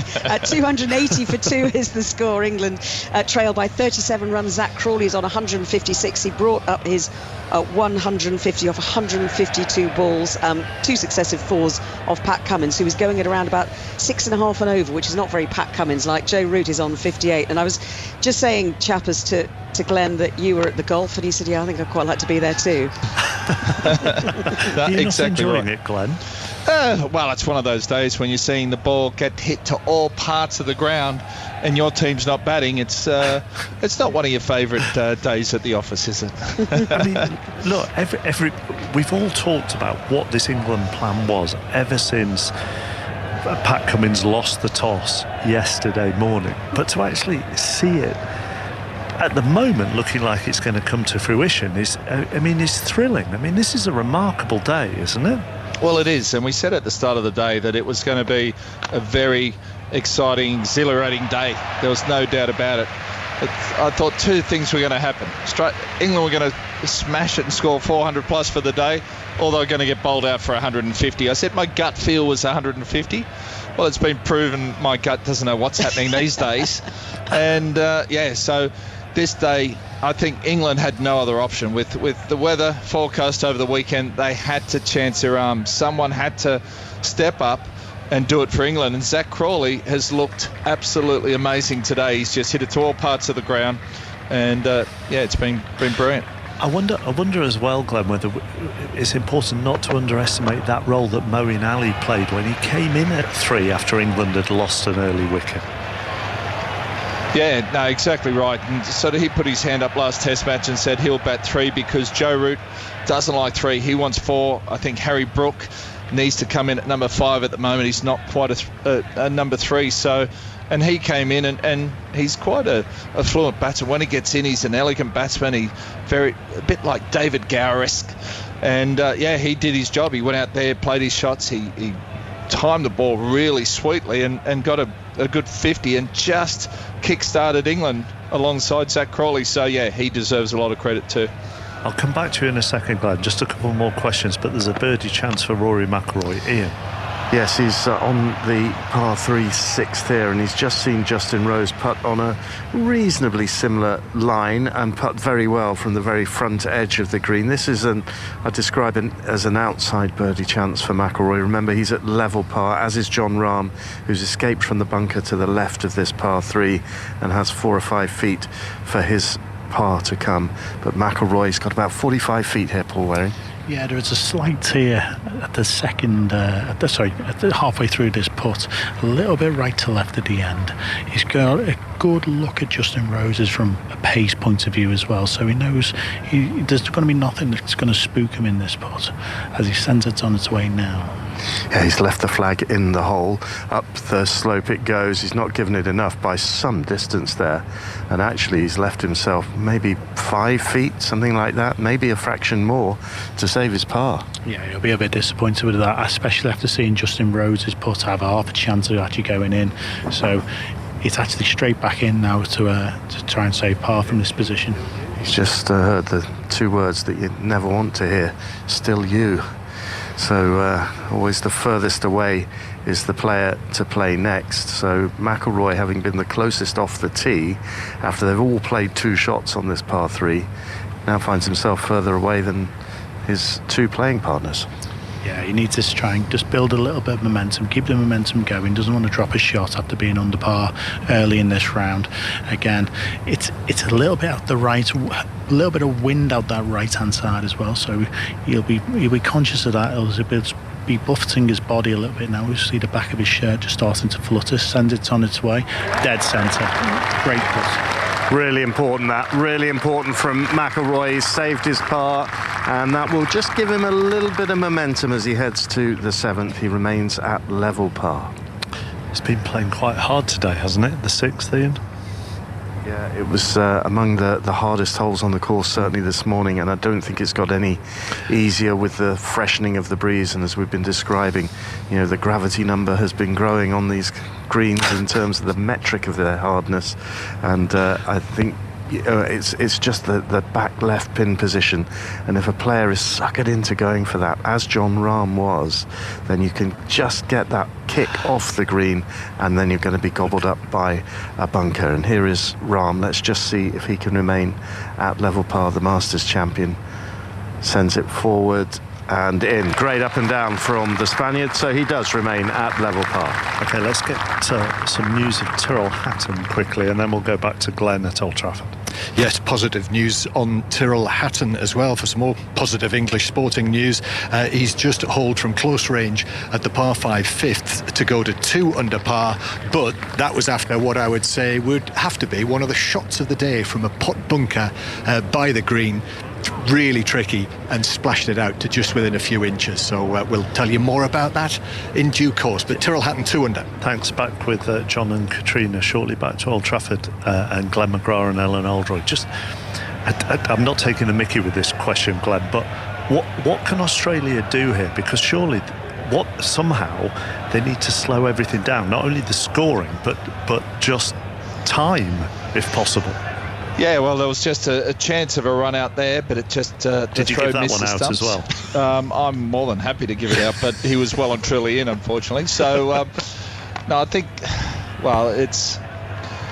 they just have to keep toiling. Australia, in the back of their mind, they have to think one ball is all it takes to to turn things around, to make a difference, and just keep hanging in there. But it's all about time as well. The clouds are starting to build up out to the east there, whether they're going or coming, and there's a bit of rain forecast potentially tomorrow. Saturday's looking terrible, Sunday's a bit iffy, so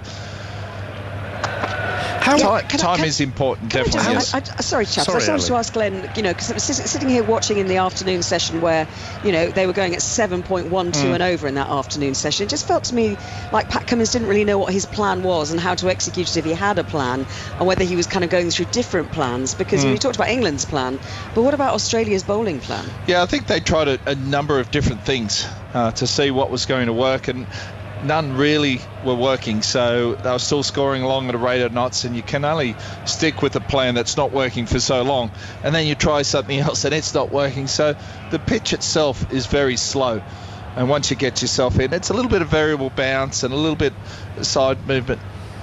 sideways movement every now and again, but not often enough.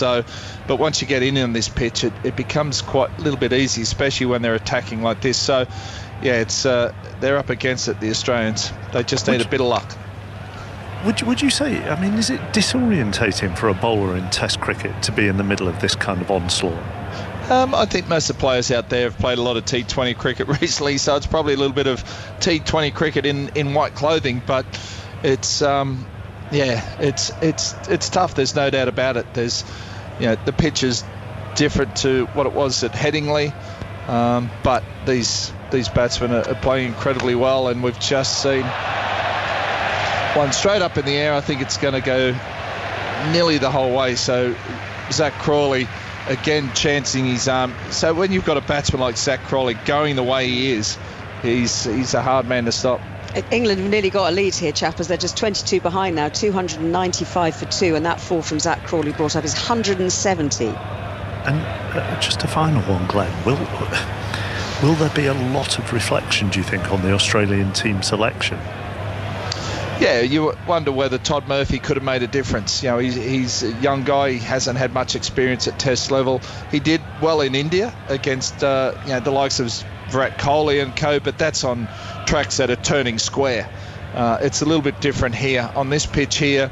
With the way Zach Crawley and co are going, if he gets it wrong, the boundaries aren't long enough. So it would have been a tough ask for him, but it would have been maybe nice to have a front line spinner just to mix it up. It makes me think, chappers, actually the moment that Nathan Lyon pulled up injured at Lords, we thought, is that a Glenn McGrath moment? In reference to what happened to Glenn at Edgbaston in 2005, and it feels a bit reductive to say that actually Australia just depend on one bowler, but with Nathan Lyon, they really miss him. Well, it does make a difference. There's no doubt about it. It upsets the balance of the team, and someone like Nathan Lyon's been 100 Test matches in a row. He was there, and Pat Cummins come to rely on him, so he is a big part of the team, and it does upset the balance. So but he was out for the rest of the series, so he was done. At least I came back. You came back, yes. But I didn't have an impact. But I did make a comeback. Do you want me to talk to the powers that be, Glenn, and see if I can get you here to the golf tomorrow?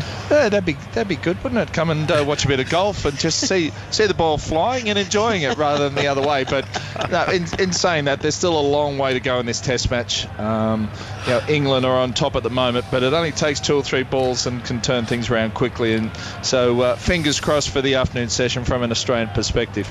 Glenn, Ellie, for the moment, thank you. Ball by Ball is on Sports Extra. And speaking of Australian calf injuries, if you missed the news earlier, Sam Kerr injured her calf in training yesterday, so she missed Australia's opening match at the Women's World Cup. They beat the Republic of Ireland by a 1-0, and that injury is so bad it will keep her out of the second group game as well. The opening match of the World Cup saw a shock as New Zealand won for the first time in 17 World Cup matches, beating Norway by 1-0. Back out onto the course, Ian and Paul watching Rory.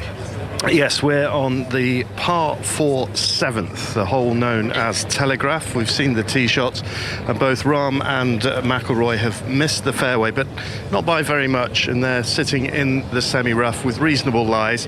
In the middle of the fairway is Justin Rose. Remember, he's at 3 over par. As for Rahm and McIlroy, they're both at level par so far. Paul Waring's had a look at the lies. Give us the pros view. Rory's probably, even though he's missed the fairway, he's opened up this green into this middle left pin position.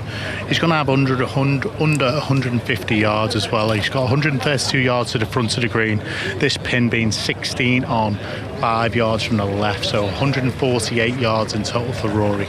And the players are yomping their way down the fairway, ready to arrive at their balls. John Murray. The hole behind you, Ian, the par 3 6th that you just described so well, with the yellow open flag fluttering away at the back left, and how tempting that is. And Colin Morikawa actually ended up off the green down the slope, and his ball somehow stayed out of the bunker on the left hand side. But both Homer and Hatton, who are both 2 under par, have played it. Canely, Katrina Matthew, and both have birdie chances from round about the 30-foot range. I would say about 30 feet. Hatton's just lining his up now. He's got to go up a little ridge, and then it's going to dive, do a little bit right to left. The wind pushing it probably is quite an exposed green up there, and the wind coming out the right. So Hatton's just taking a couple of practice swings, and then he should be about ready to go. Yes, he is, the bearded Englishman, white cap on his head, sort of olive greeny coloured trousers and a pale shirt that's got some sort of olive greeny detail on it. I'm not sure what it is. But here he is going for a long birdie putt that stays above ground. There's applause from that curious shaped stand. It's like an L-shaped stand behind the 6th green. It does look rather odd. It looks as though a huge chunk's they've forgotten to build quarter of it. But anyway, a little bit of applause from up there. He's going to mark his ball, but it looks close enough for him to remain at 2 under par here on the 6th. Now, Kat Downs, where are you again? Are you ahead of us or are you behind us? I think I'm ahead of you. I'm on the 8th tee, just watching Victor Hovland tee up. He's got the driver in hand here, this long par 4, 436 yards down the kind of left edge of the golf course, heading back out towards the Dee estuary. But bad news, I'm afraid, for fans of Justin Thomas. He's missed the cut in 3 of his last 5 starts, and he's making heavy work of his opening round here at the 151st Open as well. A double bogey 6 on the 7th, so he moves to 3 over par. He's had 2 bogeys and a double bogey on his card so far. Just the one birdie, just the one glimmer of light for him. Victor Hovland going along very steady indeed. He's just played par golf all the way out as we hit the 8th. He's just launched his drive right the way down into the kind of glimmering hills of North Wales off in the distance, looking really hazy in this late evening sunshine. So that's another nice one down the middle. Tony Finau stepping up onto the tee now. He's at level par as well, having picked up a birdie on the 1st and then dropped a shot on the 5th. What on earth, Andrew Murray, has happened to Justin Thomas over recent months? I mean, it's like he's fallen off a cliff, isn't it? It's staggering, isn't it? And the fact that he's swinging it fantastically well. I watched him in practice yesterday. He looked supreme. Confidence is a funny thing, isn't it, in sport? We all know, we've all witnessed it, and he just doesn't seem to be able to put 2 swings the same back to back. It's one good shot and then one shocker, then he's just got it out of the bunker and then 3-putted. But it's not similar to, say, Ricky Fowler, who also had fell way down the world rankings, didn't he? Down to sort of like 185, but he went back to Butch Harmon to sort his swing out, and Butch Harmon made some technical changes, and Ricky Fowler is very much on the up, although he's finished 1 over today for his round. But when you watch Thomas, you don't see any deficiencies in the swing. No, he's got a swing to die for, rhythm to die for, touch to die for with the wedge. I watched him yesterday mooching around. His father is his coach. He's a PGA professional in America, and he was walking around with him. They didn't seem particularly concerned about any part of his game. He was having a good laugh with Spieth and DJ yesterday, and he was hitting some fantastic shots. So I don't know. It's a funny, fickle old game, as you know. Yes, most definitely. Back to Ian Carter. And here is Rory McIlroy's second shot into the 7th, 147 yards out and right into the heart of the green. The best of the approach shots of these 3, with Rose missing to the very right edge of the green and Rahm going through the back, but that was pretty good from McIlroy. Yeah, we saw it with Rahm coming out of this little bit of semi-rough sometimes. Again, the little bit of grass gets between the club and the ball, stops the ball gripping properly on the face. It's called a little flyer. That's what we use the term. So the ball doesn't have as much spin, so when it hits the green, it doesn't grip. So that's what we saw with Rahm's. It run through, but Rory's managed to still find the control there with the elevation. He's hit that shot in there. Fantastic goal shot. And just a quick word on the wind, because the breeze is fluctuating. It just struck me that this was a really difficult breeze to gauge for those approach shots. Yeah, there's definitely a few gusts in there, like especially as you walk around, and this is exactly the same as what the players are going to find as you walk in these grandstands, in these big sections of patrons. You get shielded from the wind and you forget it's actually there, but then when you look up or you find an exposed part, you can see the flags fluttering away, with great energy, and then obviously you can feel it on you obviously when you walk out and you get into the actual expanses sometimes of the middle of the fairways. You can definitely start to feel it more and more. Mark, yet another packed grandstand.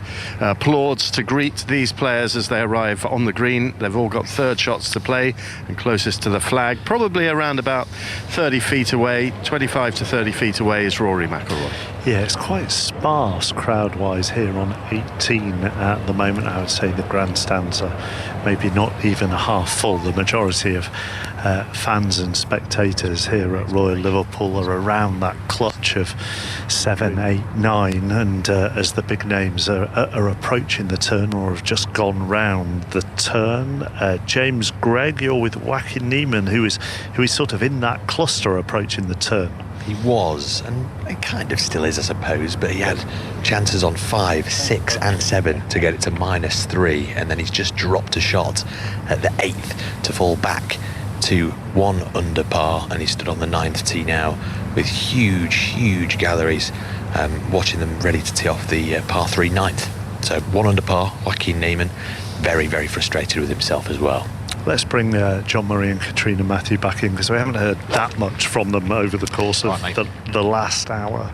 Yeah, or what I want to tell you about, Mark, is that I mentioned it, the bunker shot that Tyrrell Hatton played at the par 5 5th, which set up a birdie for him there. Katrina, tell us how good that was. It was an amazing bunker shot. He had just run in. He was a little bit unlucky and was right at the back of the bunker, just short right. So he only had, I think, 10 yards of green to work with, and then onto a downslope.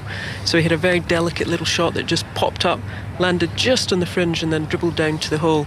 He couldn't have hit it any better. What do you think of the look of him so far, the Englishman? Birdies at the 2nd and the 5th. He's parred the other 4 holes. He looks typically pugnacious to me. He does, yeah. I mean, he's hitting the fairways. He's not getting into any trouble. The easy pars, the ones he's missed the birdies on. So he did have a debate over his 3-iron over here just before he went. Tell everyone about that. Yeah, he was undecided with about 10 minutes to go as to which 3-iron to take. So one got taken and the other one thrown away. So we'll see if it works well.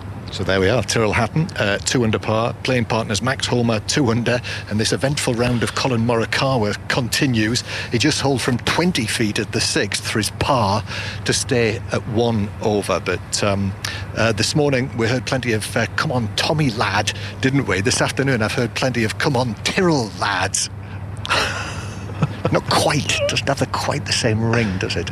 I suppose when you're not from Southport, but you're from High Wycombe, I suppose it's a bit tenuous, isn't it? There we are. You were nearly presenting the rest of the golf coverage there, John. Did you nearly get hit? I very nearly got hit here on the 18th. I'm not sure. It ricocheted off the grandstand behind me. It was probably 5 feet from taking me out. I was hoping you were going to say it was John Daly, because if you were hit by John Daly, you'd know about it. Yeah, I would. No, he's not coming down 18 quite yet. Ian Carter. On the 7th, just seen a fantastic putt from Justin Rose all the way across the green from absolutely miles away, and it just cozied up to the side of the hole. He taps it in for his par. That'll make him feel a little better about life at 3 over. It will. And John, it's Go Ahead Rosie Lad. That's how you pronounce it properly. No, just so you know. Go Ahead Rosie. We're getting a lot of Go On Rorys and that kind of thing. Loads of support here. Fantastic galleries, and really passionate for their golf in these parts of the world, and at every green, every seat taken on every grandstand, and they're all watching McIlroy now. 25 feet for birdie. 25 feet as he stands behind it again, this familiar sort of practice stroke, looking down the line as now he moves in. Again, a couple of more little looks, little wobbles with his feet as he grips it. One last look as he returns back to the golf ball. Sends it on its way. Yep, on its way up towards the hole, and almost there. And he just looks down at the ground and then marches forward again. A nicely judged putt from McIlroy, but it doesn't do anything other than keep him treading water at level par. Taps it in, par at the 7th, and he'll go to the 8th, as I say, at level par. Are you, Paul, are you wanting John to try a Go Ahead Rosie Lad? By all means. I think the viewers at home would love to hear that rendition. John? I actually enjoyed this morning because we were watching Cameron Smith, and I quite like "Go on, Cam lad." Quite like that. But go on then, Go Ahead Rosie Lad. Go ahead, Rosie Lad. Is that close? Very impressed, Bob. Yeah. I mean, I think maybe next time with a little bit more vim and enthusiasm would have worked. I don't.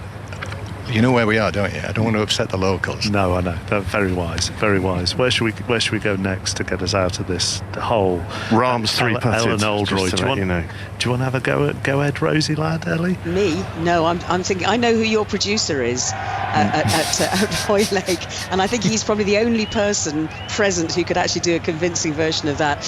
England are 307 for 2, just to get you out of all of this, chappers. Zach Crawley is 174. Joe Root's on 66. Usman Khawaja is just getting the umpires to put the ball through the hoop thing to see if it's going out of shape, and it's not. And they've got another 23 overs, 24 overs with this old ball before they can legitimately get it changed. England have been going at around about 6 and over in this session, this hour since tea, which is slightly slower than the 7 and over that they were going in the session between lunch and tea. But Zach Crawley on 174 is now the leading scorer in this Ashes series, and he's got the highest score as well, ahead of Usman Khawaja's 141 that he got at the Edgbaston Test. But 308 for 2 England, Crawley 174, Root 66. Thank you, Ellie. Let's go back to Ian Carter. Just admiring that Route 66, love it. Just to tell you, John Rahm, first drop shot of the day, wasn't able to capitalise on what was a decent putt from the back of the green. Missed from 5 feet, so a drop shot for the Masters champion. He's at 1 over par. Rory McIlroy, remember, at level par, and we're on the difficult par 4 8th here. 433 yards. And that's the sound of Rory McIlroy, who sends his tee shot straight over our heads, and that's a beauty, moving it from right to left into the left side of the fairway. Yeah, this hole over the years has been dramatic in its changes, really. There used to be an orchard that ran to the corner, so it was almost like a blind tee shot with a marker post, where now the players have got a real clear view down here. And also I had a little look down this left side. The rough down this left side is actually not the place to be, but it's not as penal as the right. Well, he's in prime position, is Rory McIlroy, off the tee here at the 8th down the left side. The flag is located on the right side of the green, so he can be aggressive with his approach. He's at level par, playing the 8th. Thank you. Just approaching 5:05, 5 Live here at Royal Liverpool for the opening day of the 151st Open Championship. Time for the latest news. Here's Claire McDonald. Listen on BBC Sounds. This is BBC Radio 5 Live. Thank you, Mark. A leading British climate scientist says he believes the target to limit global warming to 1.5 degrees Celsius will be missed. Professor Sir Bob Watson told the BBC temperatures could be significantly higher. We've already warmed the planet 1.2 degrees Celsius, and the pledges that our governments have made are not going to reach the Paris target. With the pledges today, we're on a pathway probably of at least 2.5 degrees Celsius and potentially even more. Well, Dr. Emma Hill is a climate change expert and associate professor at the University of Coventry. Earlier, I asked her about the 1.5 degree target and what missing it could mean. The estimations are that at 1.5 degrees, we can still live within our kind of current economic and social and ecological structures. As soon as we start to go above 1.5 degrees, it's likely we'll see around about 10 million people lose homes to sea level rise. There'll be increased water security and food security issues. It's likely that we'll start to lose even more of the coral reefs and biodiverse areas like the Amazon and like the Great Barrier Reef that we've already seen. So it's really important that we do try and limit warming to 1.5. And what happened at Paris was initially the target was 2 degrees. And as we did more research, we found that actually that was still too high and 1.5 needed to be the target. So at Paris in 2015, countries pledged a series of targets either to kind of limit warming, so it allowed countries like India to say, well, we'll peak it at this point and then we'll decrease, or countries like the UK to say, actually, we're going to go for net zero carbon or an 80% reduction in carbon by a certain date. And countries would pledge stuff that they could do immediately, that they didn't need any support to do, but they'd also pledge additional targets that they needed support. And a lot of that support was needed in developing countries. And so that's why you kind of see this range of estimates from anything from 1.8 being very optimistic at this stage through to actually about 2.6 if we're being slightly less optimistic. And Professor Sir Bob Watson is being slightly less optimistic, isn't he? He's saying a realistic target is 2.5 degrees. So given everything you've just listed, if the rise was limited to 1.5 degrees Celsius, what are we looking at, a whole degree more? We are, absolutely. And it means that we will see people lose their homes to drought, to sea level rise, to flooding. It means that we're going to see more people displaced. So last year we saw significant flooding in Pakistan. It's likely that people may choose to leave those areas and migrate to other areas. When you look at countries like Bangladesh that are seriously at risk of sea level rise, again, people in those areas are likely to be displaced. So I think the UNHCR estimated that we'd probably see around about 1.2 billion people made climate refugees by 2050. And that number could be higher unless we significantly reduce our greenhouse gas emissions and keep warming below 2 or ideally below 1. Although I agree with the professor, I don't think we're going to hit that. For several years now, the United Nations Environment Programme has been producing this emissions gap report, and it said year after year we are nowhere close to hitting 1.5 degrees because we're simply not taking action quick enough. We're not supporting the lower income countries well enough in terms of knowledge transfer, in terms of funding. And we keep talking about taking action. And we know what action we need to take. We're just not doing it quick enough. That's Dr. Emma Hill, a climate change expert and associate professor at the University of Coventry. Wheat prices have risen sharply after Russia said it would treat ships heading for Ukrainian ports as potential military targets. Moscow pulled out of a UN deal on Monday that ensured safe passage for grain shipments crossing the Black Sea. Michael Dunford is the East Africa director of the World Food Programme. He says it's having a big impact there. We've already seen a spike in global wheat prices. Traders factoring in the implications of the collapse of the deal. This in turn is going to have implications on the ability of the World Food Programme and others to procure commodities at an affordable price. It impacts the ability of households to afford basic commodities, and that's going to have a devastating impact in this part of the world, in Eastern Africa and the Horn. We are in the middle of a crisis. We have been in that crisis for the last couple of years in the Horn. We've had the worst drought in over 40 years, and there are a number of conflicts, starting with Tigray in Somalia and now also with Sudan, that are driving people to the brink. Anything, including the collapse of this deal, will just make the ability of the World Food Programme and others that much more difficult at a time when already, if I'm honest, we are struggling to meet demand. Michael Dunford there from the East Africa World Food Programme.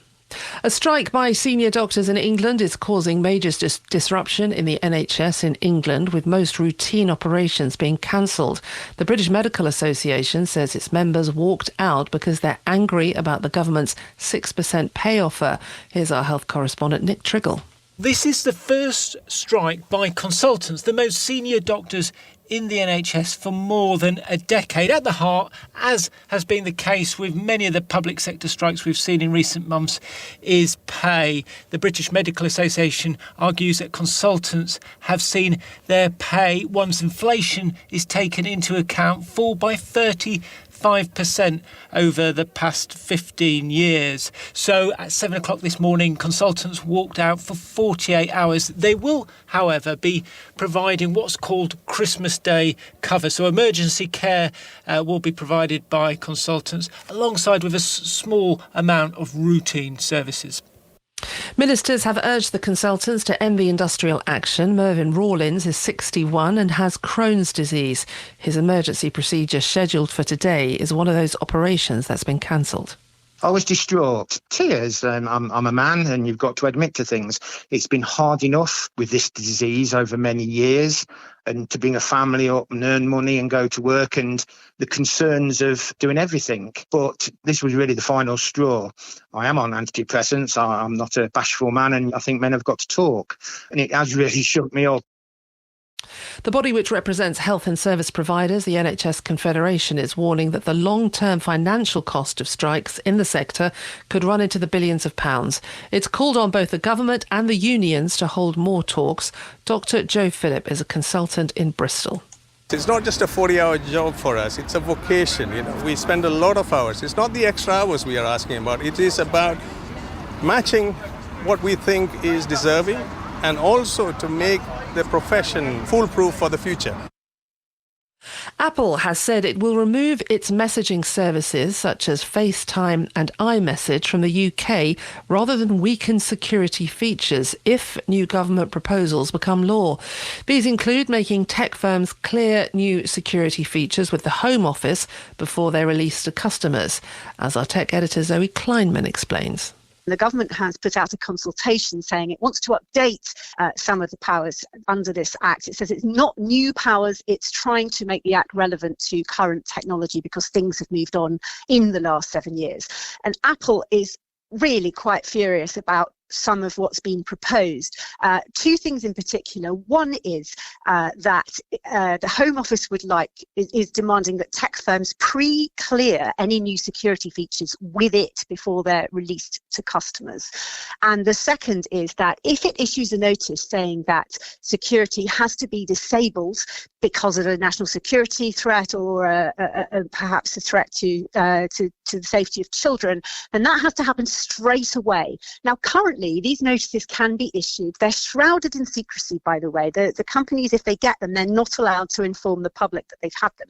So it's very difficult to know whether any have ever been issued and whether they've been complied.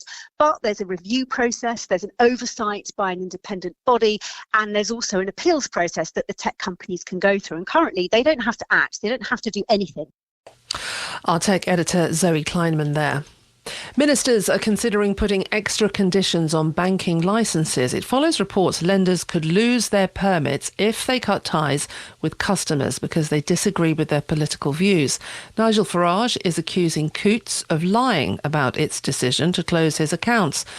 Angela Knight is the former chief executive of the British Banking Association. I do find it somewhat uncomfortable to see a situation arise where, because of somebody's legitimate views, even though you may not agree with them, somehow has resulted in a service being withdrawn and them not being told about it. In this instance, what seems to have happened is that nothing was really said in any way to the individual concerned. And then when they put in an application under the Freedom of Information Act, they suddenly find that there's a whole series of reasons which seem to centre around what they've said, and yet we have freedom of speech in this country. Coutts, for its part, says decisions to close an account are not taken lightly. Supermarkets have been told to make their prices clearer to help shoppers with the rising cost of living. The Competition and Markets Authority has been investigating after both the government and the Bank of England questioned whether retailers were passing on lower costs quickly enough to shoppers. Our Money and Work reporter Peter Ruddick has more. On the claim that supermarkets are profiteering from the cost of living crisis, the regulator said it had found no evidence. Instead, it's going to look at 10 key items to find out if there are problems elsewhere in the supply chain. But the CMA did say not all shops are displaying prices clearly. For example, labelling the unit price of some tea bags per 100 grams and some tea bags as per bag, making it hard to compare. Sarah Cardell, the Chief Executive of the Competition and Markets Authority, wants to see changes. Competition only works really well if people can compare prices to get the best deal. There are problems with the rules around unit pricing. There are problems with compliance with those rules, and we're calling on the government to take action to improve those rules, and we're calling on retailers to improve their compliance with those rules. The British Retail Consortium said it would reflect on the recommendations and welcome proposals to change the law on unit prices. And new figures show that the average mortgage rate has fallen for the first time in nearly 2 months. The financial information service Moneyfacts says that the average 2-year fixed rate mortgage has fallen marginally to 6.79%. That is the 5 Live news. We'll return to Chappers and the team at the Open shortly, but first let's get the travel news. Here's Ellie. This is BBC Radio 5 Live. Listen live on digital, online, smart speaker or the BBC Sounds app. In the latest travel news, starting in South Lanarkshire, the M74 northbound is closed between Junction 12 at Millbank and Junction 10 at Lesmahago. That's because of emergency bridge repairs that are ongoing. Obviously, traffic building up pretty quickly there. Congestion is back to the B70-78 Carlisle Drive as people are diverting, so allow yourself plenty of extra time if you're heading that way.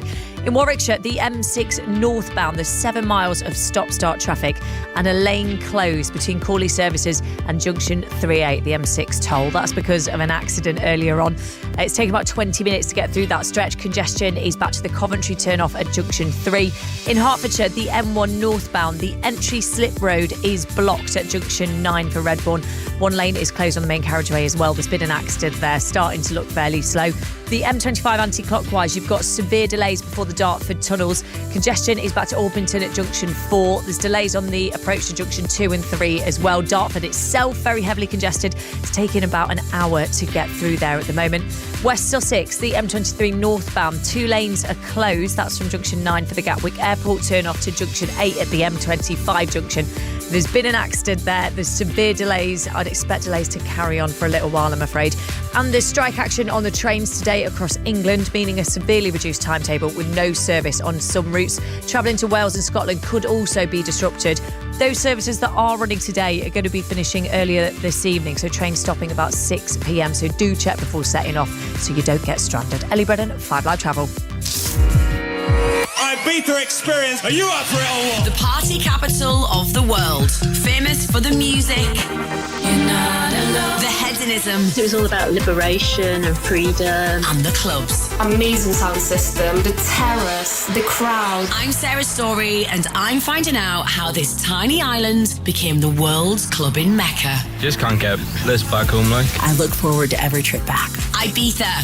What's the big deal? Listen on BBC Sounds. The 151st Open from Royal Liverpool with Mark Chapman on 5 Live and BBC Sounds. Yes, welcome to the opening day of the 151st Open Championship at Royal Liverpool. Christo Lamprecht, the South African amateur, and Tommy Fleetwood are the leaders, both on 5 under after their rounds today. Then the Frenchman Antoine Rosner on 4 under, Stuart Sink, Wyndham Clark on 3 under, out on the course also on 3 under, Adrian Otegi, Brian Harman, and then on 2 under we have Matthew Jordan, Jordan Spieth, Siwoo Kim, and out on the course Alexander Bjork, Alex Noren, Emiliano Grillo, Max Homer, Tyrrell Hatton as well, and Oliver Wilson all on 2 under. Ian Carter is watching Rory McIlroy. And a big setback for the world number 2 and pre-championship favourite. He has just missed from very short range at the 8th, a 3-putt bogey, and having been 1 under par after 2, he now slips to 1 over par. The same mark as Jon Rahm, who's parred the 8th at 2 over par. First birdie of the round after a brilliant approach into that par 4 8th. Justin Rose, so a first birdie for him, and he's moving in the right direction. Rory isn't. Tyrrell Hatton, what direction's he going in? John Murray? In the right direction. He is 2 under par after playing his opening 7 holes of this Open Championship, so another English flag up there near the top of the leaderboard. No Englishman has won the Open in England since Tony Jacklin. Finau, Thomas, Hovland with Catherine Downs. And Justin Thomas, well, he's having a really torrid time of it out here. 3 shots dropped in the last 3 holes, starting with a double bogey 6 at the 7th. He parred the 8th and he dropped a shot on the par 3 9th as well. A horrible tee shot that splashed down directly into the bunker on the left-hand side. An enormous puff of sand, and he missed the par putt as well, just lipped out. So he's 4 over par, Justin Thomas, and and he hasn't even got started on the very tough back nine here. Hovland 1 over and Finau at level par as we start that back nine now. Thank you very much. 2 off the lead and going down 13 is Brian Harman, and the American is being watched by James Gregg. Yeah, the left-hander Georgian is flying. Bird is at 5, 6, 9 and 11. He's at 3 under. He has just hit a beauty of a tee shot at the par 3 13th hole. So Brian Harman 2 back at -3 with 6 holes left to play of his first round. Thank you very much, James. I'm sitting by the 18th green. Glorious sunshine, although from Hong Kong, Taichi Ko is not enjoying this very much. He had 2 attempts to get out of the greenside bunker on the left of the green. Failed, decided to come out backwards into the rough, which he did. Then from the rough, he promptly put the ball straight back into the greenside bunker that he'd spent 3 attempts trying to get out of.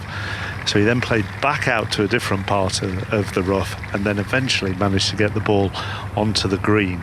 He still has his putt to come. I don't know what he's going to come off here on, but it's been a calamitous 2 or 3 minutes from the man from Hong Kong. Let's head to the cricket at Old Trafford. Ball-by-ball commentary on Sports Extra. Of course, England have lost a wicket though. Ellen Oldroyd. Zach Crawley out for a magnificent 189 from 182 balls. Bit of an innocuous dismissal really. Cameron Green, bit of a short one, and Crawley chopping onto his own stumps. But he put on 206 for the third wicket with Joe Root, who is still there on 76. And he's taken England into the lead in this Test match. The lead is 19, England 336 for 3. Thank you very much. Let's go to Ian Carter.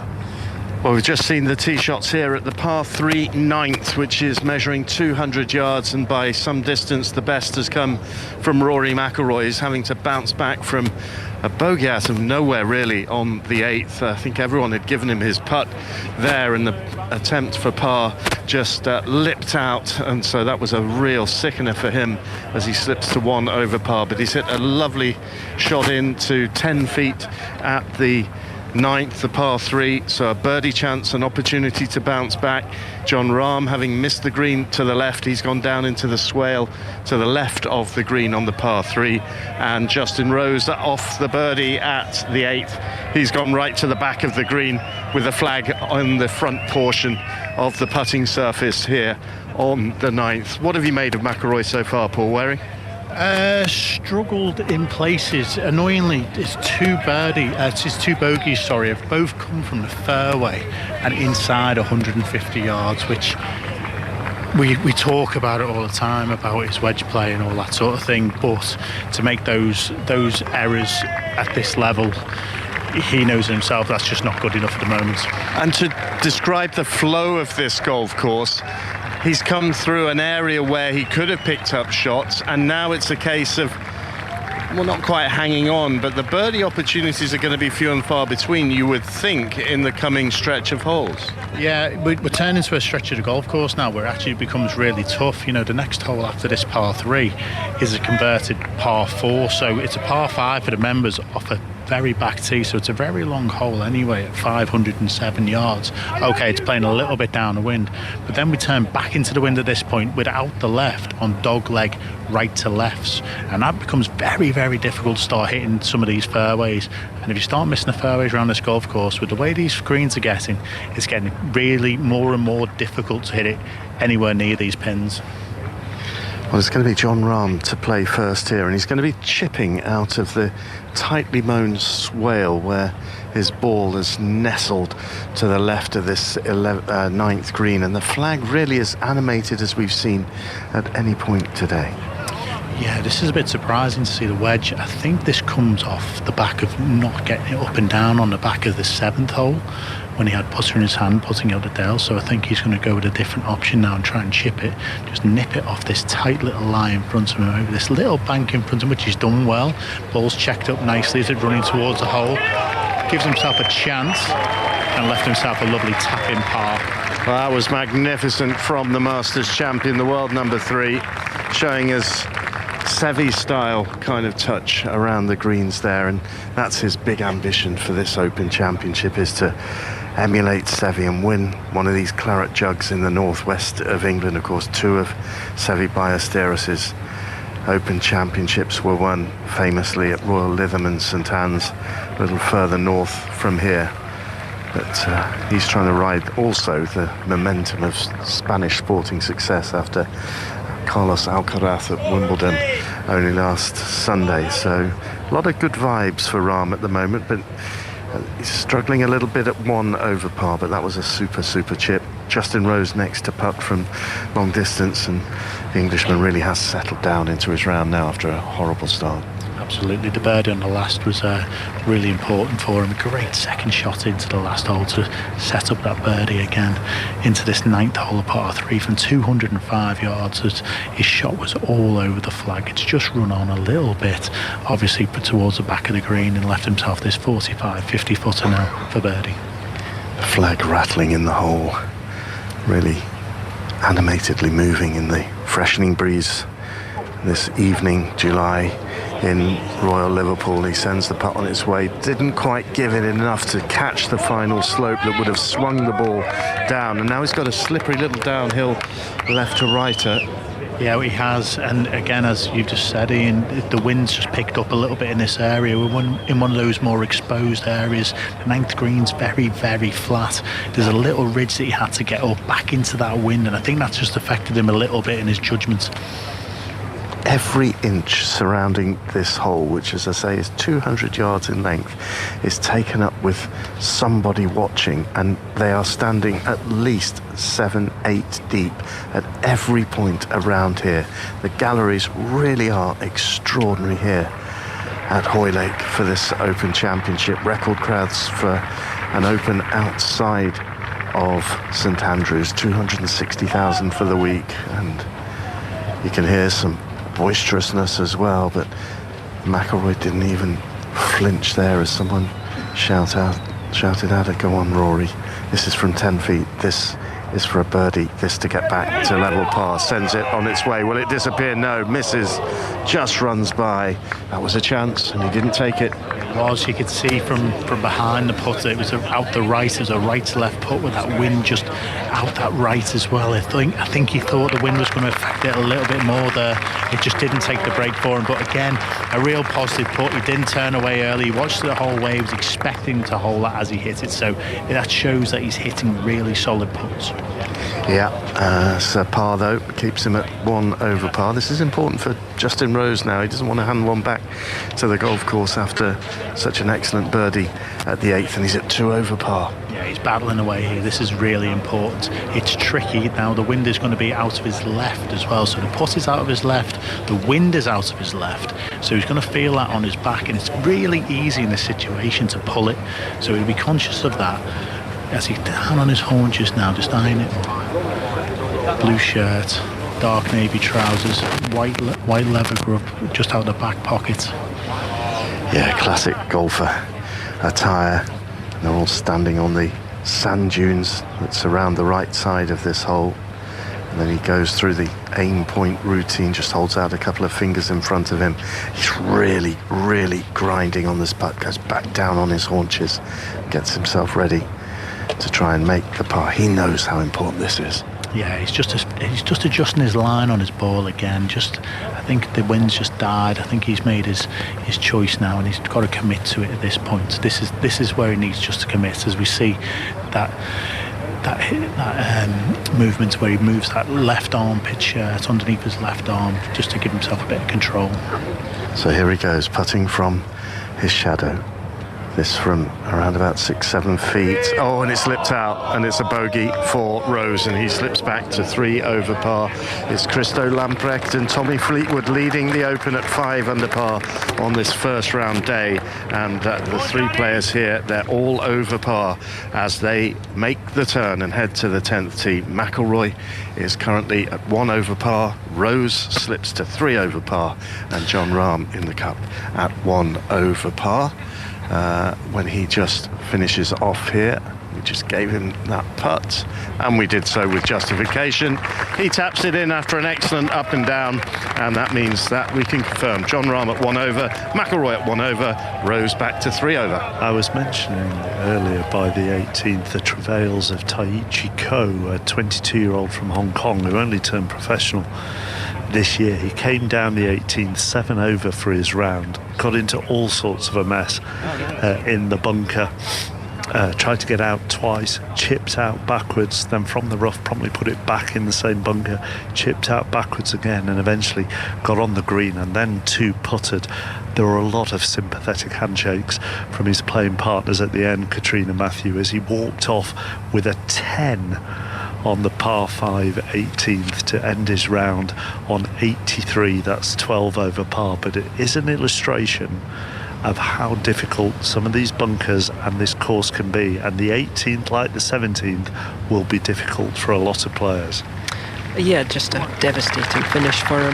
He'd have been so excited to come and play, and then to open up with that round, I'm sure he just wants the ground to gobble him up. But if, as you say, if you get in the wrong place in these bunkers, I mean, you might have thought he did the sensible thing coming back out into the rough, but sometimes you just have to make sure you get it out and to the back of the green and not get too cute. But as they say, it's all a learning experience for him.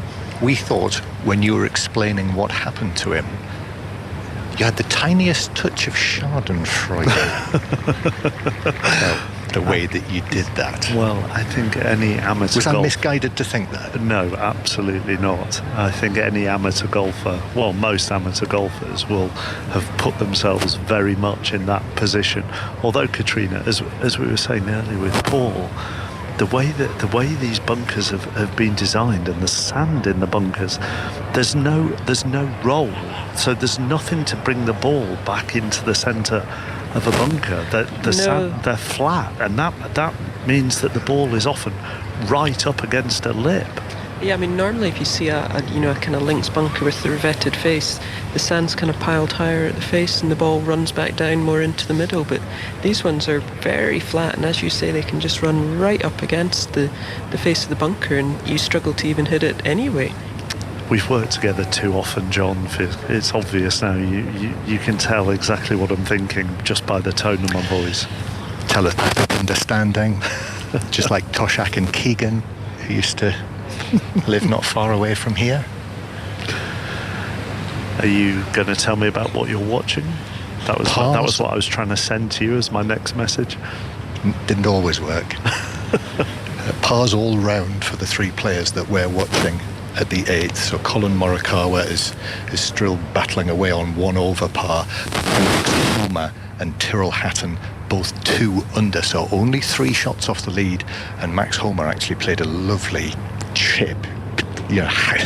Just a great touch when he was in the long grass off the back of the 8th, down to within a few inches. So they are both 2 under par. Hatton, who had a 30-footer for birdie, but he made his par 4. At the moment, we have one member of our team, Alistair Bruce Ball, on the 17th, judging by a photo that I've seen, sunning himself like a walrus or a seal after they just get out of the ocean, having done a little bit of work looking for some fish. And at the other end of the scale, we have James Gregg, who has been up since about 4 a.m. for us today, scurrying around this course, being sent from different group to different group, depending which golfer is making the charge. So where are you, James? I am on the 14th fairway, and it's Joaquin Neiman's putter just went so cold, so I was sent towards Brian Harman, who's going along really nicely. Now, Brian Harman is not really a name that many listeners will be familiar with, but he is a veteran of 340 PGA Tour events. He's a gritty golfer. He's 26th in the official world golf ranking, and he's very much a known entity within the golfing fraternity. He's got this lovely low ball flight for this breeze, and his strong point is his putting. He uses a big spaceship-like mallet putter that so far he's used to great effect on day 1 here. He's 2 off the lead at 3 under par and in a really good position on the tricky 14th off the tee. So he's definitely one to keep an eye on. And I think once I've finished these last 5 holes, chappers, maybe I think my day will be done. We'll see. Yeah, I think we can let you. I think we can let you go for the day. The end of that. That's a good shift. Speaking of our reporters enjoying the sunshine, our team enjoying the sunshine, they have got their ice creams of Kat and Drew. We had our ice creams, Mark. We've eaten them very, very quickly. They were melting in the heat, you see. So I sent Drew off to find an ice cream on the 9th whilst I watched the par 3, because that's a quick bit of business. And off he went, came back. Well, it was a bit substandard, really, wasn't it? Disappointing, that's all I can say. So we're just going to have another one. But we've made it to the par 4 10th here, which is called far because it's at the farthest reach of the course, the kind of southernmost tip, the part of the course that's closest to Wales. You can see the distant hills across the Dee Estuary and the big mansion houses around this furthest tip of the course. There are rooftops and balconies peeking over the back fence to get a look at the action.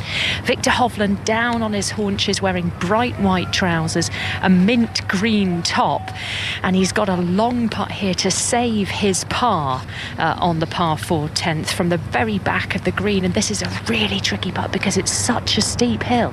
Yeah, it's right down the slope and back into the wind. It's on its way now and it's tracking pretty good speed. Oh, fantastic speed, wonderful speed. But still a bogey there for Hovland. He hit a poor tee shot, Cat, into the left rough and then couldn't get it onto the green. It's 507 yard par 4. Used to be a par 5 the last time we were here for the Open. So he taps in for a bogey.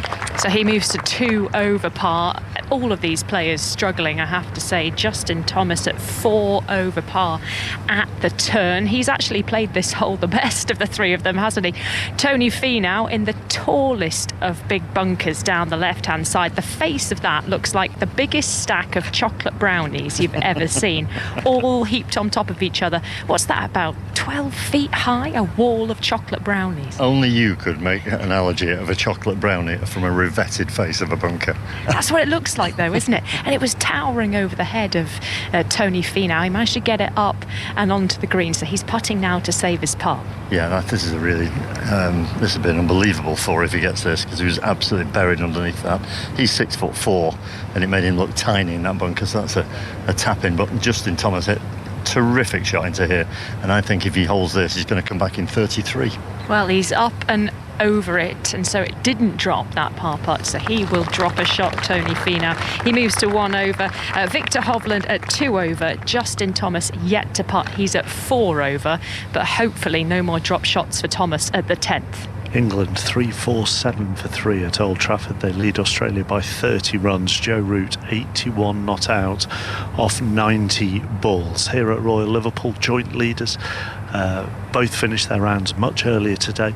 Christo Lamprecht, the South African amateur, and Tommy Fleetwood, 66 for the day, 5 under for the championship. And afterwards, Tommy Fleetwood spoke with Andy Stevenson.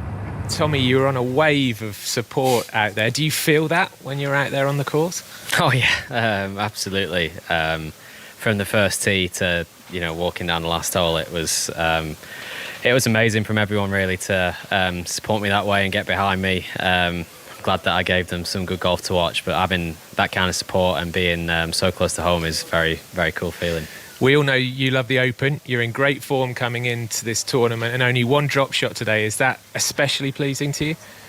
Oh yeah, to get off to a good start this week feels great. Once I didn't drive it particularly well on the first 3 or 4 holes, and then sort of got hold of my game a bit, started hitting it in the fairways, started taking control a bit more, and got on a great run of about 9. But it's, to get off to a fast start's great, and we'll try and build on that for the rest of the week. When the Open was last year in 2014, that was your Open debut, wasn't it? Yeah. So I'm sure you have pretty vivid memories of that week. How much has the course changed since that year, would you say? Yeah, I honestly, there's a lot of I find there's a lot of tough shots out there. I find it a really demanding golf course, and it's a bit longer. Got a brand new hole, and the 1 hole is a par 4 instead of a par 5. So there's quite a few differences. The general layout's the same, and but it's a really demanding golf course. You've really got to hit good shots and have all your game sort of firing. And today was great, but yeah, going on my Open roster. I'm getting around to the second time now. And we're expecting the weather to not be quite as nice as it is today when we get to the weekend, but that's not going to bother somebody like you, is it? You tend to excel when the wind picks up.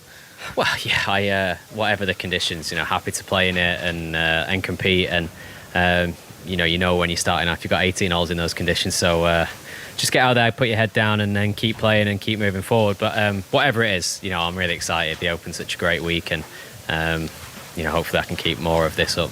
Well, listen, we know tomorrow especially is an emotional day for you, so we wish you well. Thanks, mate. Thank you. Tomorrow being the first anniversary of his mum dying after living with cancer for a couple of years. Let's talk more about how Tommy Fleetwood played today before they've had their 3-hour afternoon lie down. Alistair Bruce Ball and Graham Storm were following him round, and goodness me, did he thrive off the galleries? Yeah, particularly on the back nine, Mark. I'm not sure. I'm talking to you really now, having been given the new nickname of the Walrus up here, sitting by the 17th. I tell you what, a walrus would absolutely love it up here right now. Sunshine's still out, breeze is freshening a little bit. We've got wonderful views behind this 17th green of the D Estuary. But I thought he summed that up perfectly, Graham, in terms of he talked about being a little uncertain, didn't he, off the first few tees. He missed the first 3 fairways, but after that he settled, he grew into it, the crowds grew, he fed off them, and as you said during the round, he was just executing the game plan. Everyone's got a game plan coming out here. He was executing it to perfection, and on the back nine the putts started dropping. Yeah, you could see that he was just trying to play very conservative, make sure that he got the ball in play. At the beginning he just tweaked a few left and a few right, left himself way too far back on a couple of holes, but then from that moment he kind of kicked himself into gear, got his game into shape, and hit some beautiful iron shots on the backward 9 holes. I mentioned these stats earlier, Graham, talking to Drew about Tommy Fleetwood.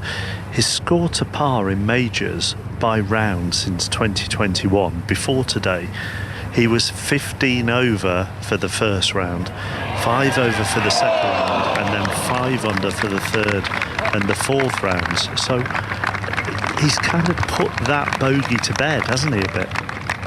Yeah, absolutely. When Tommy gets onto a hot streak with his game as well, he can make so many birdies, but he's obviously looking to try and play this golf course how it sets up. He obviously likes the look of it, and he's got a great chance to go on to do well this week. But we're always expecting Tommy to play well in these major championships because he has exactly the right game for them. 66, the lowest opening round of his major championship career. John. Tyrrell Hatton has just holed out from 5 feet for his par 3 at the 9th. It's the first one, Katrina Matthew, I think I'm right in saying, of those sort of putts that he's had to face, and that was very confidently rolled in to stay at 2 under.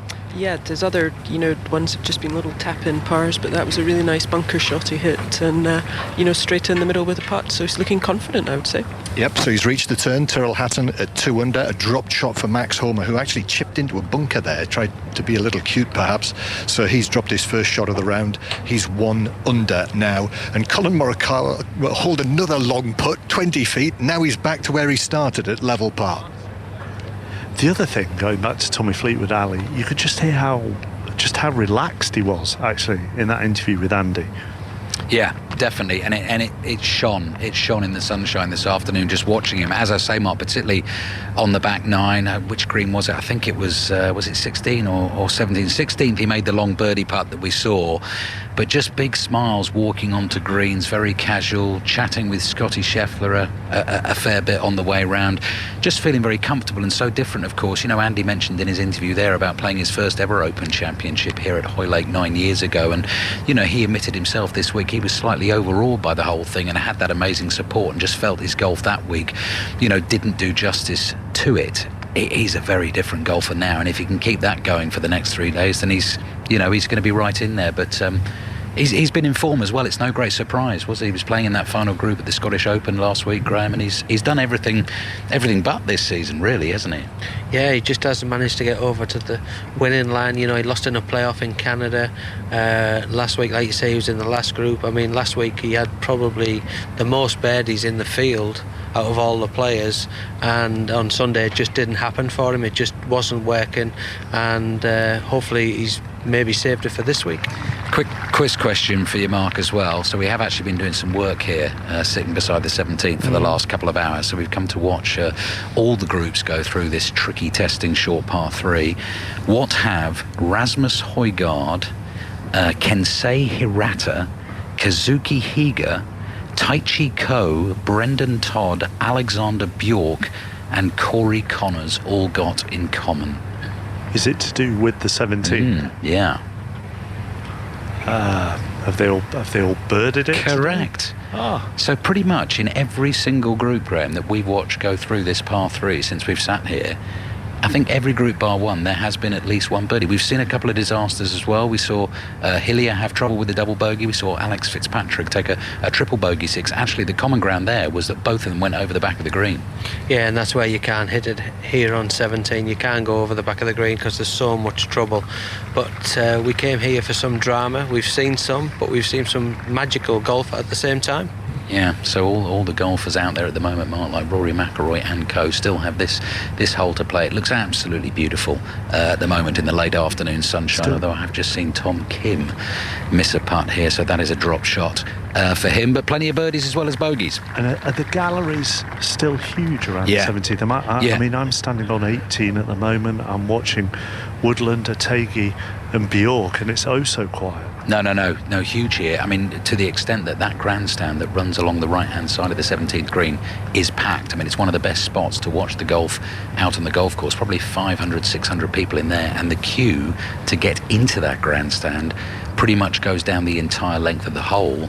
There's a few houses, so we're right on the boundary of the golf course here, just behind the railings there and behind the hedges. And Graham had spotted there's one house who's got some scaffolding erected and found themselves a brilliant spot to watch the 17th green, watch it all happen. OK, we'll leave you two for the time being. England have lost another wicket. Joe Root is out. We'll get details of that after news of Rory McIlroy from Ian Carter. Excellent approach into the par 4/8, 506 yards, but he found them smack in the middle of the green. He's only 15 feet away, putting down breeze, and he's just seen on a similar line Jon Rahm hole for birdie to get back to level par. Can McIlroy do the same? No. The ball stubbornly remains above ground, and he will tap in, I would think, for a par 4. Yes, he does. The ball disappears, and that was a chance missed. It was. You could see him straight away turn to Harry Diamond, his caddy there, and it illustrates all the ball wobbling around with his hands. So I don't think the ball rolled too well again for Rory. A bit frustrated as well after seeing Rahm hole from outside him. Great birdie from Jon Rahm on this very tricky 506 yard par 4. Yep, Rahm holed from around about 25 feet to get back to level par. McIlroy remains at 1 over. Let's get details of that Joe Root wicket from Ellie. 84 from 95 balls, Joe Root, but then the dismissal, it was a ball which kept really low from Josh Hazlewood. Just rearranged his stumps. That was 351 for 4. Harry Brook has been joined by Ben Stokes. Both of them really just starting to get going. A new partnership for England after that mammoth 206 for the third wicket between Root and Zach Crawley, who made 189. So England have a lead of 41 at 358 for 4. Was that just a little Bjork joke that you made there, Chappers, which nobody else got? It's completely over the head of Ali and Graham, but yes, thank you. I sniggered quietly to myself. Our co-leaders are Tommy Fleetwood and Christo Lamprecht. We've heard from Fleetwood. Let's hear from the South African amateur, who also shot a 5 under 66 today, with Andy Stevenson. Christo, this major championship golf is simple, isn't it? Yeah, I wouldn't say simple. I just played some really good golf today and kind of made it simple in my own mind. Kind of just played like it was just another day of golf, and just had some fun out there. Your first major, your first Open, you won the Amateur Championships last month at Hillside. Did that experience help you coming out here, or were you comfortable with links golf anyway? Yeah, I think I've been kind of knocking on the door the whole year, playing some really good golf and just not kind of getting any wins off of that, and kind of getting that win in the amateur about 3 weeks ago kind of just gave that little extra belief that probably didn't have. But not that I say I didn't have, but just kind of gave me a little extra belief. The amateur win gets you the spot here, of course, but also a spot at next year's Masters, next year's US Open. It must have been an incredibly exciting time to be you. Yeah, my life's changed a little bit for the better. So it's really a pleasure and an honor playing those events, and I'm looking forward to it. So as we stand here now, you're a couple of shots clear. Just talk us through some of the moments that stood out to you as key moments in that round of 66 for you. Yeah, I would probably say that chip on 14 was kind of the highlight. It's an extremely hard hole. I kind of don't know what to hit yet off the tee, and it's a tricky hole. So I just laid up short of the green, my second shot, and the chip was pretty phenomenal, and the crowd going crazy was pretty special. What have you made of the support out there already? Huge crowds on this first day. Yeah, it's something you don't get in amateur golf, that's for sure. But I guess I'm just taking it all in and having fun with it. And are you going to be looking at the scoreboard now for the rest of the day, or will you just go away and chill out and not really worry about how other people do? I think I'm just going to put my phone on silent and just go and control what I can control. I mean, I can't control what any guys shoot or whatever. I'm just going to run through my kind of process and practice a little bit and run around and maybe the gym, but just do the basics. You probably don't know this, but we've been told that that's the second lowest opening round at the Open by an amateur ever. That's pretty cool to hear, I'm not going to lie. Well played, and we hope for more for you tomorrow. Awesome, thank you very much. I appreciate it. Andy makes the interviewing sound easy. Not every reporter has had that same luck as he had with Christo Lamprecht or with Tommy Fleetwood earlier. There is one reporter who, after Brooks Koepka's round today, said to Brooks Koepka, "Do you think there'd be lower scores? It doesn't seem that windy." To which Koepka replied, "Well, you go out there then." James Gregg, where are you? I am on the 15th mark with Brian Harman, like we mentioned earlier. Birdies at 5, 6, 9 and 11. 3 under par, playing down the breeze now on this par 5. Good birdie chance for him to get within one of the lead. He's from Savannah in Georgia, and he's lived in the top 10 on the PGA Tour this season. 6 top 10s, 3 runner-up finishes. Winless though. What a week it would be to try and break a 6.5-year winless run as a professional golfer. As an aside, Mark, I actually quite like watching Brian Harman, not only because he's played some exceptional golf, but because he's definitely a contender to join me and Ali Bruce Ball next to the kids' autograph zone. He is a full 14 inches shorter than Christo Lamprecht.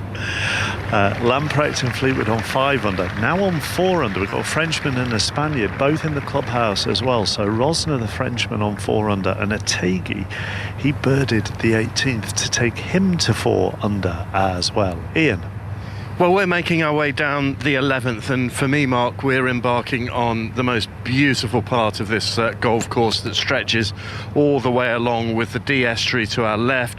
Hilbre, the island there, is just looking absolutely sensational as the Dee Estuary shimmers in this late afternoon, early evening sunshine. Those very, very high clouds just adding to the vista, really. It's a magnificent scene here, and everybody's just saying, could we just have this weather for the rest of the championship? But it's not. It's going to change, it's going to turn, and it's going to get wetter and potentially windier as we go along. So these players are going to have to deal with all sorts of changing circumstances. We've seen the tee shots here on the 11th. The players in no bother off the tee. Rory McIlroy just laying up for position, and we can just see his ball now as we walk down here in the left side of the fairway. This hole called Punch Bowl. It's an undulating hole all the way down, and the green just settles in a punch bowl, and up ahead it looks like Victor Hovland has just holed a putt there. But for us, our players have been struggling really. McIlroy 1 over par, Jon Rahm back to level now, and Justin Rose has slipped to 4 over. Let's get details of that Hovland birdie. Kat. That was Victor Hovland draining that birdie putt from the right-hand side of the green. As Ian was saying, it's been so difficult to make a score out here. The wind has picked up, and the firmness of the greens has definitely hardened somewhat. The putts are being more difficult to read, Drew. And you were saying that you're thinking that this is playing several shots more difficult on the way back home. Yeah, well, it feels to me that we were out first thing, obviously, with Matt Fitzpatrick, weren't we? So we were here, several hours ago. It feels 2 or 3 shots harder, I think, this afternoon. Definitely harder on the greens, definitely getting crusty, the greens. The greens are drying out with this breeze and the sunshine.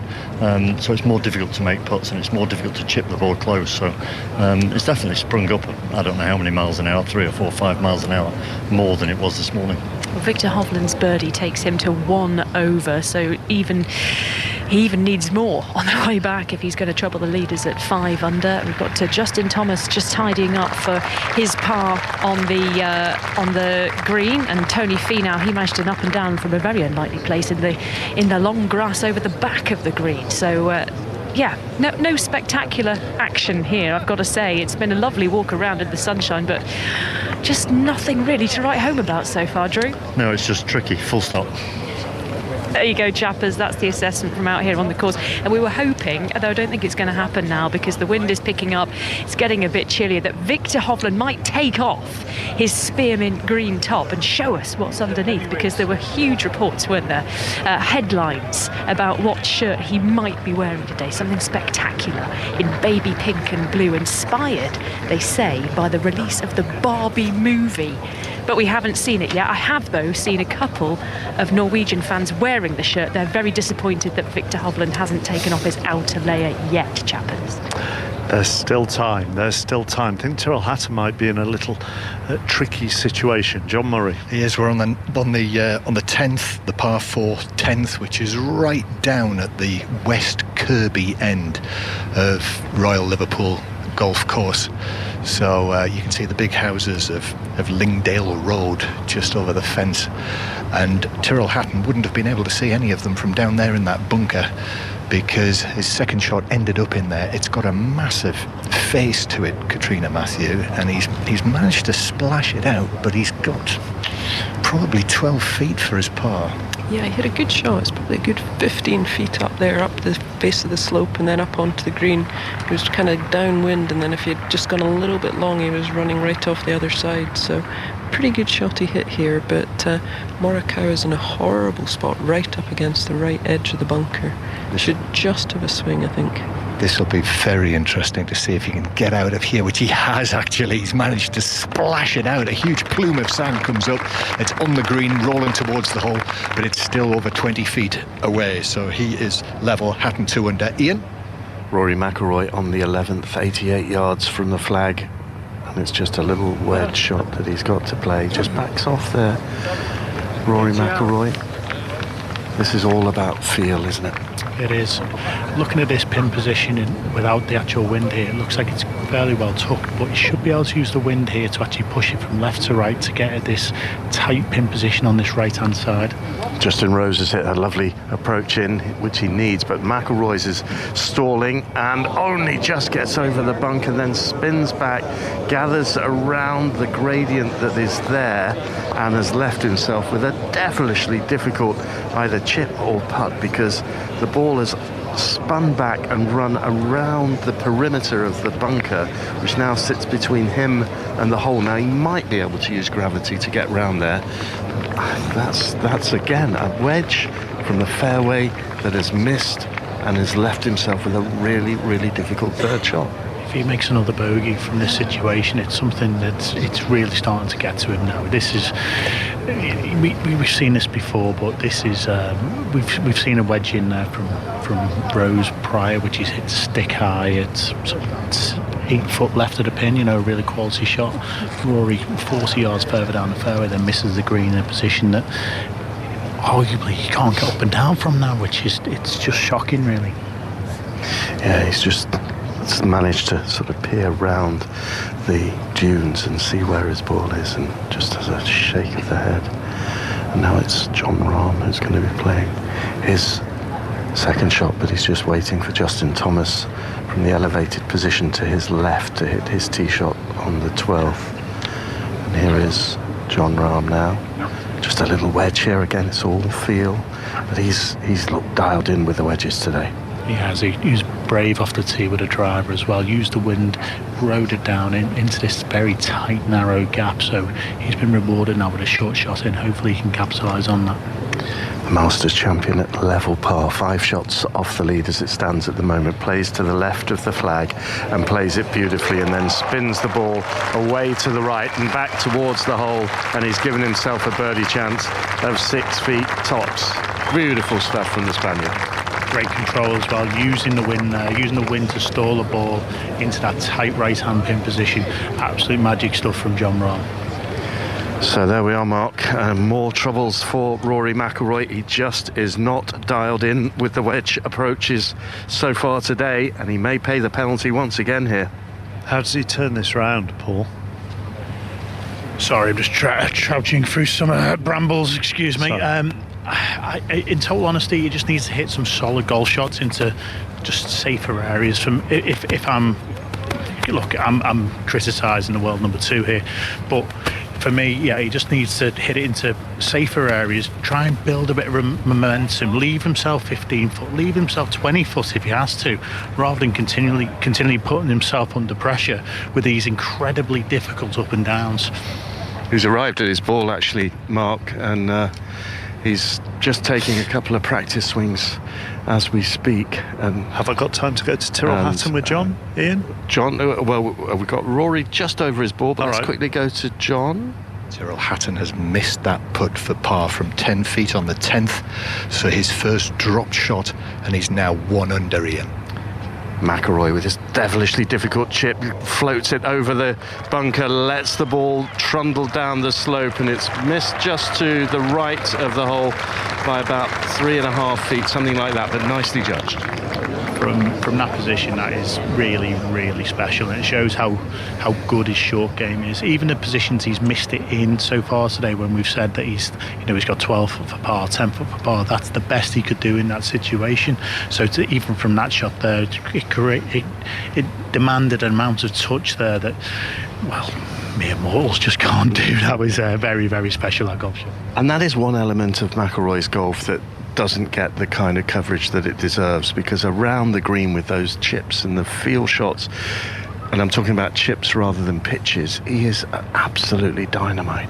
He really is. It's amazing that someone with those hands can't quite dial in the wedges as well as he does. I don't know whether it's something to do with the ball flight or the strike or the bounce or the bounce he uses on the wedges off tighter turf. I don't know whether the ball over spins in the wind. There's something missing in an element of control that is there in the rest of his game, but just that delivery of the wedges, somehow it just doesn't fly right. It doesn't look like it's ever going to go really close. Is that in all conditions, Paul? Is that the same whether we're here, whether we're on the PGA Tour, or does it depend on conditions? I think we play off so many different types of turf throughout the season that, of course, you're going to find courses that suit your eye and suit your delivery into the golf ball, so it spins correctly when it's going into greens. Links golf notoriously, because it's sand based, if you're a little bit steep, you can actually overspin the golf ball a little bit, and distance control becomes very, very difficult. Now, Rory's a high ball speed player, so he will tend to spin the ball more than most players anyway, so I don't know if that's something that he's struggling with a little bit. Justin Rose has missed what was a glorious birdie opportunity from 9 feet, pushing it just to the right of the hole. But now a chance for Jon Rahm to maintain the momentum and go back to back with birdies. And he's only got 6 feet here. And he, after a wonderful approach shot, might just be able to capitalise on what was a brilliant birdie at the 10th when he holed from a good 30-35 feet. This is a much easier chance, and it was such a beautifully controlled approach shot as he spun the ball from the left of the hole to the right, and as I say, just 5-6 feet behind the hole, so he can be aggressive with this as well. Shadow cast at his back, black trousers, dark top, white cap. The Masters champion, the world number 3, Jon Rahm, this to get to 1 under par, sends it forward and misses to the right. Wow, that was another good chance that goes a begging. It was, and I'm actually a bit gutted for him really, because he was brave off the tee, he was really aggressive off the tee with a driver, left himself only 67 yards at front edge. A wonderful pitch in as well, like I said prior, riding the wind, using the spin on the ball to control the ball, hit it close, and then to miss the putt was a sad ending to that hole, because the rest of it was absolutely perfect. Now this is very important for McIlroy. He's missed from shorter range already in this round. Can't afford to let another one slip here. He's at 1 over par. And this is 4 feet to the right of the hole. It'll be an excellent up and down given the awkward position he gave himself with his approach shot. Sends it forward and into the hole. And there is a par save for McIlroy. Excellent up and down in the final analysis.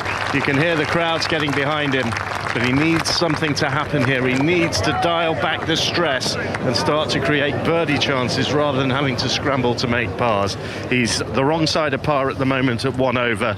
Jon Rahm at level par, and Justin Rose, missing his birdie opportunity, is stuck at 4 over. And the leaders are on 5 under in the South African amateur Christo Lamprecht and Tommy Fleetwood, as here on 18 Billy Horschel walks past me in an off-white combo of shirt and trousers. He's actually dressed very similar to a Test cricketer this afternoon. And speaking of the cricket, England 363 for 4 at Old Trafford. They lead by 46 runs. That's on Sports Extra.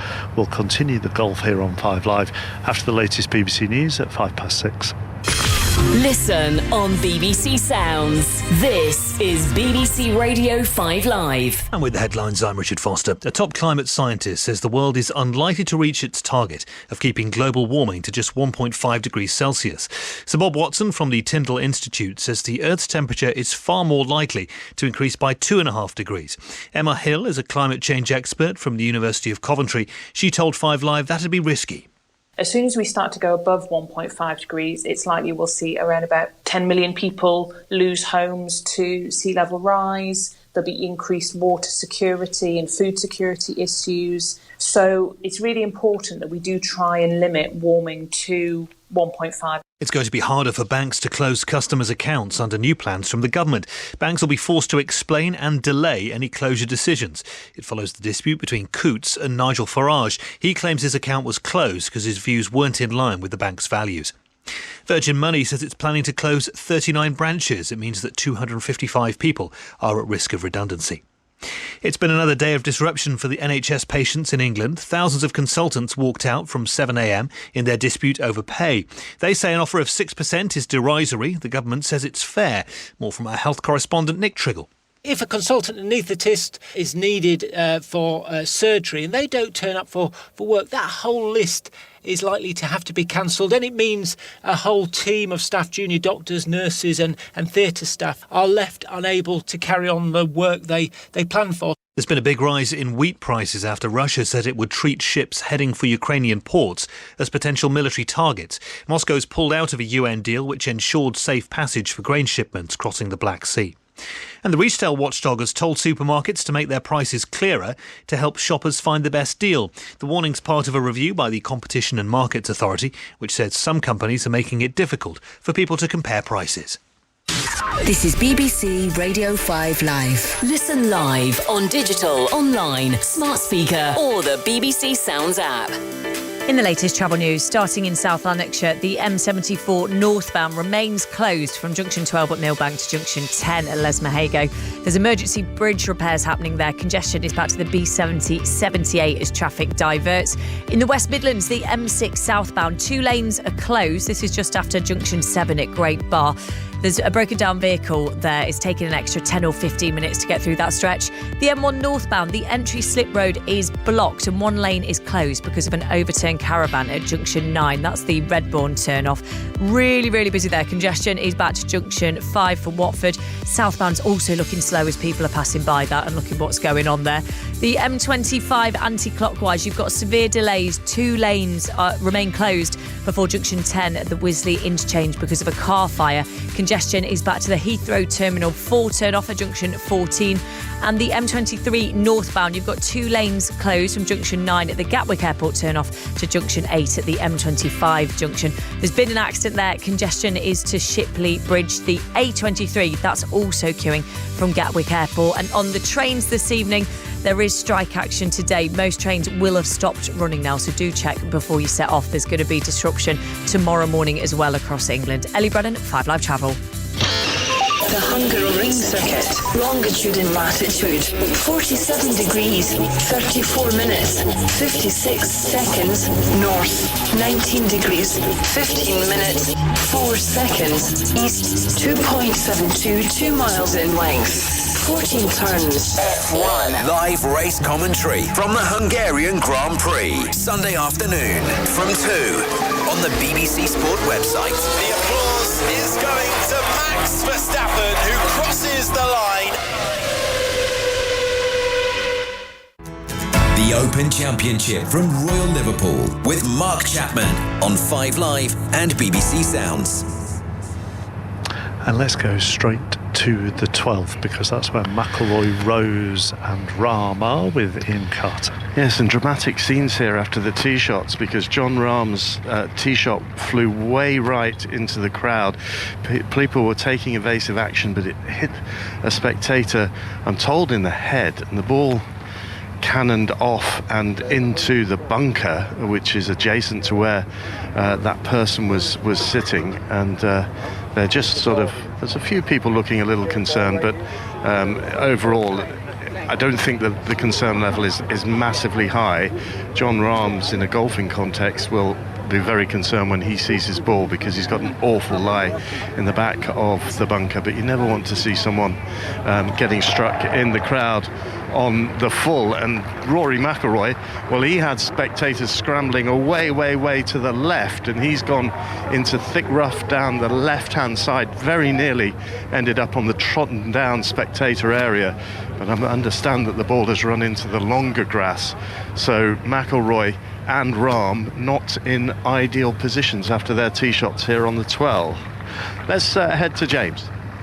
15th hole is where I'm at, the par 5 that's playing straight down the breeze at the moment. The left-handed Brian Harman, with his stone trousers, blue 3/4 zip, white cap and white shoes, is over the golf ball now. This flying saucer like mallet putter is through the ball now. Oh, and that was a putt to get within one of that two-way clubhouse lead. But Brian Harman will stay at 3 under par, and I think we're headed to Cat Downs next. Yes, James, back-to-back birdies now for Victor Hovland. Maybe he can make something out of this treacherous back 9. A 3 on the par 4 11th, and another 3 on the par 4 12th takes him back to level par. Drop shot though for Tony Finau on the 12th. He's now 2 over par, and Justin Thomas, it was a bogey for him on the 11th, the par 4. He's now 5 over par. Missed the cut at the Masters, missed the cut at the US Open, played all 4 rounds at the US PGA, but finished on 12 over par there. It's looking like another dismal display at a major championship for the American. Thanks very much, Kat. Let's head back to Ian. Jon Rahm has just gone over to see the spectator that he got. And there's plenty of laughter there with the strike on the head. Apparently there's a bit of blood there, but certainly there's enough good spirits around there for us not to be overly concerned. I think Rahm's done the usual thing and dispensed a glove with a signature on it, which seems to make all headaches go away. Yeah, I'd never really got that one. I don't know how a signed glove can really take away the pain of that, but thank you very much. I imagine that'll be on eBay or a site similar tomorrow. You cynic. More importantly, you've seen Rory McIlroy's lie. Yeah, I just had a little scamper over there now. While he has missed a trodden down walkway, he's actually in the thicker stuff just behind it, but again, that's quite trodden down, so there's a lot of flat grass. It is long grass, but it's quite flat and the ball's sitting quite cleanly, so he should be able to get to the green. He's actually taken a shorter route on his dog leg right to left, so I don't think he's going to have much more than maybe a wedge or a 9-iron. He will have a little, what I've been talking about, a flyer lie. into this green, wind in out the left, so nothing to be too concerned with for Rory at the moment. Well, Jon Rahm has just played his second shot and it was backwards out of the bunker. He had no other option, because if he was trying to play and advance down the hole, he had nowhere to stand. No, it's again what we've talked about with some of these bunkers. If it goes in on the edge, it stays right on the edge. There was no way of him getting down to his actual golf ball to hit it, so the only option was to come out backwards. Right, we'll just move along here and just try and catch sight of McIlroy, who's surrounded by a horseshoe of fans. It'll be Jon Rahm to play next, because obviously he's lengthened the distance that he is away from the hole. Yes, like we say, it was the only option for him. Again, we had to be sensible in that regard. He couldn't really push on from there. Actually, it looks like McIlroy may be playing as well. No, he's waiting. It's going to be Rahm to play. And there he goes. This is his third shot into the par 4. The ball climbs into the sky, and now it comes down and lands on the green, middle of the green, and it's going to be about 25-30 feet from the hole for par for Jon Rahm. Now let's just move a little bit further, and we should be able to catch sight of McIlroy. We'll just keep our voices very, very low. He's surrounded by a horseshoe of spectators who've got their camera phones up. McIlroy almost standing on his tiptoes as he sizes up this shot, because he can see the top of the flag, but he can't see the bottom of it. Sand dunes all the way to be negotiated, and he'll be playing his second shot from the rough down the left side after Justin Rose plays his second shot from the middle of the fairway here after an excellent tee shot. Uphill second shot here on this right to left dogleg par 4 with the flag in the left half of the green, and Rose sends that one up towards the green. Lovely shot from the Englishman, and he needs it because he's at 4 over par. Yeah, he looks a bit more comfortable on this left to right wind, which isn't always particular for a right-handed player, but it looks like he's controlling the draw nicely, and again he's hit a great approach out there. Right, here comes McIlroy from the rough, hitting his second shot to the 12th, 1 over par. Big tufts of grass emerge as the ball flies out of the rough, heads towards the green, and we're relying on the reaction of the crowd, which is somewhat muted there, so we're not quite sure. And it's just found the fringe of the rough surrounding the green at the moment. Completely blind for us to see where that ball has landed for McIlroy. But again, it's another stressful hole. It is. Again, we've turned 180 degrees now on the golf course, so now we're going to have a stretch of holes with the wind out of the left, so it's going to be a left to right wind, and a lot of these holes now dogleg from right to left, which contradicts the wind shape. It makes it very, very difficult to start hitting fairways as a right-handed player. So there we are, Mark. We're walking up towards the putting surface, and we can now see where the balls have landed for Justin Rose, and it was a fine approach shot. He's going to have around about 20 feet for his birdie there. And the players on their way, McIlroy with work to do to get up and down and remain at 1 over. And obviously you're focused on this group, but and hopefully this is all right to ask you as our golf correspondent, but I'm just looking at some of the names on this leaderboard, and obviously we have our leaders at 5 under in Lamprecht and Fleetwood, but then a couple of Europeans on 4 under, and they're safely in the clubhouse, in the Frenchman Antoine Rosner and then Adriana Tegui of Spain, both 4 under. Yes, and obviously all the players here are playing in the context of chasing a claret jug, but there is a small matter of the Ryder Cup coming up in September, and a lot up for grabs. I mean, I think there are 8 certainties in this European team. When you look at the pedigree of those 8 players, the other 4 spots are really up for grabs, and this is the biggest opportunity that those players are going to have to make that impression. Some similarities between the two as well, of Rosner and Otaegui. Both only played in one previous Open. Both are 30, but they're on 4 under. They've been joined by Emiliano Grillo, who I think, but did he birdie 17, Ali, in front of you? Did. He did. I was just thinking, Argentine golfer, of course, one of the Hoylake Opens was back in 1967. The only South American ever to win it, Roberto Di Vincenzo, fellow Argentine, did that here. Grillo is at 4 under par. I think, Graham Storm, that was the best tee shot, certainly the closest to the hole that we've seen in the couple of hours we've been sitting here, and he just rolled in the putt very calmly. Yeah, he played a beautiful tee shot, held it up against the right to left wind. It is freshening at the moment and kind of really whipping across the right hand side, from the right hand side of this green, and he held it up and landed it right near the hole to finish at about 5 feet, rolled it in, and he's got a great chance to join the leaders at the end of the day. Just news of Johnson & Johnson for you as well, Mark. Zach Johnson, American Ryder Cup captain, made a triple bogey 6, having gone through the back of the green, then found the bunker deep right with the return shot and took 2 to get out of there. And Dustin Johnson, horrible plug lie in the bunker on the left-hand side, played a wonderful shot to get out of there, but couldn't hold the putt, so he made a bogey. And just to tidy up another name on the leaderboard, the Swede Alex Noren, recently finishing here on 18, and he shot a 68 3 under. Right, let's see if Rory can rescue himself again. Ian Carter. Well, he's going to have to wait, but he's played his chip shot here, Mark, and he's put it to 6-7 feet to save his par. We'll keep you updated. To Old Trafford, Ellen Oldroyd. We have got just about 10 minutes to go until the close of play here, Mark. 374 for 4 is the England score. So the lead is 57. Ben Stokes and Harry Brook. Just a little bit of calmness in the evening after we digest the thrilling afternoon session that we have. A reminder that in 25 overs between lunch and tea, England scored 178 runs at over 7 and over. A magnificent 189 from Zach Crawley and 84 from Joe Root, 54 from Moeen Ali as well. And Australia's bowlers looking basically clueless. But yeah, not long to go until the close here, and England's lead 57 runs, 374 for 4. Thanks, Ellie. I think I may have said this a couple of times in the last half hour or so, John Murray, that Tyrrell Hatton's in a bit of trouble.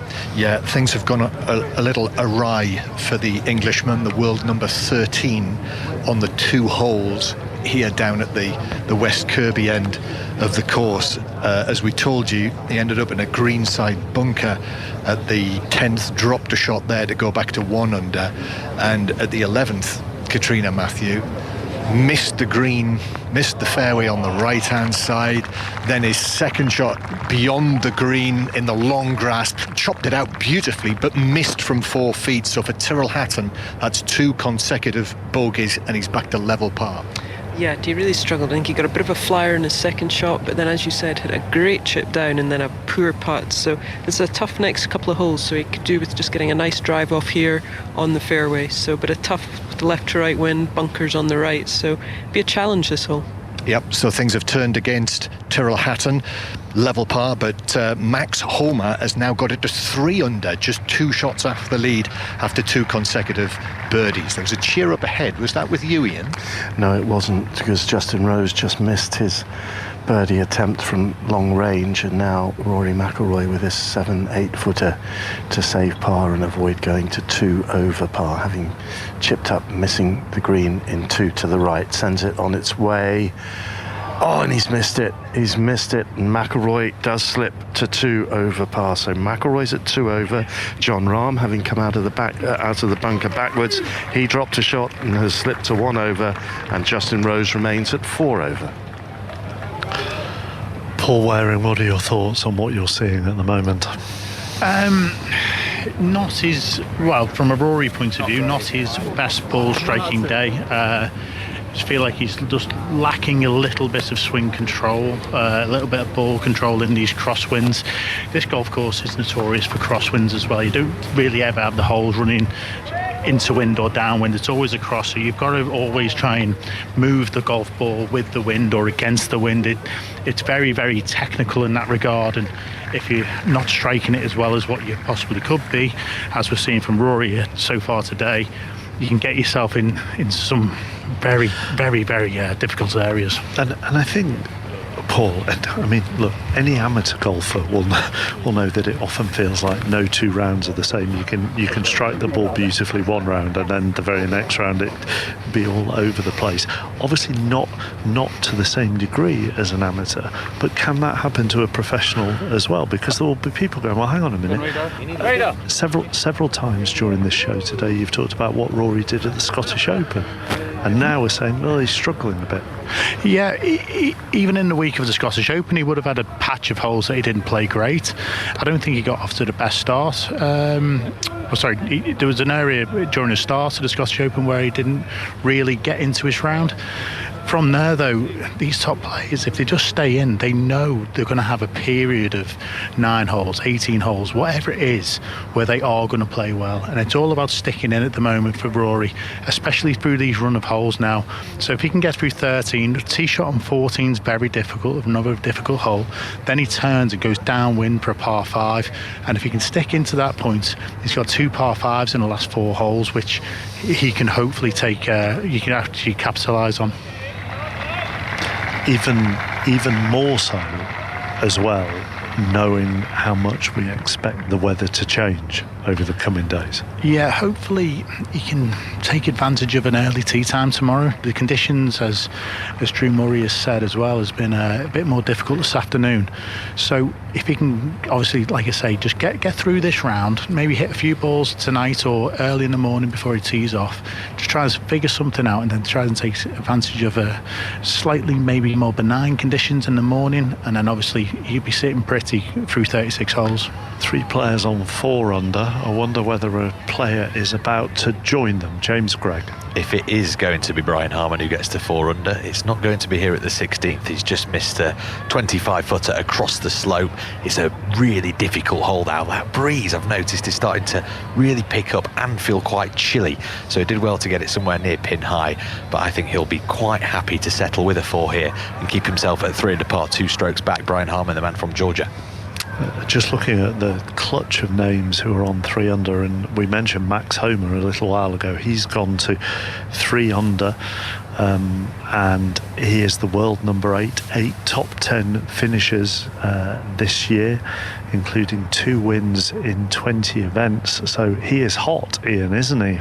He's very hot. He's someone that a lot of people were talking about very quietly, saying, you know what, Brian Harman is one to watch, and he's very undemonstrative.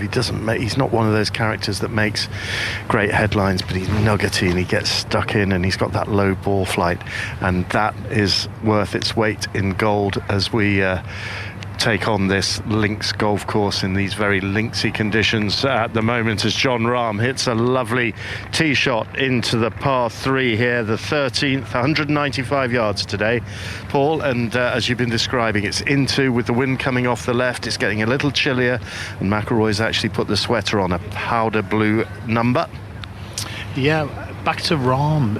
What's really impressed me at the moment is his ability to hit the draw. We all know he likes to hit it from left to right. He's a fader of the golf ball, but in these crosswinds, he's now turned to the draw. He's hitting some fantastically solid golf shots. It's really impressive to watch. So here's McIlroy now, 25 past 6 in the evening, and he needs a big finish here. The wind getting up more and more, around about 15 miles an hour, steady coming in off the left, and now the ball is on its way, and it looks like it's found the green. Yeah, it's in good shape. So McIlroy with a birdie opportunity potentially here on the par 3, 13th after his tee shot in there, and he needs to make things happen, but equally he needs to make sure that he doesn't panic or press any kind of buttons that get him out of the sensible way of thinking, because he's got 2 par 5s to come that he can take advantage of. Let's just talk a little bit more about Max Homa with John Murray and Katrina Matthew, who are watching him. And we talked about the purple patch that he is in. There's a really good quote, Katrina, here of him talking about being negative about himself. He said that his caddy recently told him that he had to stop saying "I suck." All golfers say it. That sucks. This sucks. You suck. But I decided not to do it anymore, because if you tell yourself you suck all the time, eventually you're going to think that you really do. And for a while, I thought that I did. Yeah, I think all golfers always remember your bad shots, don't you? You never seem to remember your good shots. I think we're all sort of perfectionists. You're always just thinking you can hit the perfect shot every time, and it's kind of learning that golf's not perfect, and you're going to hit a few bad shots, but that's very difficult to do. But on the 12th hole here, he's hit 2 great shots, pin high, about 35, 40 feet, so a nice chance here on this tough stretch. He also said, I don't get mad anymore because I realised it's a waste of energy. Anger will wear you out. Yeah, it certainly can wear you out, getting down on yourself all the time. I think you've got to try and stay quite level, don't you? If you do a kind of Tyrrell Hatton and get that anger out quickly, but then just get over it. Yeah, people could learn from that, couldn't they, who are listening, who do all sorts of jobs. Yeah, it's just you've got to, if something goes wrong, just got to let it slide and get on with it, really, don't you? Yeah. Lessons in life from Max Homer. Could be a Netflix series, could that? Let's go to Ian. Players are just arriving at their balls, and Rory McIlroy has already marked his ball. He's got a good 25-30 feet. The best of the tee shots coming from Jon Rahm, who put it to probably 18 feet, something like that. Justin Rose's tee shot just skirted off into the little dell that is down to the right of the green, so it's a spin up as to whether he's going to chip it or putt it from there. It's all about what you feel best for as far as that's concerned, but Justin Rose will be first to play here. It's a devilishly difficult par 3, this. It is. We've just seen Rose walk up onto the green and use that aim point technique again, where he feels the ground with his feet. These greens are really, really flat. They're very subtle greens. It's very difficult to read them with your eyes at times, especially with the horizon behind him here, overlooking onto the Welsh Hills and Hilbre Island. So he's trying to just feel what's going to happen underneath his feet. I think he's gone for the wedge to try and chip it and lob it up onto the green. A nice soft bounce. He's chipping back into the wind, which is going to help him stop the ball in time. Rose with a navy blue top on, long sleeve top, now ready. 4 over par, so he's clinging on to his Open Championship at the moment, and it feels like it's slipping somewhat. Bunts it up, lands it onto the putting surface, lets it release, heads towards the hole. Oh, so close, and the galleries thought that might drop, and it finished an inch from the cup. Beautiful touch from the Englishman. Fantastic execution, using the elements, using the banking, using everything to his advantage there to hit a really convincing shot. We honestly thought that was just going to roll out another revolution for a 2, but as it is, taps in for his 3. Lovely passer. So next up it's McIlroy, who's putting from the seaside side, or the estuary side of the green. The sun's gone behind a cloud. And what's the read? The read, I'm going to go with pretty straight again. This is going to meander a little bit. It's going to have a little bit of left to right fall as it gets to the hole, but overall it's not one of these big swinging putts at all. The wind is out the left, which is going to maybe influence the ball a little bit. The greens are running about 10.5 on the stimp meter at the moment, so they're not overly quick, so the wind shouldn't make too much difference, nor should they make too much break, so I think he can be quite positive with this. On its way, heading towards the hole, looks good. Oh! Lips out, left edge, was just going a smidge too fast, and it didn't disappear, and he'll have to settle for a par. But once again, the crowd here thought they had something to cheer. So near for Rory McIlroy, but it's only a par 3 at the 13th. It's great that we had the atmosphere of Rosie's putt prior to Rory's. It's just starting to lift the atmosphere. You start to feel a bit of a buzz now into this corner. It's absolutely fantastic out here. Yeah, a good chance for birdie here for Jon Rahm as we take you to John Murray. You might have heard the groans down here, down the course behind you, Ian, as well, because Max Homer was going for birdie from 40 feet and just rolled it by on the right, so he stays at 3 under. So back here on the 13th, Jon Rahm putting from his own shadow as the sun comes out once again, and Hilbre Island just sits there like a shadow amid the glistening Dee estuary, large sandy flaps in the background. And this important for Rahm. He's seen the line from McIlroy, And if he can make this, he's back to level par, on its way, looking good. Oh, and it turned too much, and it finished on the low side, and he'll have to settle for a par. But really dramatic stuff here on the 13th that ultimately leads to no change on the scoreboard. But you can hear the atmosphere. It's really building out here at Royal Liverpool. McIlroy remains at 2 over par, 1 over par for Jon Rahm, and 4 over for Justin Rose. And this will be some scene, Ian, that you can see now, because you're right on the coast, aren't you, now, with all of these grandstands and the crowd, and they've obviously had a few of them may have had a few drinks this afternoon. You can hear the atmosphere, you can hear the oohs and the ahs, and as I say, you're at a spectacular part of the golf course. Oh, it's absolutely stunning, and the evening sunshine is glorious, and as I say, the vista all the way over to the hills of North Wales is spectacular enough, but obviously the drama of the golf just makes it the absolute place to be right now. Well, there are probably two places to be right now. One here at the Open Championship, and the other has been at Old Trafford today, where they are at Stumps, and they have had their money's worth in that crowd. Eleanor Aldred.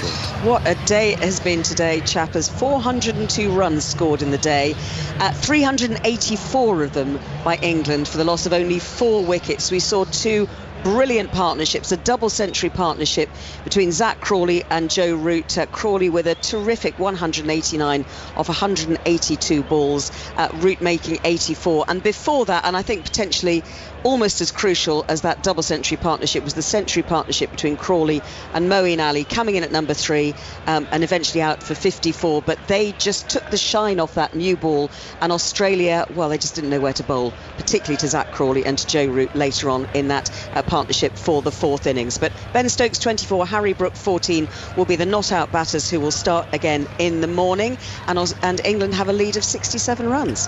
And we will get some reaction to you over the next couple of hours here on 5 Live. There'll be the TMS pod later that you'll be able to download, and the highlights will be available on iPlayer. And you'll also be able to see them on BBC Two at 7, and then I think the highlights of the first day here at the Open will be on from 8 o'clock, and they will also be on iPlayer as well. Having a little chat with Ian earlier about 2 of the men who are in the clubhouse on 4 under, a Frenchman and a Spaniard, in Antoine Rosner and Adrien Otaegui. Rosner, the Frenchman, afterwards gave us his reaction. Antoine, congratulations on a terrific round. You came through final qualifying, didn't you, at Royal Cinque Ports? Has that helped you actually come in with some links form? Could be, yeah, could be. It was a really windy day as well down there when we played, and I think it was a really good practice for this week. The Scottish Open helped a little bit last week as well, but it was a good journey to get here, so I'm enjoying it a lot. I'm really happy to be here, and hopefully this keeps going.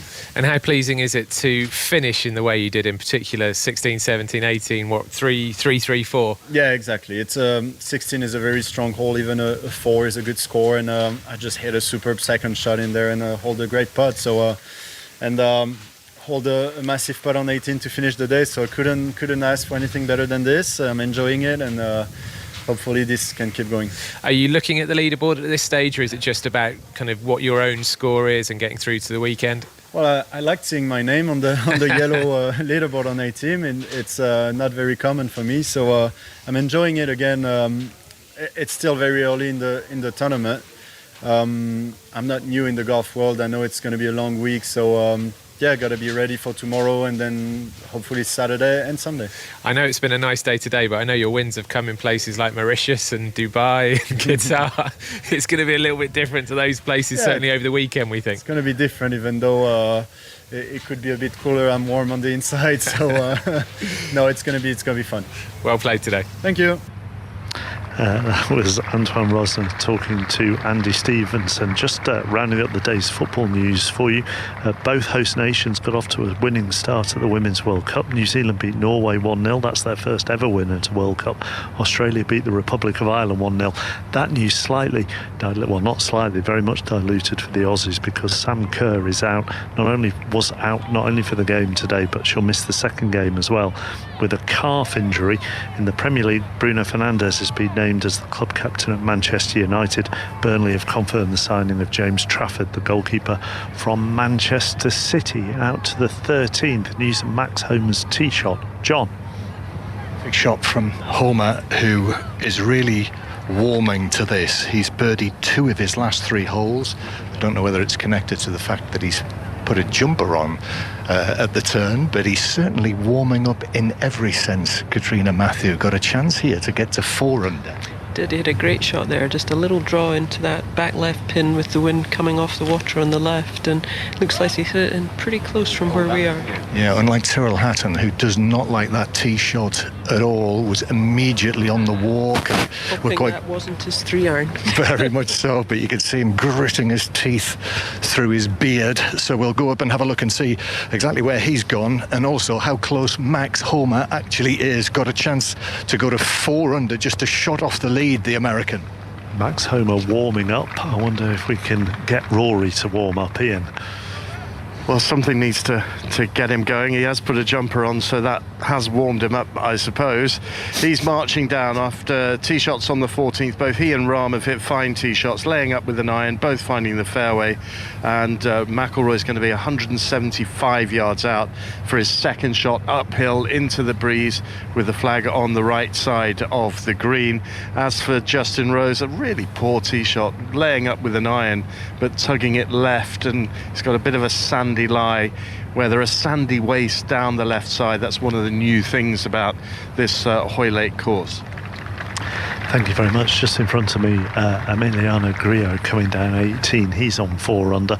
We've heard from one of the other men on 4 under. That's Antoine Rosner, the Frenchman. We can hear from the other man now, Adrian Ortegui. He's with Andy Stevens. Adrian, well played today. It was a round that seemed to get better and better the longer you played. Yeah, I'm very happy with my round today. I didn't put myself in too much trouble. I played really well on the back 9. Gave myself some good birdie chances. So yeah, 4 birdies on the back 9. Happy with the 4 under. Do you like the challenge of links golf? Is it one that you really enjoy? Yeah, yes, I do. I mean, when you play well, you always enjoy links course, but when you start going in the bunkers, you don't like it as much. But I think the course is playing unbelievable. Is really, really good. Yeah, I love playing links courses. I mean, you need to have so much imagination. Obviously know the strategy, know the golf course, but you can always run it somewhere. You always need to play on the good side. So I'm really enjoying it. Well played today. Thank you very much. Adrian Ortegui with Andy Stevenson. Just got noticeably cooler in the last 10 minutes or so here. The sun behind the cloud at the moment, and the flags that are over the patrons pavilion, so hospitality area just away to my right, maybe 20-30 yards away to my right across the 18th fairway. All the sponsors' flags at the top of that patrons pavilion are breezily blowing at the moment. The wind is quite strong. And the sun has disappeared behind a cloud. We've mentioned the names right at the top of the leaderboard, but let's just go a little bit further down that with Shoujo. Yes, the clubhouse lead, as it has been for much of the afternoon, continues to be shared by Tommy Fleetwood and the 22-year-old South African amateur Christo Lamprecht. Both went out this morning, making most of the gentler breeze earlier on, coming home in rounds of 66. They're at 5 under par, right at the top. Then 3 players are 1 shot behind those 2. They are the Frenchman Antoine Rosner and the Spaniard Adrian Ortegui. We've been hearing from them, of course. The Argentinian player Emiliano Grillo also at 4 under currently. He is on the 18th and playing that. Among those on 3 under par, the US Open champion Wyndham Clark and the 2009 winner of the Claret Jug Stuart Sink, also Alex Noren, Brian Harman and Max Homa, as you've been hearing. On 2 under par, Matthew Jordan, who hit the first tee shot of the day. The local lad went round in 69, as did Jordan Spieth, Siwoo Kim, Alexander Bjork and Italy's Guido Migliozzi. Thank you, Shoujo. Let's see if Max Homa can go from 3 to 4 under. John. yes, he will play after Colin Morikawa, actually. Morikawa to play first, so if you've got anything that is more pressing, Morikawa's 1 over, but we'll see what happens here. I mean, it's been such an eventful round that Morikawa has had. He's holed long putts regularly.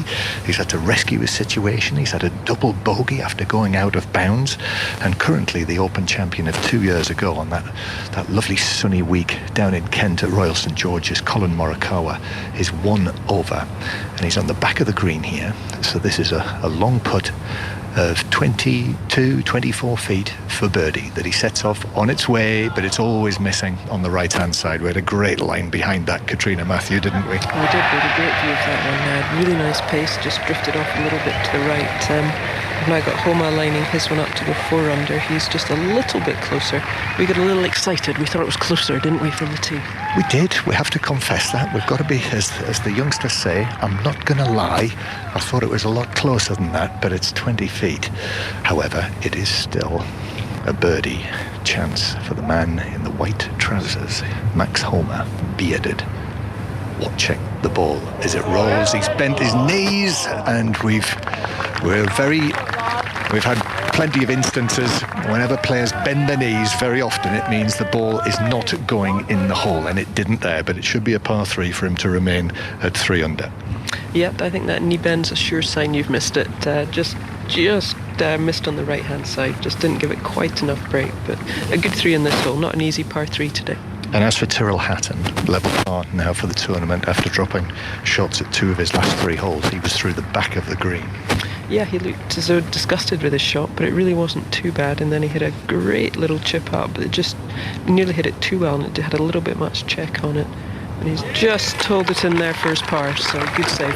Yep, remains Tyrrell Hatton at level par. So there we are, Max Homa, 3 under, and it is the par 4 14th next. And I don't know if you could hear the cheers in the background. I don't know if my microphone was up at that point whilst John and Katrina were commentating, but the cheers were for Emiliano Grillo here on 18, who drained a putt right across the 18th green, probably 50 feet for a birdie, and that takes him into a share of the lead, a 66 for him, and he moves on to 5 under to join Christo Lamprecht and Tommy Fleetwood. At the other end of the scale, Kat's watching Justin Thomas.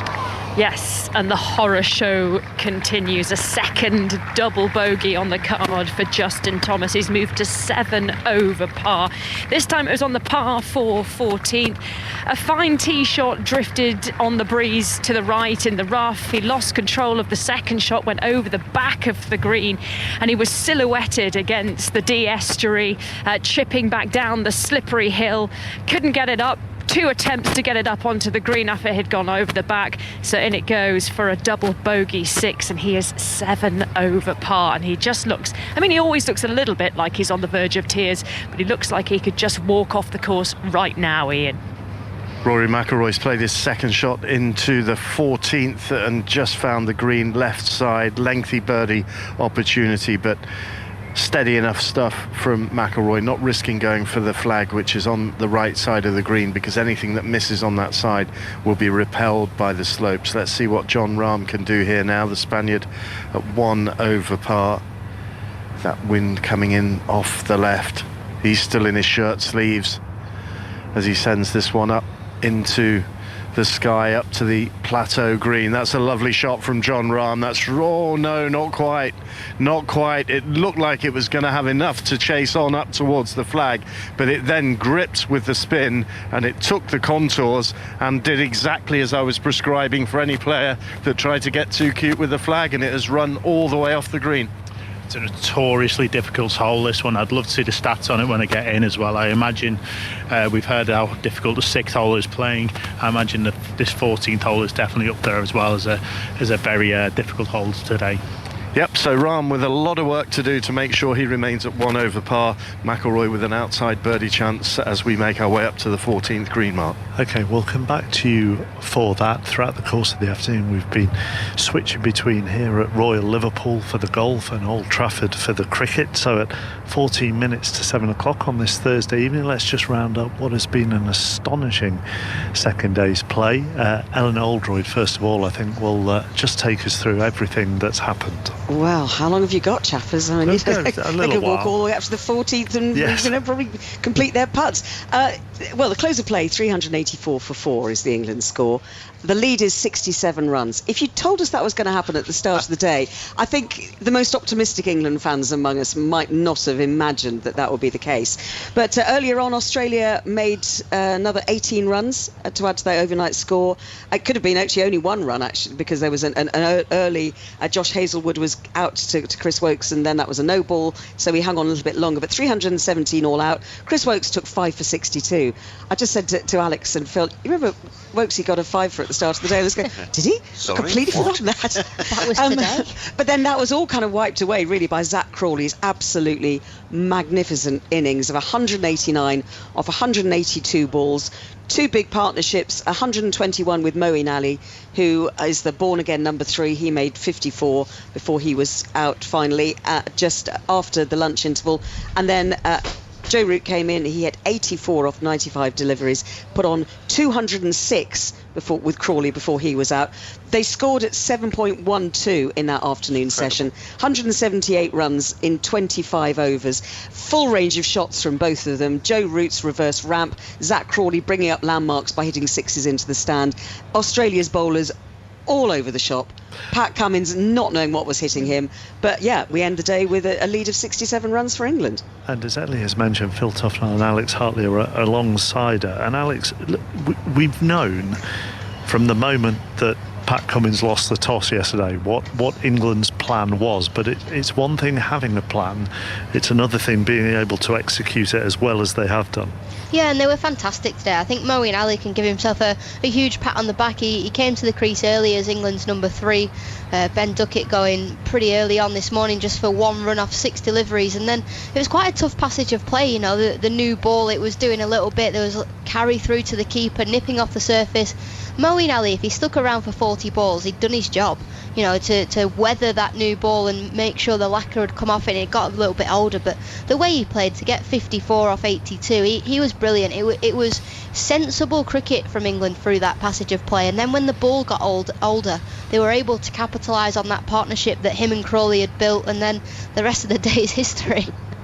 And actually, that's what Moeen Ali was the first person I was going to bring up with you both, really, Phil, for it. Virtually every reason that Alex has said, you know, that early wicket, Ben Duckett going, and you're sort of thinking, well, we know how they want to play, we know what they want to play, but if they go at it straight away, they could be 3-4 down.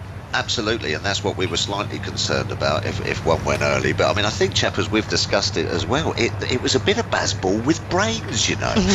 You know, they didn't just go crazily after every single delivery and try and go at 7 and over. That partnership was crucial. It set the tone, and it started to slowly sort of like sow the seeds of doubt in the Australian bowlers. And it was a flat pitch. It didn't do too much. And then all of a sudden it started to grow. Mo got out, and then what a person to come and join Zach Crawley. Joe Root, who just hit every gap. They turned 1s into 2s, 2s into 3s. They ran Australia ragged. And the striking of Zach Crawley, well, I've never seen anything like it. The pure striking of it, if it was outside off stump, he absolutely nailed it through extra cover. They came a bit straight to him. He clipped them through mid-wicket. They couldn't sort of keep him tight with the short ball either. It was, I mean, I was just sitting there thinking to myself, is this one of the best Ashes innings I've ever seen? Because it felt like it. Well, it really did. OK, well, I will ask you that in just a moment. I'm just going to see if Rory can get a birdie with Ian, and then I'll be back to you both. Yeah, I'm looking forward to the answer to that. That's McIlroy is just going through the final preparations as he surveys a putt of a good 35-40 feet for birdie on the 14th. This would get him back to 1 over par, and he's got 2 par 5s to come. He's got to take advantage of those, and he'll be setting himself a target, won't he, to get into the clubhouse? Yeah, definitely. If he can get somewhere near back to level par, I think that would be a very productive day for him, especially the way he's been playing. He hasn't had the ball under control for most of the day, so we'll see if he can convert this lengthy 35-foot birdie putt now. Yeah, he's over it now. The leader's at 5 under par. McIlroy at 2 over par, sends it on its way. Looks good, this. It looks good. Oh, yes! He's made it! And it's a birdie for McIlroy all the way across the green at 14. From way downtown, the ball disappears, and McIlroy gets a big boost there with that birdie. It gets him back to 1 over par. That's fantastic, going into the par 5 next as well. The next 620-yard par 5 is definitely gettable for him in 2, especially down the wind. So that's a massive point for him walking onto that next tee. Huge moment for McIlroy there, Mark, with that birdie at the 14th. He's back to 1 over par. And those cheers have echoed down the Royal Liverpool course all the way from 14, and we could hear them here, stood by the 18th green. Back to Phil and Alex and Ellie, and I'm going to come to you, Phil, on this, mainly because Alex wasn't born when I looked at Zach Crawley's score, and I thought, do you know what? One of the greatest innings I ever saw, and a lot of people at the time saw, at Old Trafford, was Viv Richards, who hit 189, but that was in a one-dayer. and so when I come back to you on one of the greatest Ashes innings you've ever seen, it has to be, doesn't it? It's not far off. Do we all have to be hush and sort of whisper as well, chaps? No, you don't have to, Phil, because they can't hear you. But Francesco Molinari is 15 yards away from me with a little chip shot into the 18th. So much as I'm sure he'd like to talk about Viv Richards and Zach Crawley's 189s, and he's played his shot and he's on the green, so I can talk a little bit louder, but you don't have to. You're fine. Then. Well, that's all right, because everyone has just been screaming today. I mean, and so to bring it down now when we're all sort of hushed and talking about it is quite extraordinary, because the crowd were cheering everything, and the Australians looked visibly rattled. I think that Pat Cummins, bless him, you know, he just looks drained. He's played all summer. He's been the bowler to come into, you know, this and do the bowling when things were really tough as well, and he looked like he'd lost the plot. The wheels looked like they'd come off. Yeah, and I think that's one of the definitions, isn't it, of a great innings, is something which puts the bowlers under so much pressure that they just don't know where to turn. You know, that it's just that scrambled mindset that Pat Cummins just seemed to have, Alex, this afternoon. You know, the field was changing almost every ball. There was mothers' meetings going on at the top of the bowlers' marks. There was arms flailing everywhere, and it was almost really frantic for a passage of play before tea. It was almost like Australia need tea. They need to go in, regroup, and talk to the coach, the bowling coach, and just go back to basics. Just all they had to do was go back to hitting the top of off and set the ring field for it, and try and build some pressure and bowl some dot balls, but just wasn't happening for Australia today through that passage of play.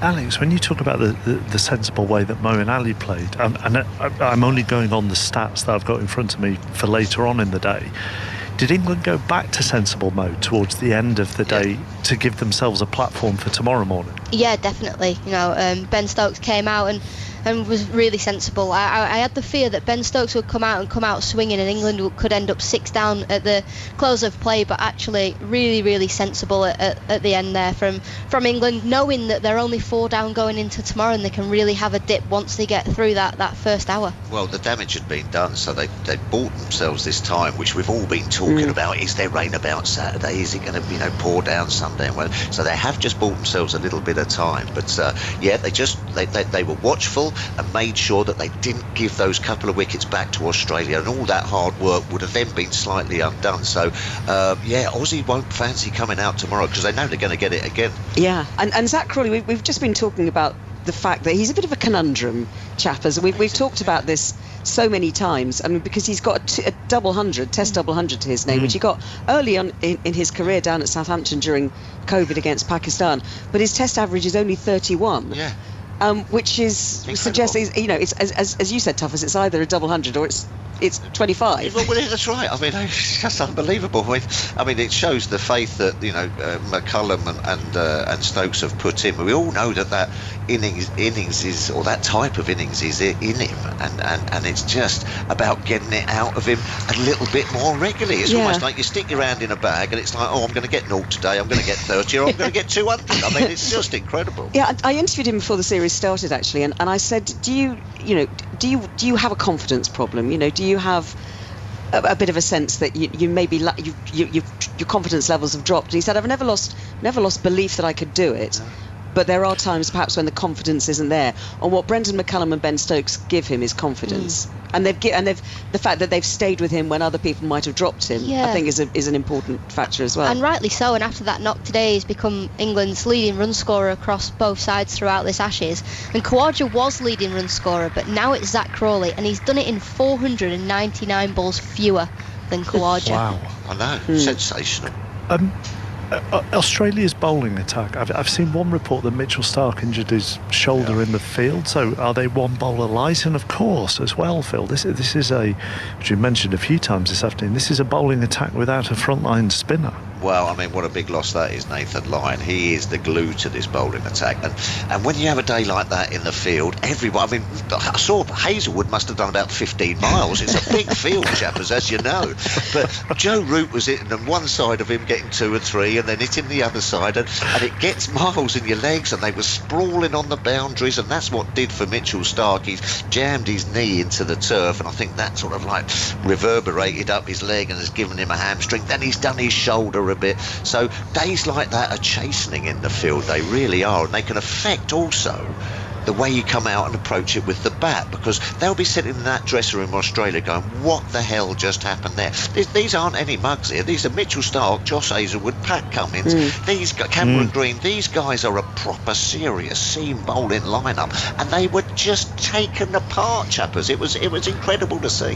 And it means as well, Alex, Ellie, that come tomorrow morning, I mean, that place is going to be rocking right from the very start, isn't it? Yeah, absolutely. It really will be. I mean, even when we got here at 9 o'clock this morning, there was people sat up right up the very top of the temporary stands, getting their seats, sitting in for the day.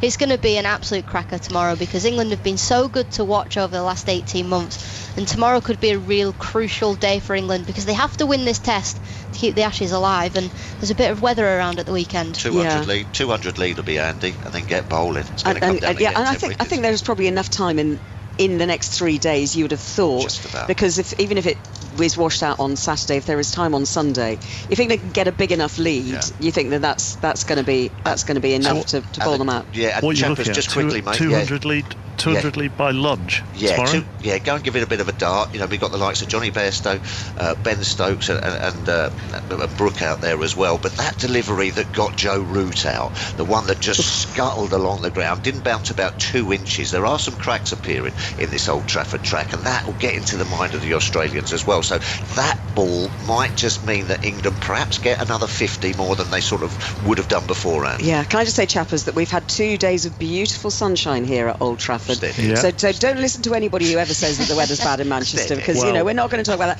that. But there is something quite special at the moment, because just away to the left there is a floodlight which is casting a long shadow all across the ground, and that floodlight is now called Alex Hartley, because you know she basically went to Lancashire and said, right, okay, if Jimmy Anderson can have an end, I want a floodlight. I want a floodlight, and you've now got your floodlight, Alex. I have. I turned up this morning, and the CEO, Daniel Gidney, took me to said floodlight, and it's the Alex Hartley floodlight. So my day has been made. And I know Daniel very well, so I'm sure he'll appreciate me asking you this. Has he charged you for that? Well, I'm hoping he doesn't give me the electricity bill at the end of the month. No, crikey, no. But I mean, I did hear that conversation on TMS yesterday, in the same way that I also heard, even before the match started, I think, Phil making jibes about the Manchester weather. I very nearly texted you yesterday morning just to tell you to lay off, you know. Well, it's been all right so far, mate. But always is. Yeah, well, the weather might not come. I mean, we've all sort of written off Saturday,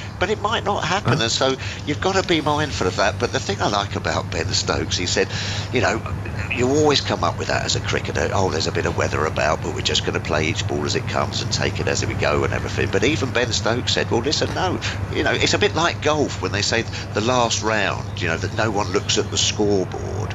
Well, if you're 2 or 3 behind, you've got to start going for the pins a little bit, you know what I mean? And that's exactly what England have done. Just a final one, Alex. Obviously, we spend a lot of time talking about the Australian bowlers here. The way that England have batted, what does that tell us about how Australia batted yesterday?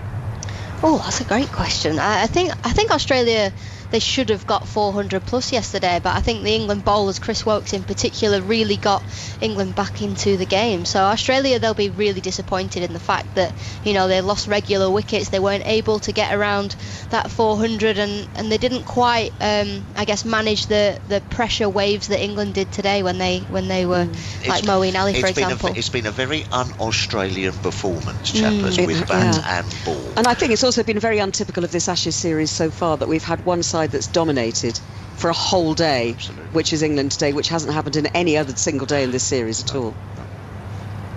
Thank you very much, Alex and Phil. Thank you for today, Ellie. Cocktails on the Salford Riviera for the second night running. It's actually pizza with the producer tonight. Pizza with the producer in Chorlton. Thank you very much. Life is full of glamour. To all 3 of you. Sports Extra tomorrow for ball by ball commentary. Manchester United have confirmed the signing of Inter Milan goalkeeper Andre Onana. He's signed until 2028, although there is an option for a further 12 months. It's also come on the same day that the club have appointed Bruno Fernandes as captain to John Murray. As the evening sun comes out again over Royal Liverpool, we're at the par 4 14th. This is the hole where Rory McIlroy rolled in that thrilling 35-footer just a few moments ago. But now the tall, bearded American Max Homa, the world number 8, has a 20-footer here which would take him to 4 under and to within a shot of the lead at the Open Championship. And he's over it now, legs apart, those white trousers almost shimmering in the sunshine, and the ball rolling down towards the hole, but the groans from on the stand behind tell you that he was not able to hold it. Katrina Matthew. That was a great chance he had. He hit a lovely shot in, just avoided, played for the fat part of the green and quick down on, so he didn't miss it right, but just going to tap in now for par. To remain at 3 under, Mark. 3 men on 5 under who lead the Open. Lamprecht, the South African amateur, Tommy Fleetwood. They were both in the clubhouse much earlier in the last 45 minutes, so Emiliano Grillo joined them on 5 under after birdieing 18. He's live with Andy Stevenson. Emiliano, thank you so much for joining us so soon after your round. You had 2 bogeys in your first 3 holes, came back brilliantly though. Yeah, I mean, Hoyle is a tough course. Making bogeys out here is not the end of the world. So hit into a bunker, 3-putt on 3, and after that, just kept playing the same way. Hitting fairways, hitting greens, and just giving myself opportunities. And you saved one of your best putts of the round for the biggest stage on the 18th, surrounded by that grandstand. That was a nice moment, wasn't it? Yeah, I mean, when you can make a birdie like that on 18, it's special. It's something that stays in memory. So this one will stay there for a while. How do you feel generally about links golf? You've had a couple of tied 12 finishes, I think, missed a couple of cuts as well. Is it a challenge you enjoy? Or? Yeah, it's definitely a challenge for everybody. If your game is just off, it looks way worse than it actually is. So it's one of those things that you have to play really well, especially when it comes to tournaments like the Open Championship. They make it very hard. And when you knocked in that birdie on the last, did you know that was taking you into a share of the lead? You've seen the size of the boards; they're pretty big, so you know exactly where you're standing. Obviously, I was just trying to close with a 5, so that's a plus. And it will be an earlier start for you tomorrow. What kind of score do you think you would like to post tomorrow? I mean, I can under par in the major is always a great score. So. But again, tomorrow it's a different story. If it's wind in the morning, if it's raining, I'm gonna go out and look at the weather for tomorrow and just go on with the strategy.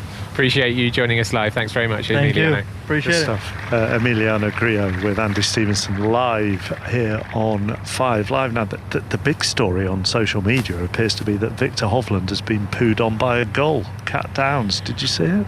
I did not see that. Well, do you know what? We haven't had a ton of... Oh, no, there are quite a few around the tented village. Maybe that's where it happened as they were walking down from the tee on 50. I haven't seen any pooing incidents, have you, Andrew Murray?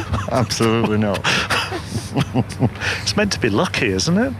Well, he hasn't been very lucky here. Just missed a birdie putt on the 15th. So he stays at level par. He had to settle for a par here. And Tony Finau there, he's tapping in for... Was that a bogey? No, that was a par for Tony Finau. But Justin Thomas, a little ray of evening sunshine for him as the sun dips down towards Hilbury Island and the horizon over the D Estuary. He's picked up a birdie mark, finally, but it does move him to only 6 over par with 3 holes left to play in this first round. I wonder whether I haven't seen any pooing incidents will be a line that appears on the mix on Sunday to set up the final round here at the 151st Open Championship. Let's go to Shojo Saka, who can rescue us from this and give us a leaderboard. Well, I'll try. You've mentioned the three-way tie at the top mark. All on 5 under par are Tommy Fleetwood, the South African amateur, Christo Lamprecht and Emiliano Grillo of Argentina. At 4 under par today with rounds of 67, France's Antoine Rosner and Spain's Adrian Ortegui. A cluster of players sit at 3 under par at the moment. The former winner Stuart Sink, the US Open champion Wyndham Clark, Alex Noren, Brian Harman and Max Homer. There are currently 6 players 3 shots off the lead at 2 under par. Jordan Spieth, Si Woo Kim, Alexander Bjork, Guido Migliozzi and Keegan Bradley's also just birdied the 15th to move to 2 under par as well. Other notable names to tell you about today, Patrick Reed, Brooks Koepka, Scotty Scheffler, all at 1 under par earlier today. Par-5, Rory McIlroy hitting his second shot from 245 yards into the green, looking to set up perhaps an eagle opportunity, but that's come up a fraction short, and it's taken the gradients. And these bunkers, they're devilish, they're little and they're small, but they play way, way bigger than their footprint, and that ball has tumbled down into the back of the bunker. That could be very, very tricky. That could be tricky. Tad unfortunate there from Rory come down this wind. He's actually hit it into this real narrow area as you approach the green where he needed to land it, because this flag is only 7 yards onto the green, so he's actually landed it in what he perceived was probably the perfect place. He's had a bit of a soft bounce, it's bounced to the left, now just caught that bunker. So from actually having quite an easy chip, he's now going to have a very difficult bunker shot. Well, back in 2014 he birdied this twice and famously eagled it on the third round day, and he's going to have to work hard now to make a birdie here, and he will have earmarked this hole. Now, Jon Rahm hit from 234 yards in. I must confess I didn't see the outcome of the shot. I think it drifted off to the right and into the rough just down on the right-hand side there. That was the place to miss. Absolutely, it gives him a lot more green to work with. It's a really simple chip. He's got a little bit of an upslope. Again, I think Rory's gone flag hunting there. I think he really fancied the shot. He actually hit the correct shot. It's just had a very, very soft bounce as it's gone into this green. OK, let's check in with James Gray. I thought you'd clocked off, James. Where are you? Well, I will be doing it in just a second, because I can bring you news of Brian Harman completing a round of 67. Like you mentioned earlier on, Ian, a perennially underrated and steely competitor is the man from Georgia. Birdies at 5, 6, 9, 11, and just a few moments ago here at 18. A diminutive figure, but he sits just a stroke back at 4 under par after his opening round here at the 151st Open Championship.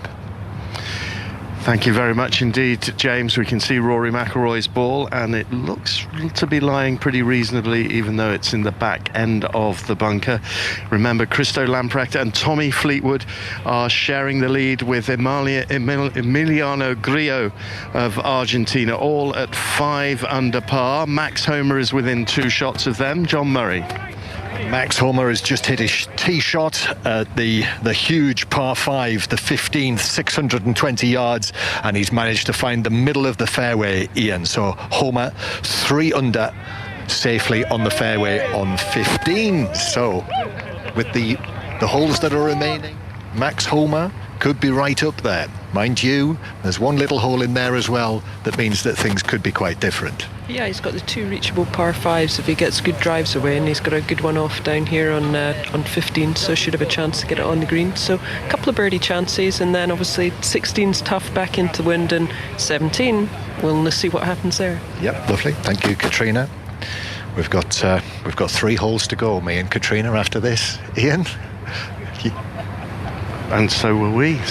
We're on the 15th, so we'll have 3 to go at the conclusion of this 15th hole. Justin Rose about to play his 3rd shot here.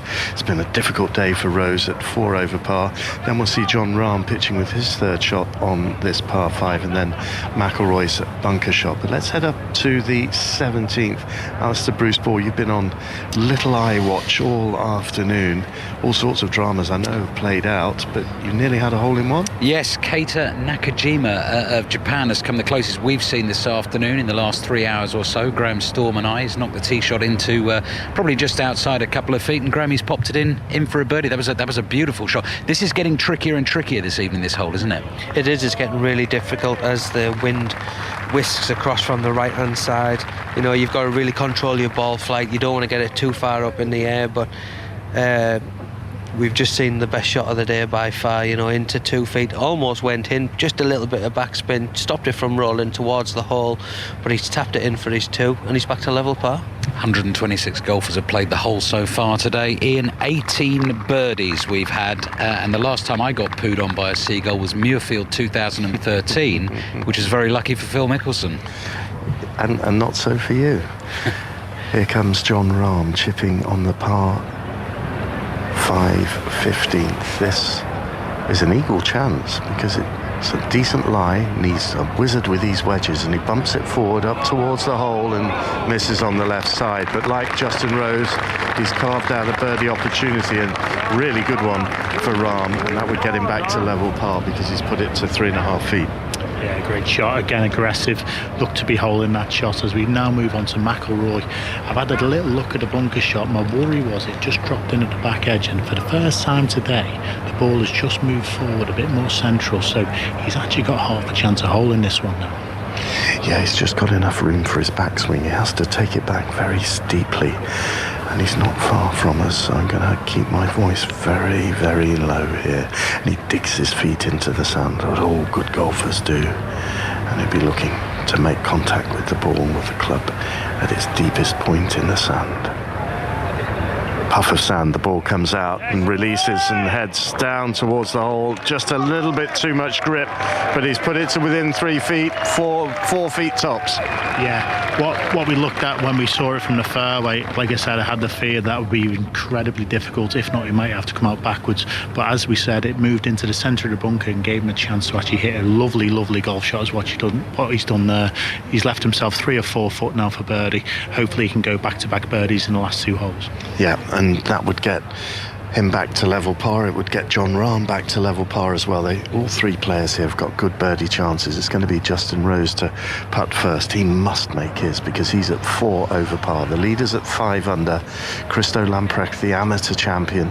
Extraordinary performance from him, the first player at Hoylake to shoot in the 60s as an amateur, which is saying something when you think that Bobby Jones actually won the Open here as an amateur. But anyway, 5 under par. He set the pace early on today on this absorbing first day of the 151st Open. Tommy Fleetwood matched it, 5 under par. Great start for the Englishman. And recently Emiliano Grillo of Argentina also posting 66, 5 under par. Players at 4 under par, Antoine Rosner of France, Adrian Otaegui of Spain, who's certainly on the Ryder Cup radar. Brian Harman in the clubhouse as well, a 4 under par. 67 for him today. Now here's Justin Rose, needs this for a birdie Here comes Rose with his putt on its way and in. Birdie for Rose, gets back to 3 over par. Birdie chances to come for Rahm and for McIlroy as we take you to John Murray with Max Homa. Max Homa, Ian, is safely on the 15th fairway, so he's waiting to play his second shot, but obviously he won't be playing while you still have players on the green with you. Now that makes perfect sense, John. Very, very good. Here comes John Rahm's putt here. Slippery little one. Yeah, little one. He would have got a read as the chip went by, so he'll have a good idea what he's going to do. He's just down on his haunches now, just having a second look. He's focusing as he walks in now.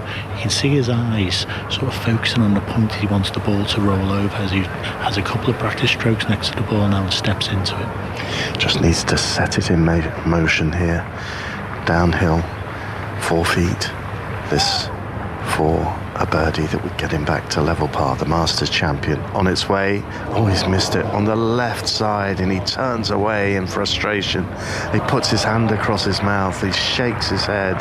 He just cannot believe it. Probably a misread rather than a pull, but he's missed a glorious opportunity to get back to level par, and he has to settle for a par at this 15th hole. Players also at 3 under par, along with Max Homa, Alex Noren in the clubhouse, Wyndham Clark, the US Open champion, and Stuart Sink at the age of 50. So now here comes McIlroy, and he is ready with his birdie chance here after that delicate bunker shot that he played. His playing partner's standing very close to us here as we stand in the exit towards the 16th tee. McIlroy, pale blue sweater, lovely evening sunshine, sends it on its way, and you know what happened there? That disappeared, and it's back-to-back birdies for McIlroy, who's making a move coming down the closing stretch here at Royal Liverpool. That gets him back to level par. Birdie at 14, birdie at 15, and so he finds himself at level par with John Rahm remaining at 1 over. He came, actually, John Rahm, after missing that putt, he wandered over towards us and he was berating himself. He was muttering below his voice, but you could tell he was absolutely furious to miss that opportunity. Rose made his birdie putt, so he's back to 3 over par as we throw you back up the fairway on the 15th to John and Max Homa. Yes, thank you, Ian, Katrina, Matthew here with me as well. Winner of the Women's Open Championship, Solheim Cup winning captain, and we're both shielding our eyes as we look back down the hole to Max Homa, the world number 8, who's on 3 under par, 2 shots off the lead, and he's got 292 yards to go. But as I say, he's right in prime position in the middle of the 15th fairway, so on it goes, sailing through the air. The dramatic change in light as we turn from left to right and see that white ball landing short and right of the green and bouncing down into a little grassy hollow down there, Katrina. Yeah, that should be a perfect little spot to chip back up. Just looked like where John Rahm was, so should have a good chance of birdie here. Tyrrell Hatton, meanwhile, we thought he might have gone in the bunker off the left side of the fairway, but he's in the long grass, and I'm afraid the back 9 has not been kind to the Englishman. He is now 1 over for his round today, 1 over for the championship, and he's just chopped that out down the hole onto the fairway, but it has dropped down into one of those bunkers that are short of the 15th green. So Hatton has gone from rough to bunker. Thank you very much, John. A slight technical problem for the last 10 minutes. Ended up having a Formula 1 style pit stop just by the 18th as all the batteries and headphones were changed.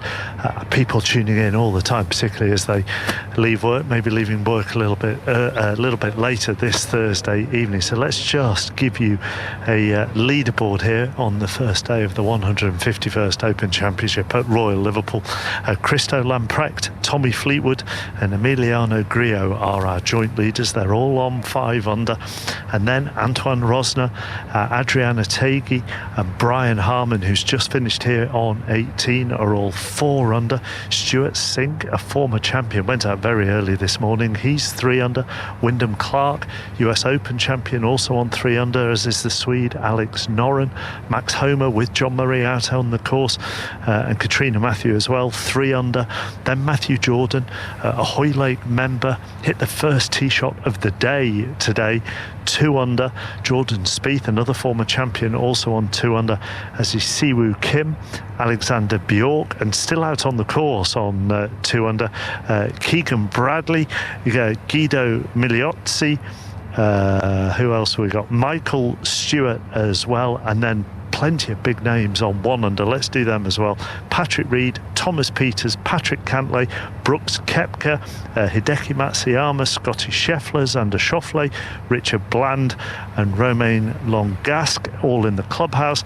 Then Nacho Elvira, Oliver Wilson and Shubhankar Sharma are all on 1 under out on the course. And there are just a couple of stats about the first round and where you need to be on the leaderboard historically if you're going to follow the stats.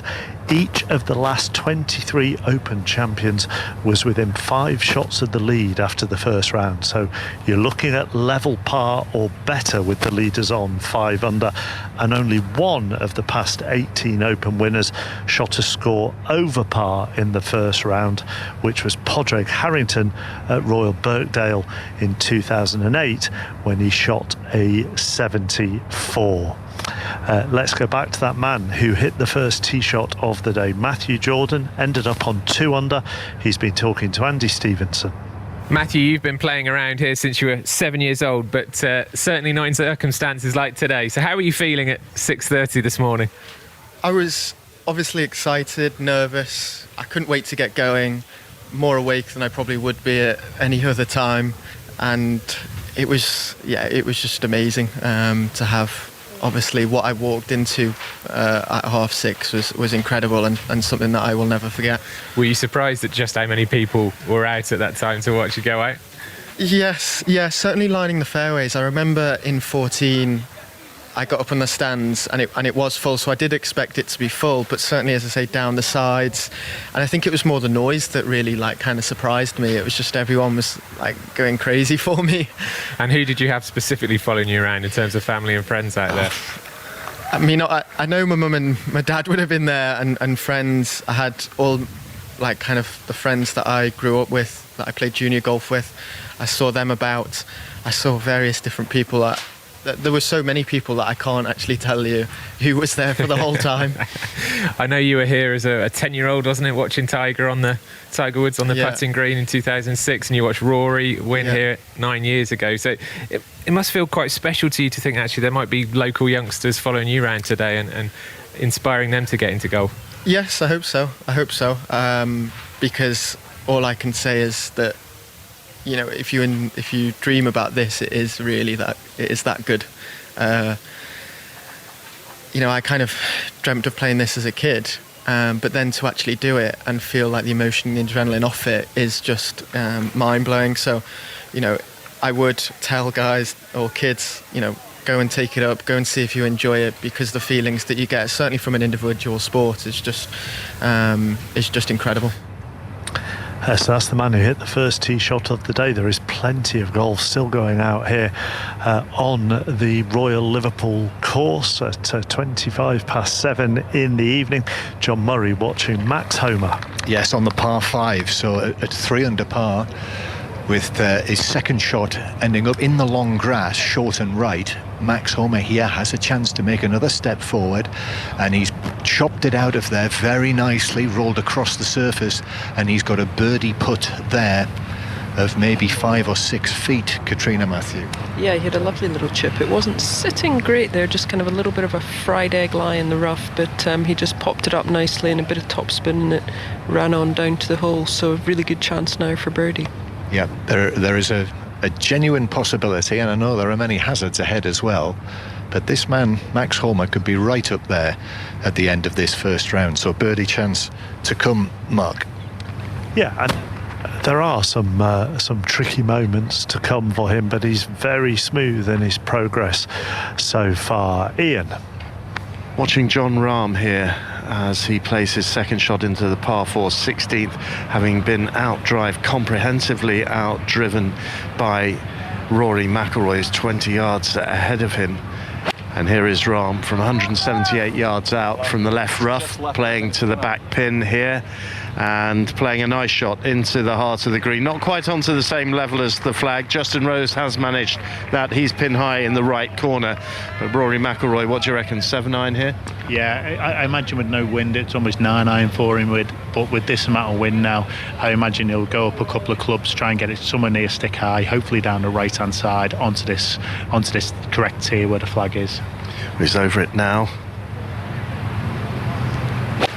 And it's on its way, and it's a high trajectory, and it's holding against the wind, but it's left of the flag, and it's left of the flag, and it takes the slope, and it runs off the left side of the green. So McIlroy went pin hunting and didn't find it. Yeah, a bit disappointing from Rory, but like we said all day, he hasn't really had it under control. So, you know, to go pin hunting on this hole, I don't mind it really. It's only going to be a really simple chip or putt from there. Really just got to come up a bank onto a bit of plateau. He's got a bit of green to work with. His only issue is he's going to be down the wind, and it's notoriously difficult to get a ball stone dead sort of for a little tap in par when you're chipping or putting down the wind. Mark, we're just arriving at the green. We can see McIlroy's ball now. It's run off the green by only a pace, something like that. And then he'll be putting up the slope with a big left to right borrow to it. But there are a couple of sprinkler heads that are between him and the hole. I don't know whether he's close enough to get relief there. Yeah, usually the relief is if the sprinklers are within 2 club lengths of the edge of the green and his ball is in with 2 club lengths of the actual sprinklers and they're on his line, he should get relief. Yeah, so we shall watch that with interest. The players arriving on the green. Really boisterous atmosphere here by the 16th green at Royal Liverpool. Boisterous where you are, John? No, I wouldn't say boisterous, no. The galleries have thinned somewhat.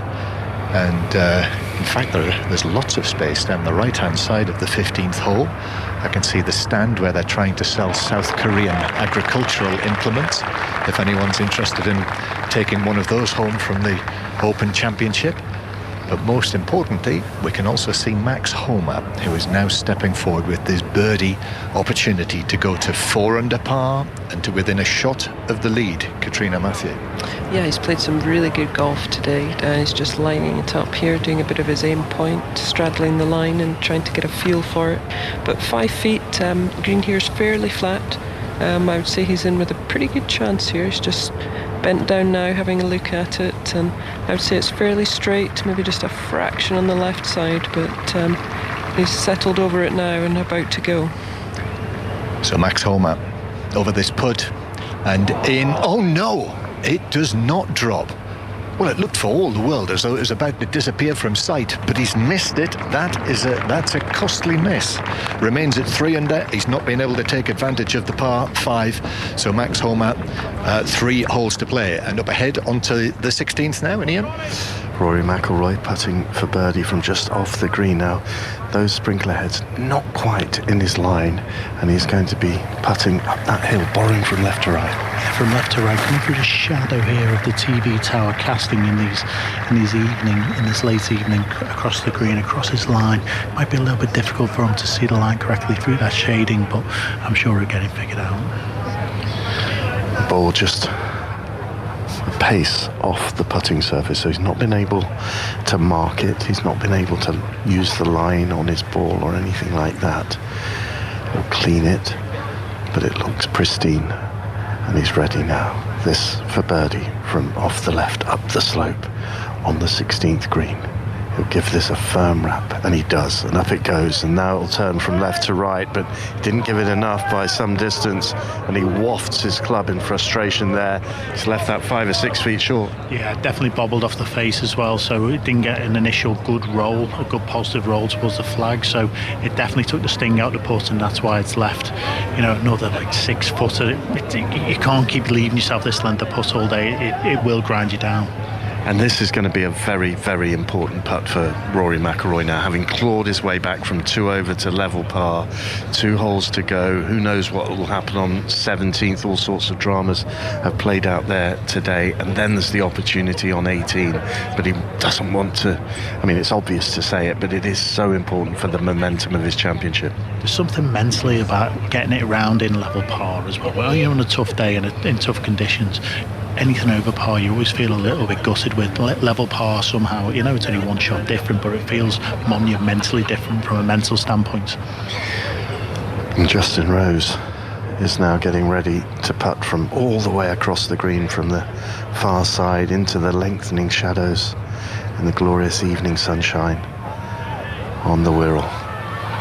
He's at 3 over par, roars elsewhere as this putt is sent on its way by Justin Rose of England, and he hopes and he prays, but it doesn't drop.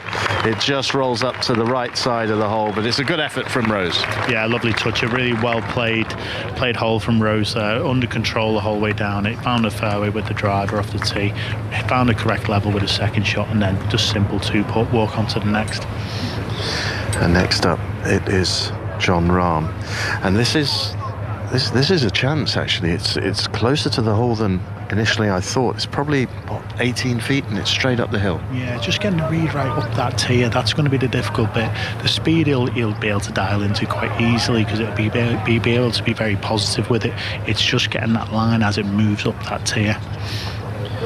So this broad-shouldered Spaniard settles over it now. He's furious at failing to birdie the previous hole, the par 5 15th. Can he get one here? Oh no, he's charged that by. He's charged it by 3 feet. Yeah, he's definitely fancied that, I think, to go at that putt in the way he did. He's been very positive with the putters today. I know on the last, I know we missed it low, but he's been holding out nicely. The pace of the putt, the pace of the putting stroke, the strike, he's looked very, very competent with the putters today. What we're saying, 5 feet this for McIlroy? Yeah, it's a big putt as well, from the left again. He's going to be standing in the shadow, but it's not going to affect him too much from an alignment point of view, which is a good thing. He's having a little look around it from every angle at the moment, down on his haunches again. He can now use the line because he's been able to mark and clean his golf ball, which he didn't do prior. I always find if you're a person who used the line, when you don't get to use it, it becomes very, very difficult to align properly. Well, he's settled on the line, and this 5-footer to remain at level par with 2 holes to play for Rory McIlroy. Sends it on its way, and there it is, into the middle of the cup. A valuable par for McIlroy to consolidate the 2 birdies on the previous 2 holes. Absolutely, after such a crushing tee shot as well down the middle of this fairway, we've been very, very disappointed to make bogey out of that situation, but safely into the cup and onto the 17th tee for Rory. And Rahm is going to have to just contend with an awful lot of movement, people scooting off to try and get sight of this 17th hole and this pair, but Rahm's still got a bit of finishing up to do here. And all the media phalanx are scuttling away, and Rahm meanwhile is down on his haunches, and this is no gimme. No, it never is. When we look at these statistically as well, you know, these are missed every now and again, so he's got to concentrate over this one. But like we say, he's been very solid today from this range. We can just see his shirt just rippling away in the wind a little bit, so we're feeling that on his body now as he takes his stance, addresses the ball, regrips it. He's very quick over the ball, and it's a low lip out again. Oh, it's horseshoed 360 degrees around the hole, and Jon Rahm has 3-putted, and it's a drop shot for the Masters champion. The Spaniard slips to 2 over par. McIlroy remains at level, and Justin Rose at 3 over par. Goodness me, there is some drama with that group today, isn't there? Of course, Rory McIlroy last year at St Andrews played the final round with Victor Hovland. McIlroy's group moving on to 17. Hovland is on 17, or maybe, Kat, he's finished at 17. He will be finished in just a couple of seconds' time. He's just got to tap in. He had about 10 foot across the green after an absolutely glorious tee shot right into the teeth of the wind. I'm nestled down into the dunes next to Graham Storm and Alistair Bruce Ball, who, as as you know, have been here for the last 3.5 hours.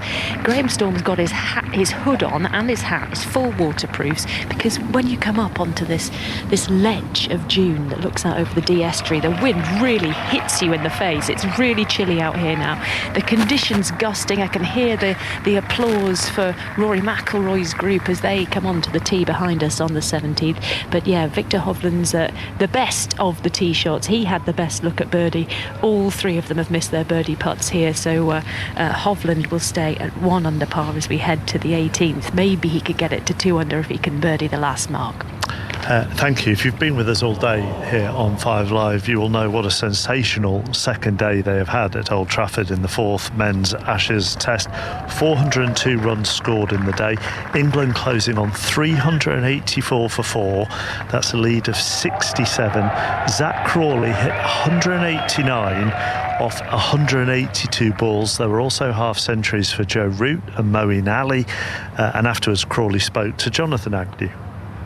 Wow, what an innings that was. Oh, thank you very much. Yeah, it was nice to get scored today, and we're in a really good position as a team, so that's great. Yeah, but come on, that was special, wasn't it? I rode my luck at times. I played some really good parts in the innings, and then there was other parts where I was a bit streaky, but no, I was happy with how I played and all, obviously, and it was a special day. Yeah. What made the difference? I mean, you'll have known that people have pointed fingers during lean patches, and I'm sure you've been frustrated yourself in the past at not turning those starts into runs. But what really made the difference for you today, do you think? I just keep backing my game. I've done that well this series, where I just keep trying to play the way I play, and that's the only way that's going to work for me. And I suppose I've stuck to that. And at other times I've gone away from that with a couple of low scores, but this series I've stuck with it, and I felt like there was a score coming. I felt like I was in good nick, and today, like I say, I rode my luck and played well, and thankfully the score came. Will it change the way that you play from now on? I mean, will you start more circumspectly, knowing that you've got all these shots in the bag for later, or do you simply carry on playing the way that you have been? No, I think I carry on. I think that's what I've done well this series. I just stick to what I know, and I've been asked, by the boss, by the coach and the captains, make an impact at the top, and I've tried to do that, and I'll keep trying to do that. I think I play my best when I put the bowlers under a bit more pressure and don't let them settle on me. I think if I let them bowl at me for too long, I think they'll probably get me out. So I like this way that I play at the moment, where I just try and put them under pressure, and hopefully I can get on top. Yeah. Zach Crawley with Jonathan Agnew. Straight to Ian. Rory McIlroy's tee shot at the par 3 17th, and it grabs on the very front edge of the green. It's a super shot from McIlroy, and he's given himself a birdie chance of 15 feet. Yeah, straight down the flag there from Rory. Really convincing golf swing. Obviously read the wind really well, which is quite difficult to do in this mini amphitheatre that's surrounding him now on the tee. Justin Rose next to play. Who knows what's going on in the mind of Jon Rahm at the moment after that 3-putt, 360-degree horseshoe of the hole before the ball refused to drop, and he slipped to 2 over par. Rose is at 3 over par. He's had a better run of it since the 10th, when he dropped the shot to go to 4 over par. So since then he's been 1 under, and he'd love to just get a big finish in here to keep him in the championship, because he's hanging on by his fingernails at the moment. This one is now making its descent towards the green, and it lands on the left side. Now it's going to tiptoe back down, and it's going to stay on the plateau, this raised green here on the brand new par 3, 126 yards, and that one just flirted a little bit with the bunker on the left hand side, but he can breathe a big sigh of relief. He can. He has battled really well for after his start today. I'm really impressed with Rosie's grit that he's shown during this round. He's hit some good golf shots in the middle of it. He's hit some solid golf shots again. You can tell he's just struggling with his golf swing a little bit, so to get it round as he has done, I'm really impressed with him today. Into the wind here, 126 yards, and the third tee shot is that of Jon Rahm. That short backswing, punching through the ball, sending it up onto the plateau, and that's a fine tee shot from the Spaniard, and probably the best. He's probably put it to 11 feet, almost equidistant to McIlroy, but an excellent tee shot. 3 of them here on the par 3 17th that they call Little Eye Mark. still sounds absolutely packed out there on the course.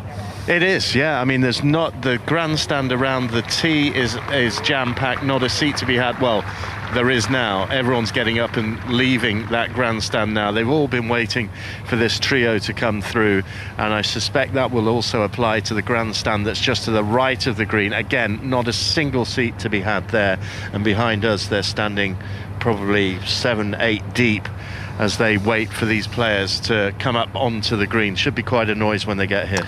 Yeah, and actually here on the 18th grandstand, which I would say has probably been half full maybe for the last couple of hours, is now 75%, 80%. There are a few rows at the back that still need filling. I would imagine by the time the McIlroy group heads down 18, this grandstand will be full as well. Maybe we can hear the noise, Ian, as they approach the 17th green. Yes, this is the noise as they do. They arrive on the 17th green here, this group. I couldn't quite make out exactly what you were saying there, Mark, other than the very final words of what you were saying there, because of the noise as the players emerged up here onto the putting surface. What do you think of this hole, Paul? Split opinion. I don't think the members are overly enamoured with it. I've played it twice. I've yet to make a Stableford point, I don't mind admitting. I actually quite like it, to be honest with you. Look, we're here to provide entertainment, aren't we? And I think it's definitely going to do that from a viewing point of view, if you like. So, no, I actually really like how it's been done as well, and also the atmosphere we're going to see here at the weekend, especially Sunday with the leaders, because it's such a short, compact area. You know, it's going to be absolutely fantastic. It's going to be Justin Rose to putt first here, and the reason that we're talking about this hole is that if you make the green, you're going to have a good look at birdie. It's a relatively small putting surface.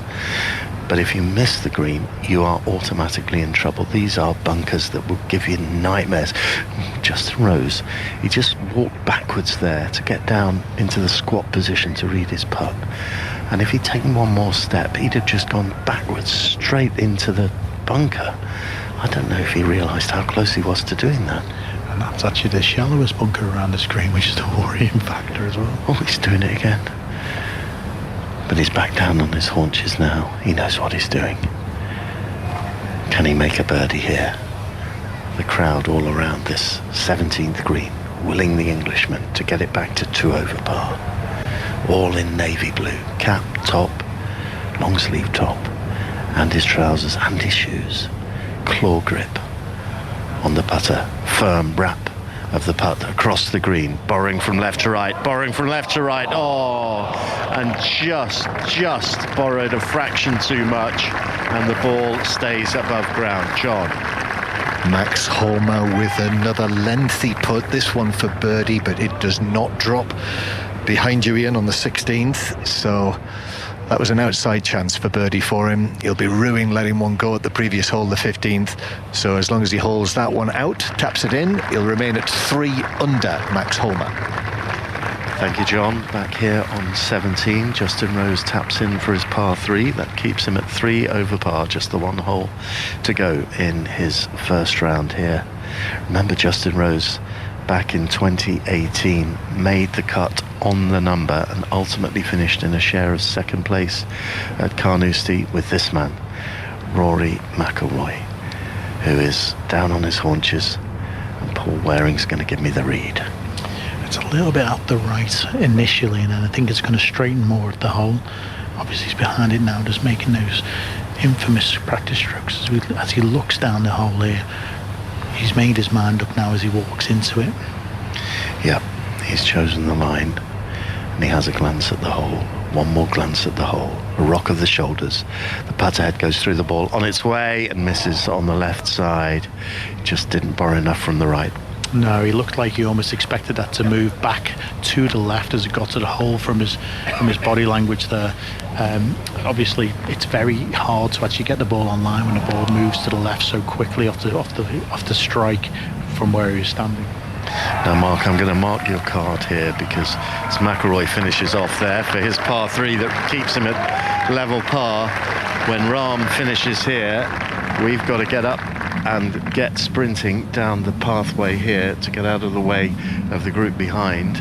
and get ourselves in position for the 18th. So unless you want some really breathless broadcasting, it's going to be all yours as soon as this is done.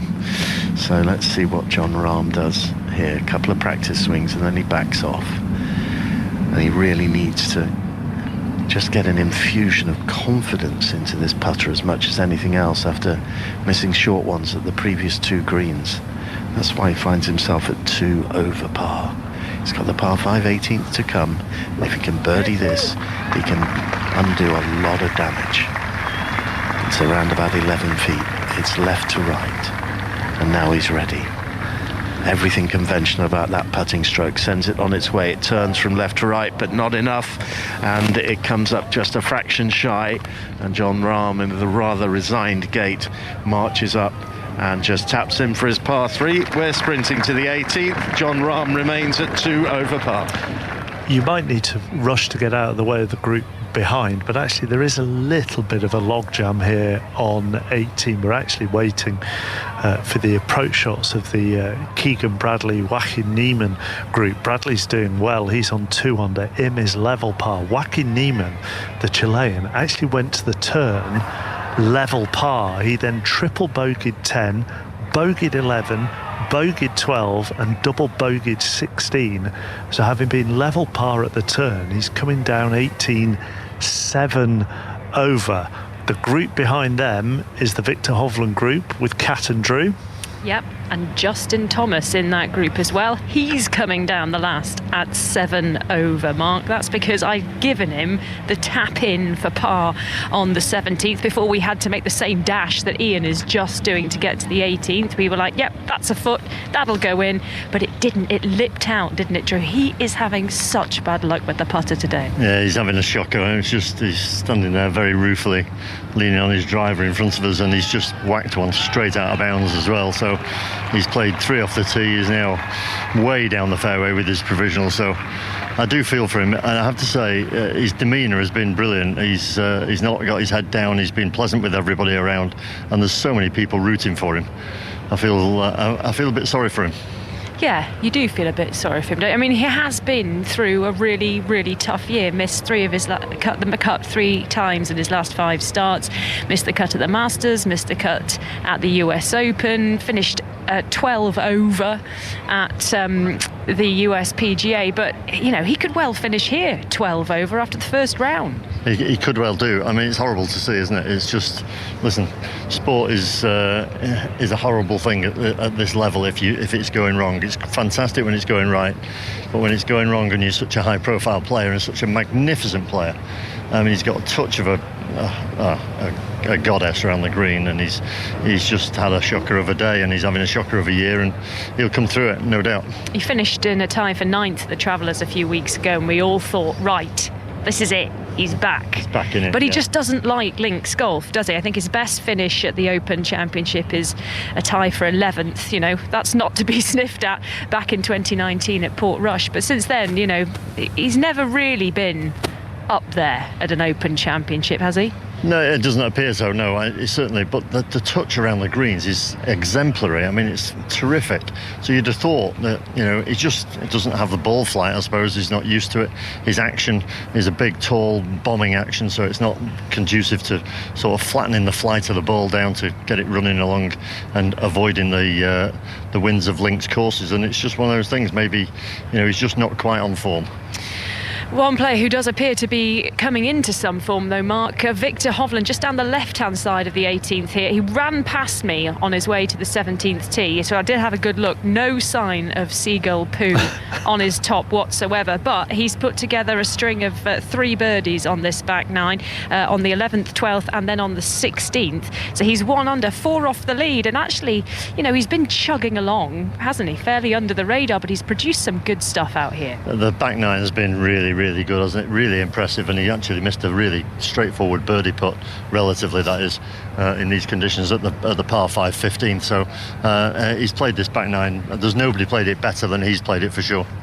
Mark, we are coming down the 18th somewhere near you, but there's a bit of a log jam here. That group up ahead, we've got Rory McIlroy on the tee behind us, and we're stuck in the middle of it all. Yeah, and back on 17, Max Homa with John and Katrina. He's on the tee. at the 136-yard par 3 17th. 3 under par, Max Homa, ball on its way towards the green, and it lands right at the back left. And actually, from our viewpoint here, it looks as though if it took one more roll, it would drop off the back, but I suspect slightly deceiving. Yeah, I think if anything, more likely to maybe come off this left side, but I think you'll be happy just to see that on the green. Fairly easy pop back down the hill. Yes, they call it an infinity green, don't they? Because it does appear as though there's absolutely nothing off the back. But anyway, safely on the green. So he'll have a long birdie putt, another long birdie putt opportunity to go to 4 under.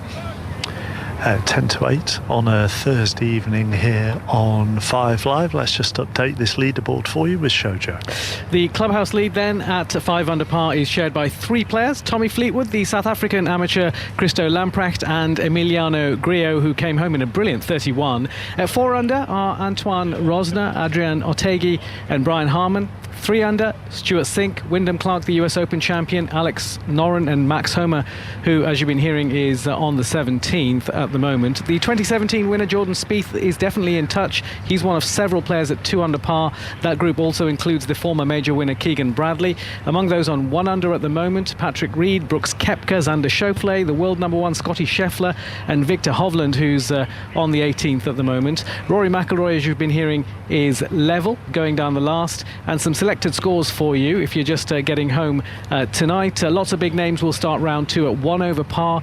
Matt Fitzpatrick, Ricky Fowler, Shane Lowry, the defending champion Cam Smith, and also Phil Mickelson, who's currently on 1 over par.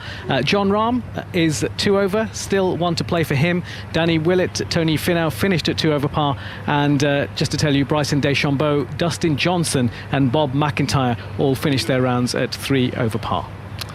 Thank you, Shoujo. So there is this bit of a log jam on 18, although Keegan Bradley's just given himself a birdie opportunity, I think, on the 18th green in the sunshine. He's 2 under, so if he sinks that, he'll go to 3 under for his first round here at the 151st Open Championship. And I look back down the 18th fairway and I can see Victor Hovland coming into view, and then further behind the Hovland group you will find McIlroy and Rose and Rahm, and probably still a breathless correspondent in Ian Carter. So whilst he waits to get his breath back, let's head back to Old Trafford. Australia 67 runs behind England at the end of day 2. Remarkable batting performance by England, 384 for 4 at the close. Here's the Aussie coach Andrew McDonald with Alison Mitchell. Andrew, tough day in the field for Australia, but where do you see the state of the match with this lead at the moment? Yeah, an incredibly tough day, but full credit to England, the way that they played, in particular Crawley, an outstanding innings. Rode his luck there at periods, but put some real pressure on us in that middle session. We still feel like at any time you're in the games, Test match cricket, it's only day 2 and 60 odd behind. We'd like to think that we can, potentially knock over the last few wickets and then get to work with the bat, and we probably left a few out there in the first innings. Runs were plundered in that session between lunch and tea. What was the message? What were the discussions during the tea interval? Yeah, I mean, we shifted plans a couple of times in the middle session, and we just consolidated our thinking at the break, and we come out probably in a more traditional way with hitting a bit more line and length, and probably a bit more of a conservative field, just to try to get a little bit of tempo back into the game on our side. And it was 7 and over during that middle session, and that's far too many. But as I said, that's full credit to the pressure that England put on us with the bat, and we had to find different ways of doing it. We got a little bit of control in that last session, so it's all about that starting up again tomorrow morning, making sure that we've got a bit of control and taking wickets at the same time. You've gone into this match without a specialist spinner. Just explain the thinking behind that. Yeah, we felt like on this surface against this opponent that the spin wouldn't play a huge part in it, and we yet to see that as well. I know Mo took a wicket in the first innings, but we'll never know what it would look like with a spinner today. We went with a different attack, and we've really got to focus on the bowlers that we've got there to use at our disposal. There was one to Joe Root that kept very low. Do you see that as a one-off, or do you think the pitch could start to play up? No, I think it will start to play up. It was pretty dry with a few cracks on day 1, so that's probably indicative of potentially the way the game will go. A little less bounce, and we feel as though that stump to stump may come into it. But in saying that, we're a little bit behind at the moment to consider that and what it may look like to bowl on last. So we've got a bit of work to do before that. And how does mentality change throughout a 5-match series like this, when you know that, in fact, a draw here will be enough to retain the Ashes?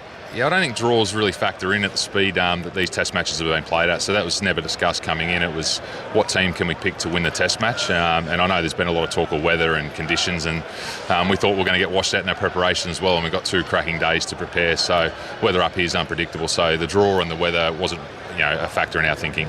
Good luck for the rest of the match, Andrew. Thanks very much, Alex. Cheers. We're still waiting for Neiman and him and Bradley to finish off on 18, so this logjam is continuing. That round of applause you can hear for Neiman finishing his round. So whilst we wait for them all to come down 18, let's head back to 17 and John. On the par 3, Max Homer, 3 under, putting as sunshine suddenly splashes across the green, and Homer gives it a good chance, but he leaves it just beyond. In fact, it's so close, he's just going to walk up, put the putter head behind it and pop it in for his par 3. And as been widely discussed this week, Katrina Matthew, he will take that here. He will indeed. I think anyone would walk off with 4 threes this week. Played the sensible shot off the tee, going a little long, having nothing to do with the front or the right side with those horrific bunkers that are definitely on the right, and then the short one. So sensible play, and I think you'll just take a 3 in that hole every day. Looks great here, Mark, I must say. Now in the late evening, the tide is right out, so we can see the Hilbre Islands. That right now you could walk there, which is what people do, a bit like the Holy Island, Lindisfarne. That's right. We could do it with a bit more walking, couldn't we? We could. We haven't done enough today, have we? But I think maybe tomorrow for that. Have you been monitoring your steps, John, as well? No, I think I'll probably won't have as many as Ali, will I? Because yes, mine will be bigger strides, won't they? Much longer legs. There is actually, I mean, if you are coming to the Open and you do download the Open app, there is a step counter on the Open app this year. Fancy that. Yeah. So Katrina's done how many, Katrina? Just under 18,000. Wow. There we are. Wow. Well, Ali was on about 11,000, wasn't he, until he decided to sunbathe for the afternoon. We've just passed them. They've just left. Have they? They just walked off, Graham and Ali. Wow. Well wrapped up, as well as Tyrrell Hatton just holds out for his par 3 here to stay at level par. Drew and Kat are on the other side of the 18th fairway to myself until sort of a couple of minutes ago. You were actually in sunshine. We're in shade on this side, but the sun has disappeared. I just saw you zip your coat up a little bit more, Kat. It is getting chilly. Yeah, you found yourself a little nook on that side because the wind is coming in here, isn't it, from left to right, and we're out in the thick of it here, Drew. We were just zipping up my coat because I was tucking my phone into my inside pocket after checking my step count. What are you at? Nearly 21,000. Now that is because you're working with Drew, who, as we know, is the busiest man in golf. Yeah, no, he's like a Labrador everybody. puppy let off the lead for the first time. So he's probably walked about twice the distance that I have. I've just been going down the side of the fairway. Drew's all over the shop. Got a step counter? No, I haven't, no. What are you seeing here, Drew? Well, Hovland was in the left rough off the tee mark, very close to where Tommy Fleetwood played his from. Played it up the left-hand side as his layup, and well, he's probably about 140 yards away. It's a difficult layup, this Mark, coming out of the gnarly rough, because the out of bounds is literally 3 yards to his right. Really difficult shot this, though, because he's got to come over the greenside bunkers with the flag tucked right behind them. And he's found the gap right down the middle. That's a great shot from Victor Hovland from where he was in that rough down the left-hand side, out to safety in the first gut of rough down the right, and threaded through those devilish bunkers. There's 5 of them that surround this green. They look like they've been drilled down into the earth. They're so deep, with riveted fronts and then these really flat bottoms. They just look like they've been gouged out with an ice cream scoop. And here's Tony Finau in what I think, Mark, is the outfit of the day. And you've got a good sighting of him. Nice powder pink chinos and a pale grey t-shirt. Sends that one up high into the sky, which is almost cloudless, and the sun fading in as well. Oh, just catches a nasty downslope on the back of one of the bunkers and skips right through the green where the pin is hanging completely limp. It's so sheltered in here, isn't it, in this amphitheatre? It is. Going back to Hovland there, Hovland played a really intelligent shot there. He didn't even go at the flag and didn't take on the bump and the hump of the back of the bunker. You hear the marvellous ovation for Victor Hovland. He plays the game in such a great spirit. Going to be a great stalwart in the Ryder Cup for years. The grandstands here at 18 are now full, and they are cheering a lot for Victor Hovland, who is the first of these three to make the group back down the 18th fairway. You can see a lot of people as they swarm up the 18th, either side of the fairway and across the walkways as well, because it's the Rory McIlroy group who are next coming up this 18th fairway. I wonder if Ian's got his breath back to give us news of their tee shots. Hang on a minute. Come on. What?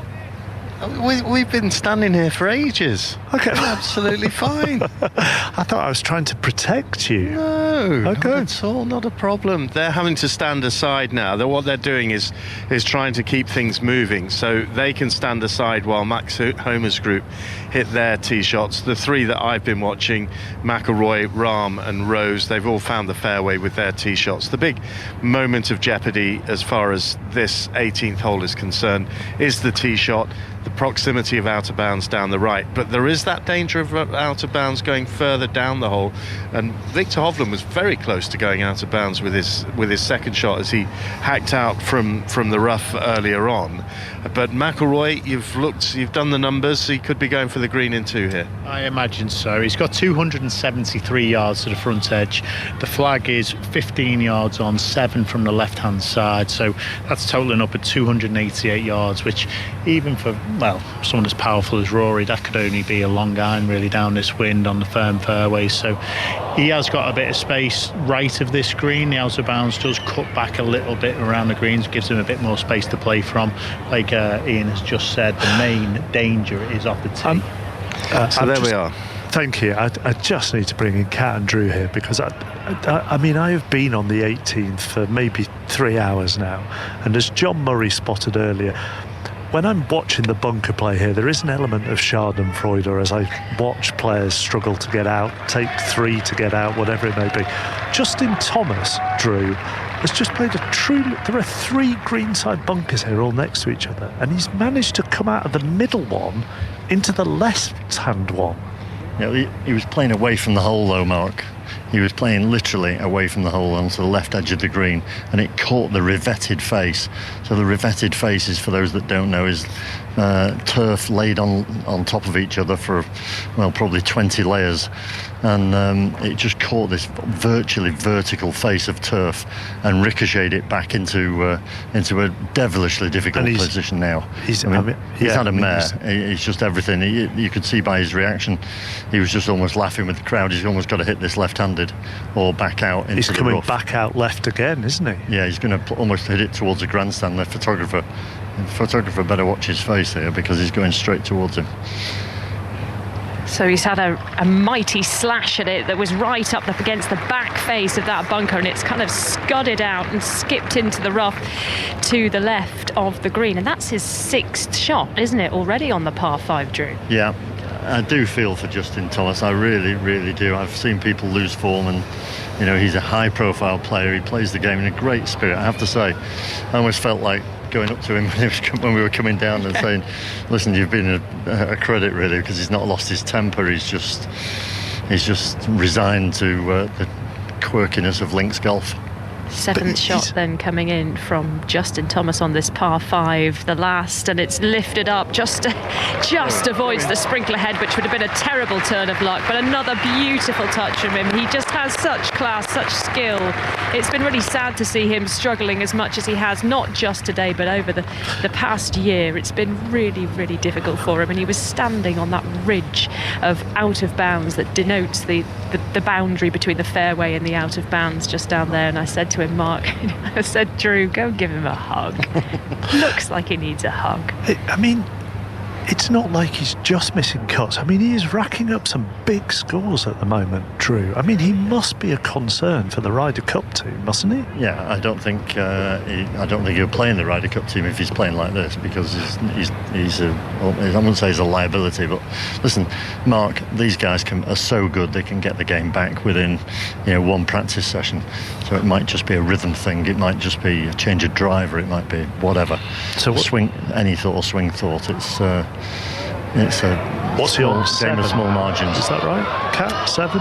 Tony Finau with a birdie putt drifting up towards the hole, and the sun now just funneling into this 18th amphitheatre. It's like a golden spotlight lighting up the stage. The birdie putt refuses to drop though for Tony Finau. He just marks his ball and heads off towards the back of the green. The other consideration you've got to think of as Justin Thomas is the FedEx playoffs as well. The top 70 going through there. He's currently at 75 in the FedEx standing, so looking to miss that for the first time in his career, I should think.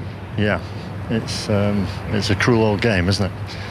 And as I said, we'll just leave the stage at this moment in time to Viktor Hovland, because this would be a remarkable birdie.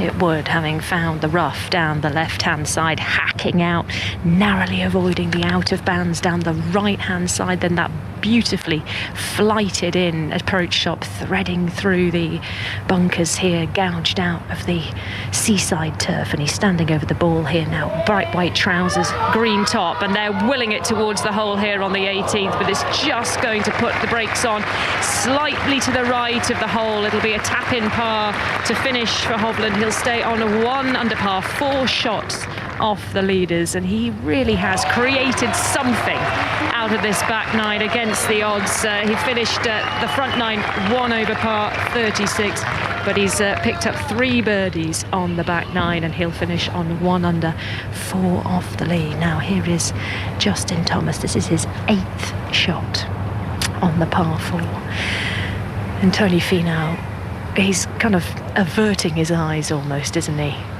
The man from Salt Lake City, propped up on his putter, watching while Justin Thomas lines up this putt, and it must be, 15 feet, Drew? Yeah, thereabouts, maybe 12, but I do hope he holds this, please. Here he goes, swing of the putter, on it goes towards the hole, and of course it doesn't drop. Of course it doesn't drop. And there's a pantomime groan from the crowd. That just sums up Justin Thomas's day. He taps in for a 9 on the par 5 18th. What a horrible way for him to finish, but all credit to him. What a class act he is. He acknowledges the crowd, acknowledges their sympathy, and now he stands just wiping his forehead, his hand on his hip, and he's looking down at the grass and wondering what on earth went wrong today. Tony Finau tapping in for his part. He'll stay on 2 over, but the story really, and it's been a sad one, is Justin Thomas here today. Yeah, tough watch, wasn't it? That and the pantomime finish out of the bunker there, that just shows you that Links bunkers are completely and utterly, well, unfair, massively unfair in parts. And I said, he finished the US PGA on 12 over par. There was a chance he might finish today, the first round of the Open, on 12 under par. Well, he's only come up 1 shot short, Mark. He's on 11 over for his first round as Justin Thomas, the 2-time major winner. Scorer's hut, then bar, I think, if I was Justin Thomas. Drew? Sorry, Mark, I didn't hear that. I said scorer's hut and then bar if I was Justin Thomas, I think. Yeah, absolutely. These guys play so aggressively, though, Mark, that, they're such high speed and high octane stuff. Let's go back down the fairway on the 18th. There are all sorts of... I tell you why there are cheers, because the balls are being thrown to the crowd as the players make their way down the tunnel out off the 18th green. But Ian now with the group behind. Yeah, Justin Rose has just played his 2nd shot. I must admit, Mark, I don't know if you've seen it. It's just in the rough by the grandstand for Rose, so he's not found the green in 2. Now McIlroy, 270 odd yards out. He's got that 2-iron out, and he's ready to go for the green in 2. Remember, McIlroy is at level par here, so if he can make a birdie, that would feel very, very nice. There he goes, that athletic pose of his. It looks very, very good. It's straight on line. It's in the bunker. Green, and it's found the bunker. There are 5 bunkers around this 18th green, and he's found the bunker, and that becomes the lap of the gods, depending on how close to the face his ball has come to rest. He's found, Ian, the 3rd bunker on the left-hand side of the green, so it was the bunker that Justin Thomas actually went into from the middle bunker. So the one on the far left of these greenside bunkers, that's where McIlroy is. Back to you, Jon Rahm. You can call them in here, Mark, because it's difficult for us to just pick out the balls landing as they come into that theatre that is there of the 3 sides of that horseshoe grandstand. Another very athletic swing from Jon Rahm, and it bounces up. And it catches the first of the bunkers. Yes. First bounce into the face of the bunker, and that has pinged it back. And it all depends how close it is to the back ledge of that bunker as to whether or not he'll have a backswing to it. And I'm guessing, Mark, that McIlroy's ball into the 3rd bunker there, that will be the one that's kind of closest to the hole, so not much green to work with for his 3rd shot. So there are 3 bunkers on the left-hand side of the green. The right-hand one is the one that Jon Rahm has gone into. The left-hand one is the one that McIlroy has gone into. And that, according to one person who's just gone up to look at it, is right against the face. Andrew Murray's just run round the green, said he gets everywhere to look at where these 2 balls are, but certainly the bunker that McIlroy has gone into has been the bunker where players have had to play back out away from the green rather than go to the flag. So Andrew Murray's run the circumference of the 18th green and now run to me. Are you all right? Don't bring me in now, I can't speak. Well, I thought that the whole way of you sprinting towards me was right, give me Rahm's on the right bunker first. Really, really tricky, right up against the face. Almost impossible to get out towards the flag. It's vertical. It's within 3 inches of the face. I mean, that's a vertical wall mark. McIlroy in the left-hand one? Almost the same. So is he going to come out sideways or at sort of a, I don't know, 9 o'clock angle? I can't imagine he can go at the flag, but these guys are so good, I don't know. But you certainly need a fair amount of sand under the ball. If you don't get the sand right under the ball, under the face, there's absolutely no chance. This could be really dangerous. The one thing is, Mark, these revetted face bunkers, the ball can hit this face and ricochet and hit you. 2-shot penalty. So there's a lot to be going on here. Right, and the cheers you can hear are as they approach these bunkers. McIlroy striding towards that furthest bunker on the left. I don't know where Ian and Paul are. Are you further up ahead? Are you with them? Yeah, we've just strode past you without even getting out of breath, to be perfectly honest, Mark. And we've just walked past Justin Rose's ball in the rough to the left of the green. And we've had a look at Rory McIlroy's ball, and McIlroy has already got into the bunker and he's working out what he's going to be able to do with that, but it looks horrific. It does, but from his body language, he's eyeing the flag already. As I was walking up there, I was thinking that's going to come out sideways, but as he walked in there, his body language, he's still eyeballing the flag, maybe 5-6 yards left of it, but he still pretty looks like he's pretty certain he's going to go straight at this. Yeah, well, it's almost as though that's the only option he's got, because if he was going sideways, he's not got anywhere to stand, has he? Well, no, he could come out to the left-hand side or to the flag, but I'm just surprised he was very, very sort of positive in looking back at Harry Diamond that he's going to try and take this on. Well, for the second time in this round, the Masters champion Jon Rahm is going to come out backwards, and he has just directed the camera members who had positioned themselves, the camera operators had positioned themselves directly on his line, and Rahm he's fuming, and he just waved them away with utter disdain, and now he's going to have to play out directly behind the direction that he would have wanted to go, and he's come out and he's caught it heavy, and that ball almost ran back down into the bunker, but he has got out. He has got out, but He has left himself a really tricky up and down now to come back over this bunker off a tight lie onto a downslope down the wind. This is going to take some definite Spanish magic. It is. And he's got a downslope all the way to the flag, so controlling that, getting enough spin on it now. McIlroy's now looking at this and saying, oh, I'm going to come out sideways potentially here. Justin Rose next to play though. He's right in front of us here, and he's just going to be pitching from the rough. Third shot on this par 5 closing hole, the only par 5 closing hole. And actually Rose has just gestured to Jon Rahm and said, actually, you go if you're ready.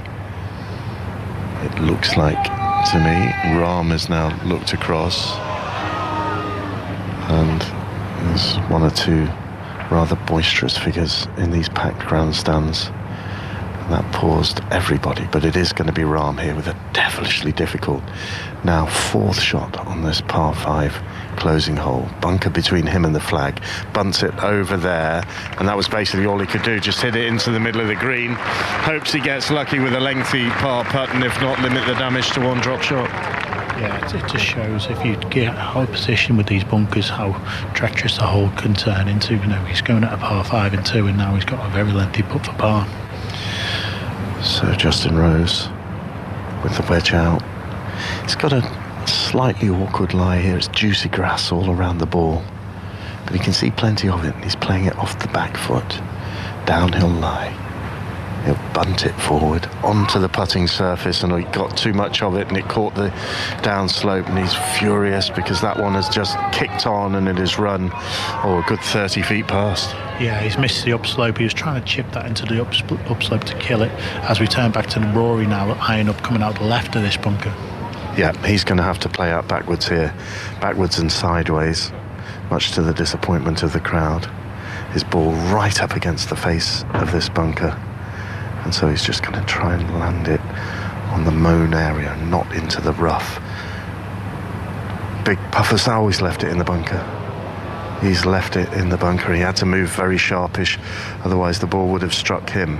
But the ball has clearly moved back far enough in the bunker to be able to go with it for his 4th shot. But drama right at the end of this round. Remember, McIlroy at level par here, 5 shots off the lead, held by Tommy Fleetwood, Emiliano Grillo and Christo Lamprecht, the South African amateur.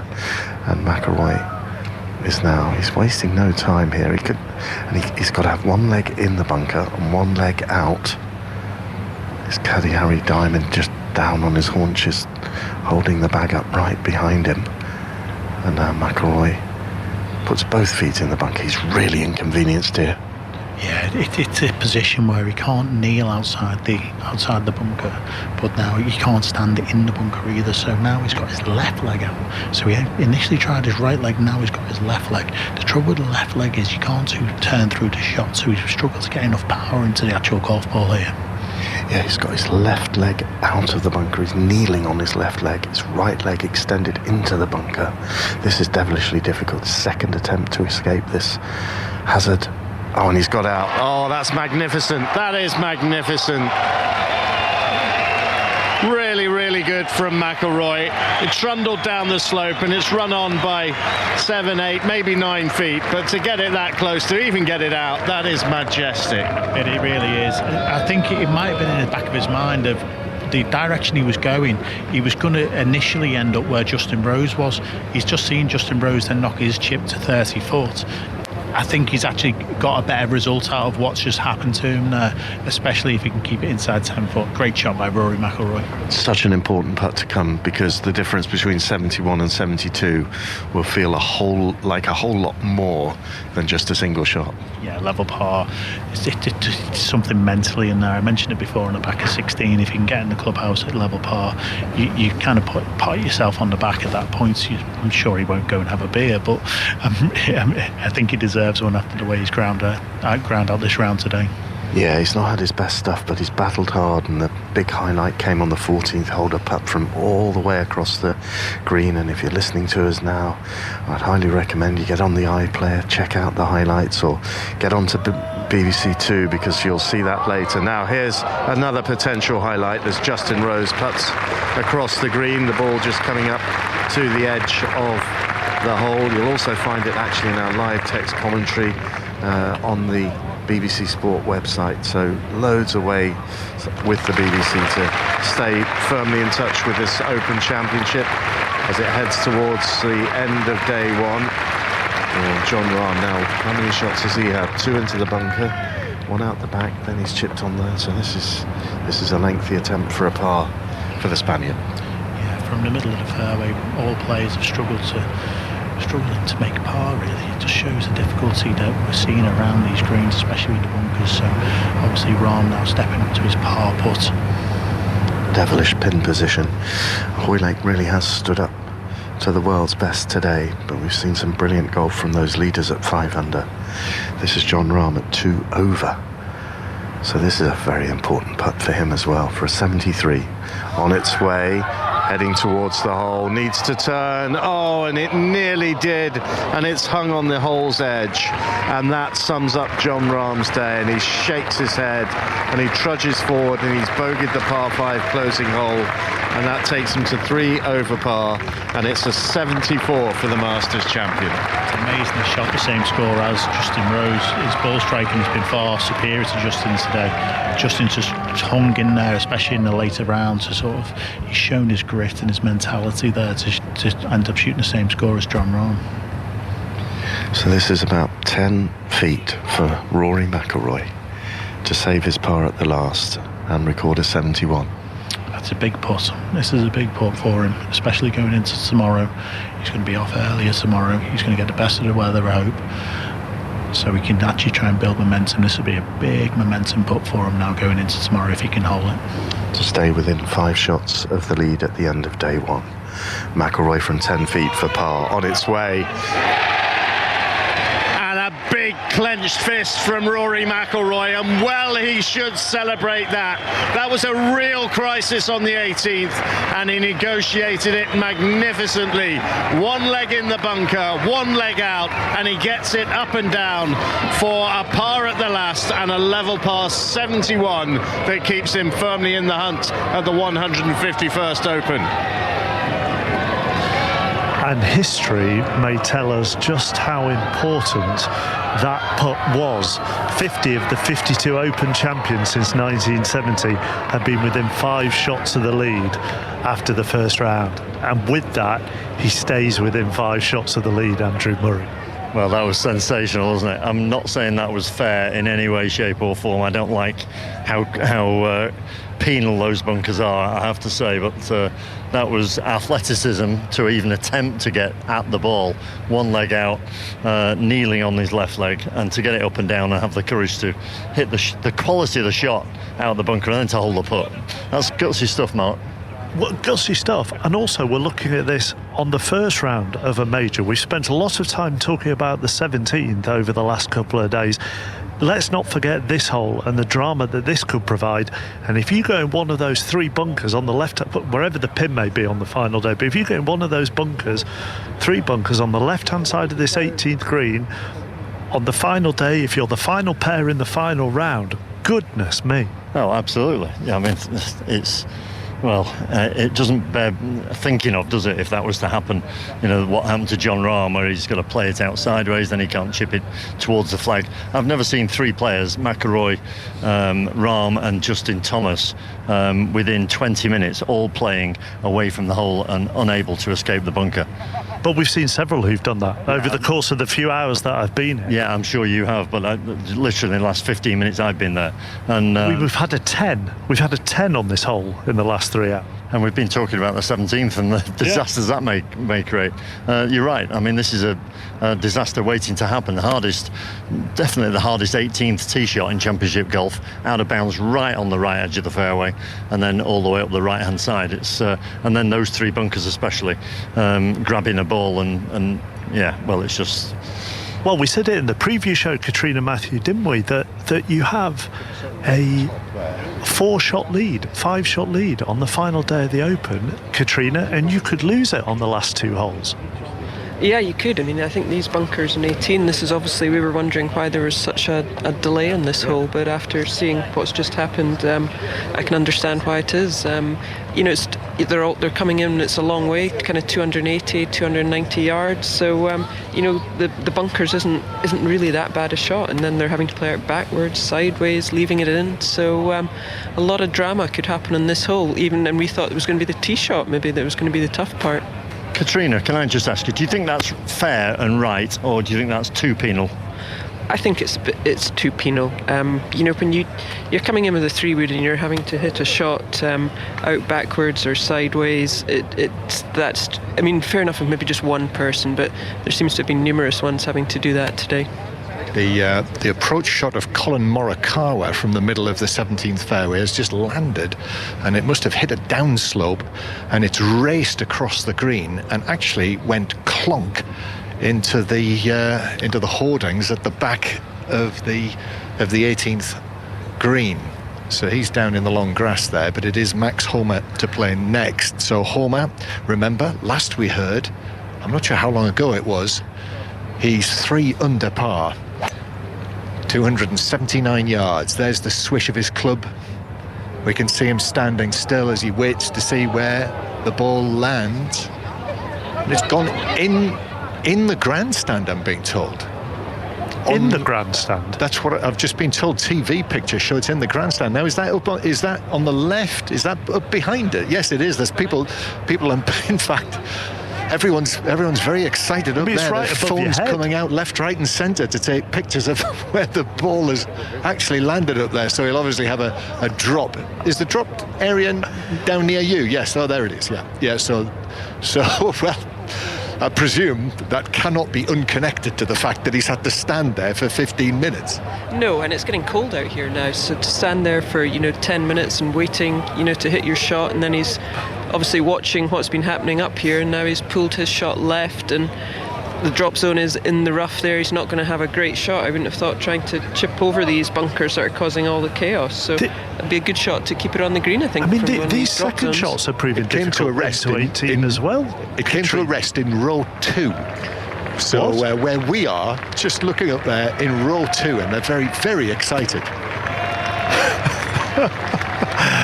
This is turning into a very, well, not turning into it, I mean, it even was before anybody played it, but it's such a difficult hole. We talked about the difficulty of the tee shot, Katrina. We're now talking about the difficulty of the second hole. I mean, second shot, we've seen them fly here, there and everywhere. Just check. Drew, are you okay? Just checking to see if people are all right up there. And I think it might have hit someone. But people seem to be quite jovial who are around that area, so I think everything's okay. Right. I mean, at the moment there are just a lot of people standing up, aren't there? Yeah, I think someone's just passed on a message to Andrew, who's coming back to you, so you can ask him the question. Okay. Here he comes. He's walking this time. He's not sprinting this time. He's put a lot of energy and effort into the last half hour, haven't he? That was horrible, though. I mean, I never heard a shower for nothing. That must have gone straight over our heads, and it hit somebody on the chin. Has it? Yeah, it hit him full on the chin. He's actually in a fair amount of pain. They've just. I've just asked the marshal could they get some medical attention to him, and they were already doing so. So he seems okay, but he's in a bit of shock and a bit of. I'm not surprised. Yeah, absolutely. But no shower for there, was there? There was no shower, and when you are standing here and there is someone back down the fairway 270, 280 yards away, you see them take the shot, but then you've got no idea where the ball is unless someone shouts. No idea at all. That was outrageous. Absolutely outrageous. But Max Homa is just here now. Max Homa's arrived on the scene, just standing down next to us, and he's asking up there into the people in the stand, are they okay? And the marshal in the stands has just pointed there to the side of her face. So he's just double checking that everything's okay. And he's walking towards the drop zone, which is over here, this drop zone next to us. I mean, we've had 3 today now. So we've had whoever's been hit in the crowd here at 18. We had Adam Scott earlier. That was a bad one. That hit somebody on the head. and John Rahm hit someone as well. So we've had 3. Yeah, I've not heard many shouts, I have to say. I've been on the matches I've been following there, Mark, but that was poor. That was really poor from everybody up in that group, because it's not just Max Homa and his caddy, it's the people he was playing with as well. Must have seen it heading towards the grandstand. There was no shout there at all.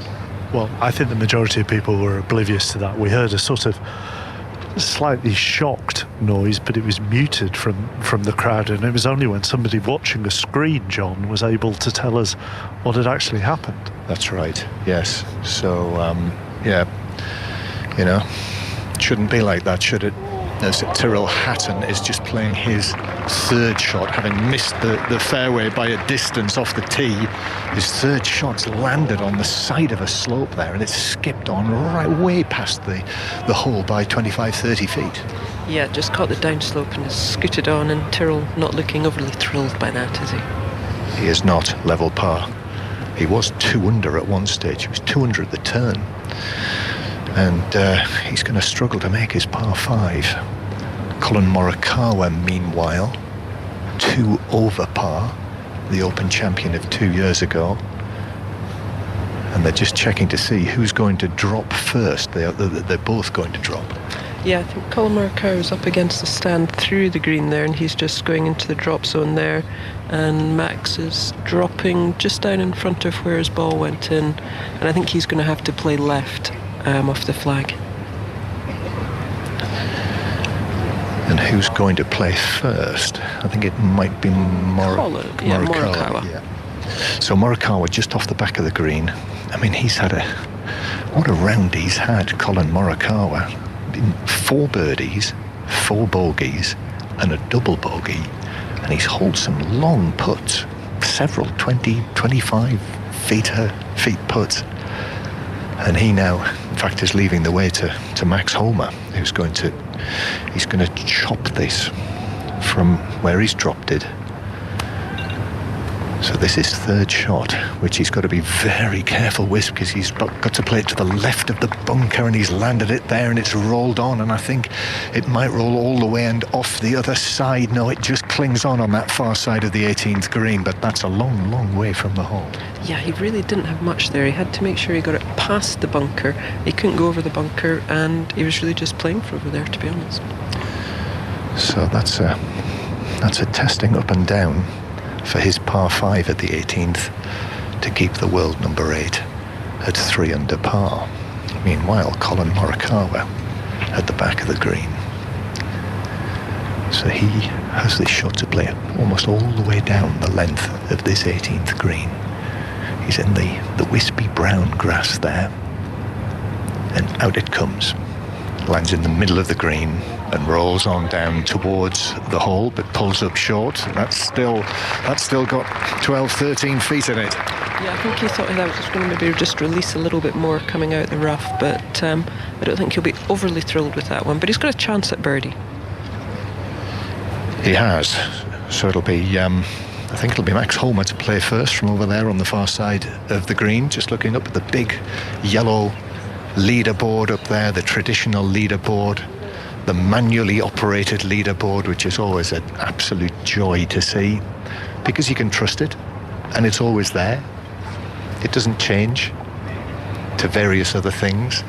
Lamprecht, Fleetwood and Griot are the unlikely trio at the top of that leaderboard on 5 under par. 4 unders, Harman, Rosner and Otegi. And then the man that we're watching here, Max Homa, is among the 3 unders. Without question, he's played the best golf of the trio that we've been watching this afternoon. Without a doubt. He's never really got into too much trouble, given himself a lot of good chances, and I think he'll take a nice solid 2-putt here and get in the house with a 3 under par. Some of his long putting actually has been very, very good. The judgment, the touch. Yeah, his pace control's been superb today, hasn't it? He's not giving himself any work really on the second ones. I hope we haven't spoken too soon, Katrina. Here it comes, online, bang on line, but just rolls by on the right-hand side, but he's left that to within maybe 2.5 feet. Yeah, I think hopefully he can cope with that one. Just walks around behind it and marks his ball.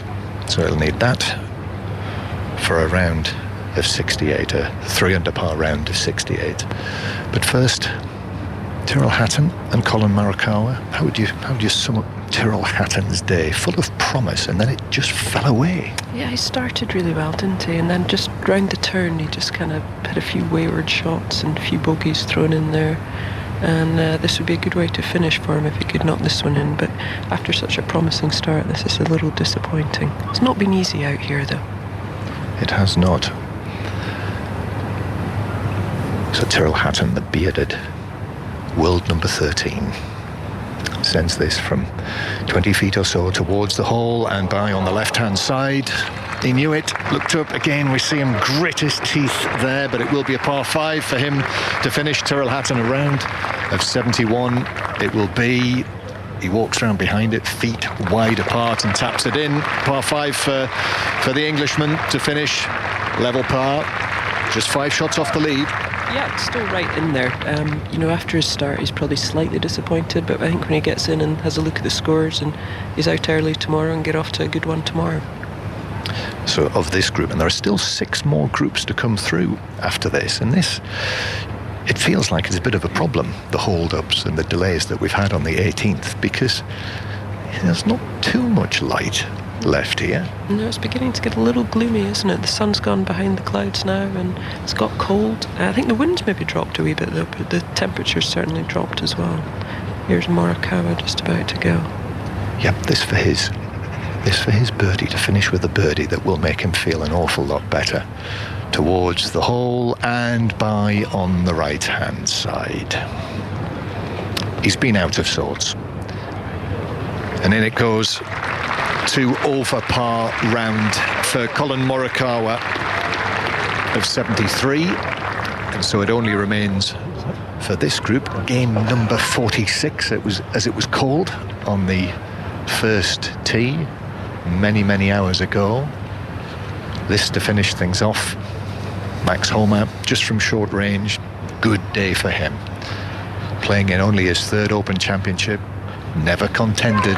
In it goes, and he's contending here, and he takes his cap off and he gives a little acknowledgement to the stands, and that is a very handy opening round of 68 for the world number 8. Yeah, excellent round. He'll be very pleased with that. So there he is, off they go to complete the formalities. I look to my right to see Mark Chapman, who's completely disappeared. So where have you gone? I've moved closer to the engineering hut to take off the pack at the end of the ship, because you were in charge of that little thing. It didn't need all of us. I was disappointed to hear about your battery incident earlier, particularly after we'd warned you to change your batteries middle of the way through the day. Oh, and once again, I should have listened to you. It's Katrina, in fairness. I know. The new member of the team. Always listen to the wisdom of your elders. And That's he thought why we were really just sneaking in for lunch. Yes, I know. When you've got to change your batteries, you've got to change your batteries. Yeah, and we should end on those wise words, because we need to get the TMS pod on. So thank you very much to John. Thank you very much to Katrina. The first day continues here, probably for another hour, I would have thought, at the 151st Open Championship. But we have a 3-way lead of Lamprecht, Fleetwood and Griot, all on 5 under. Highlights of the opening day here at Royal Liverpool are on BBC Two now. They're also on the iPlayer, as are the highlights of the second day at the Test. We're back on air from 11 o'clock here with our golf coverage, but there'll be plenty of updates during breakfast as well here on 5 Live. And next, after a remarkable second day at Old Trafford, let's round it all up with the TMS pod.